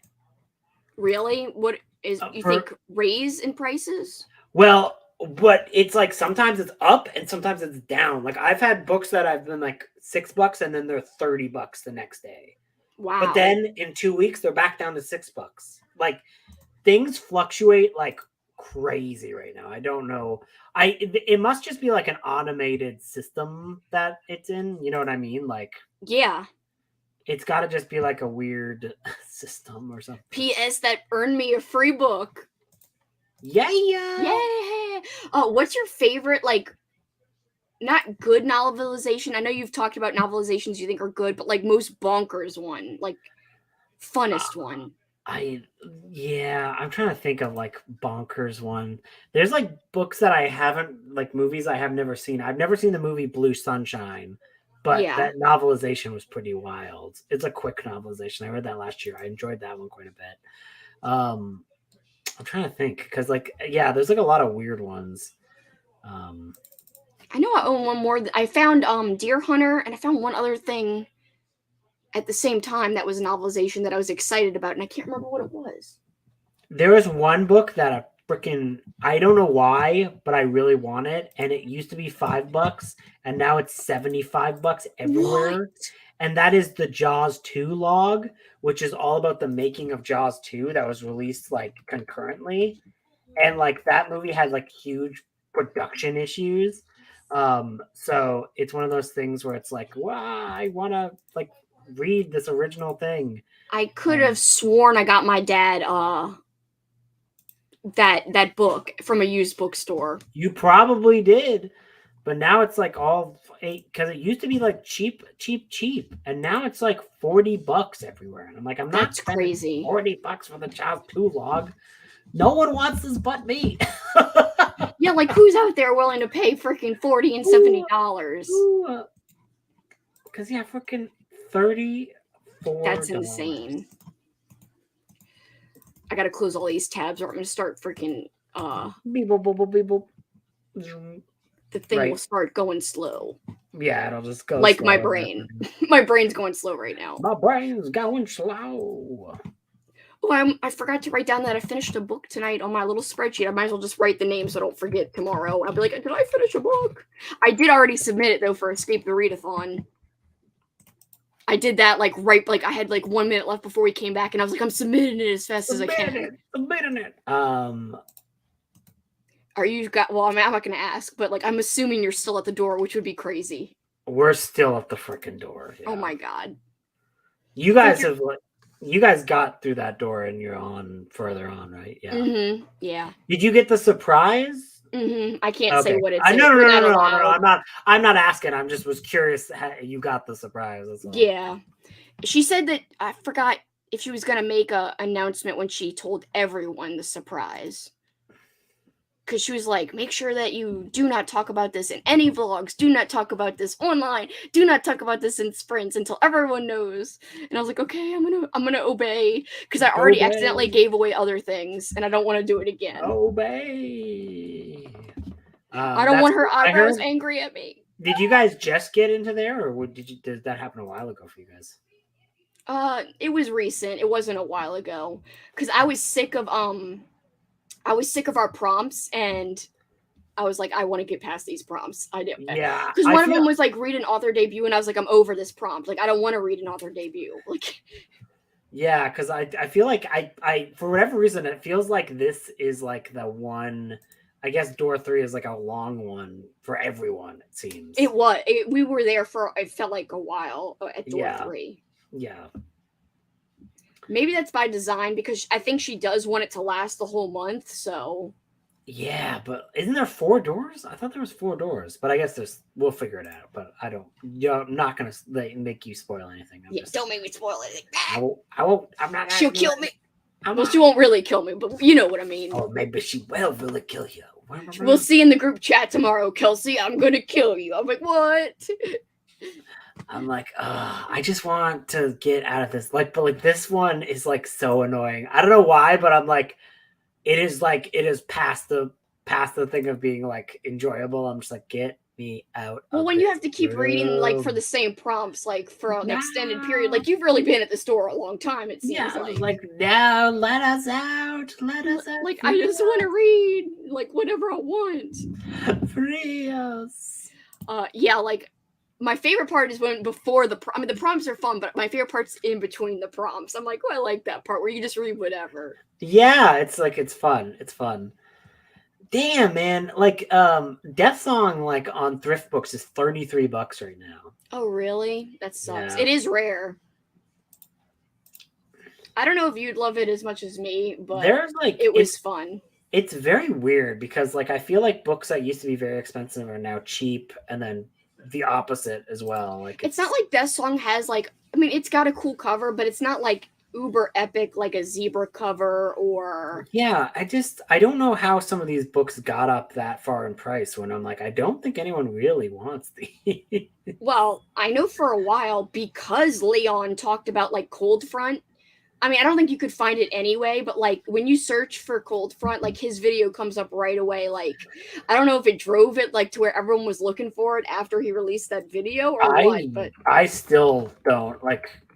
I'm reading that this winter. I'm reading it 100%. Well, the digital copy you. Oh well, yeah, that's like the only thing. I'm reading that this winter because I'm excited about that. Like, very excited. Thank you again, because I'm so pumped to read it. Again, a lot of these things I spend money on now. In the beginning, I was dumb and didn't know what I was doing, but now it's not really for the covers. Sometimes I'll be weak and I'll be like, okay, I really want this cover, and I know it's dumb to get this. I should just look for it till I find it in the wild.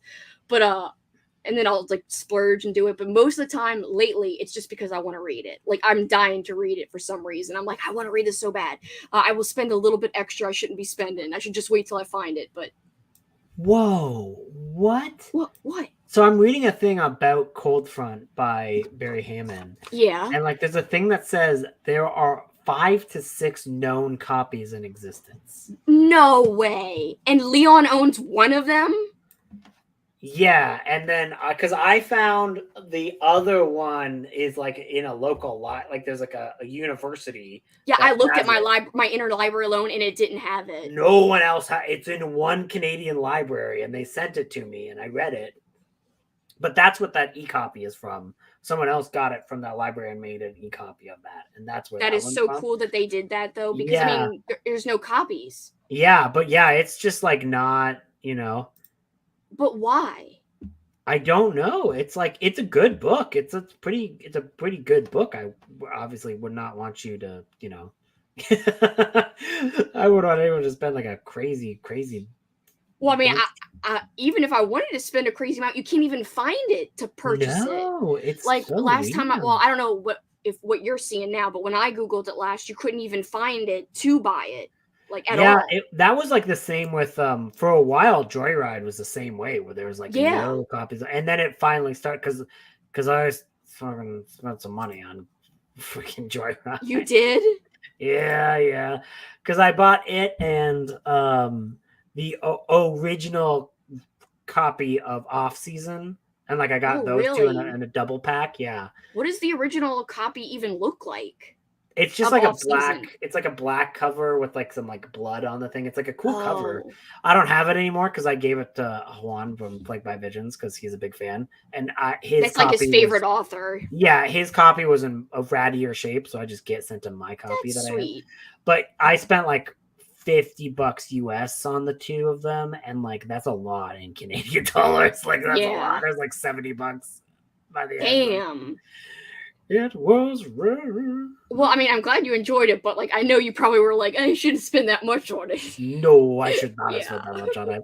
That was back before I was really kind of got used to being on disability, where I'm now like, I now know how much I should and should not be spending. Yeah. Me, I just am like, yo, I'm gonna be reckless sometimes. But I'm really not. I just, when I want to read something, that's really mainly when it is. I haven't done that in a while. Like I said, I've been using my library, and I think I told you they had that really rare Grady Hendrix book that like is his first book or one of his. Yeah. Satan Loves You. My library had it like physically on the shelf, and I was like, "What? That's awesome!" So I checked it up from the library, and I was so excited to read it. But now I'm like putting it off because I really love Grady Hendrix. I don't know why that makes me want to put it off, but it's like I almost don't want to read it. Like. Yeah, so you like never know kind of thing. Kind of like that. Like I still always have something left to read by him. Like so I don't have like I'm not left waiting kind of thing for like a new book. Yeah. Have you heard of that book Dad's Nuke? Have you ever seen it? It's like it's supposed to be like really kind of messed up, like not really a horror book, but it's hard to find, and it's basically like this guy who builds like a nuclear bomb in his like garage, and it's like one of those books that's very hard to find and like pretty expensive normally. Yeah, it's a weird one. I've always is it by Mark Laidlaw?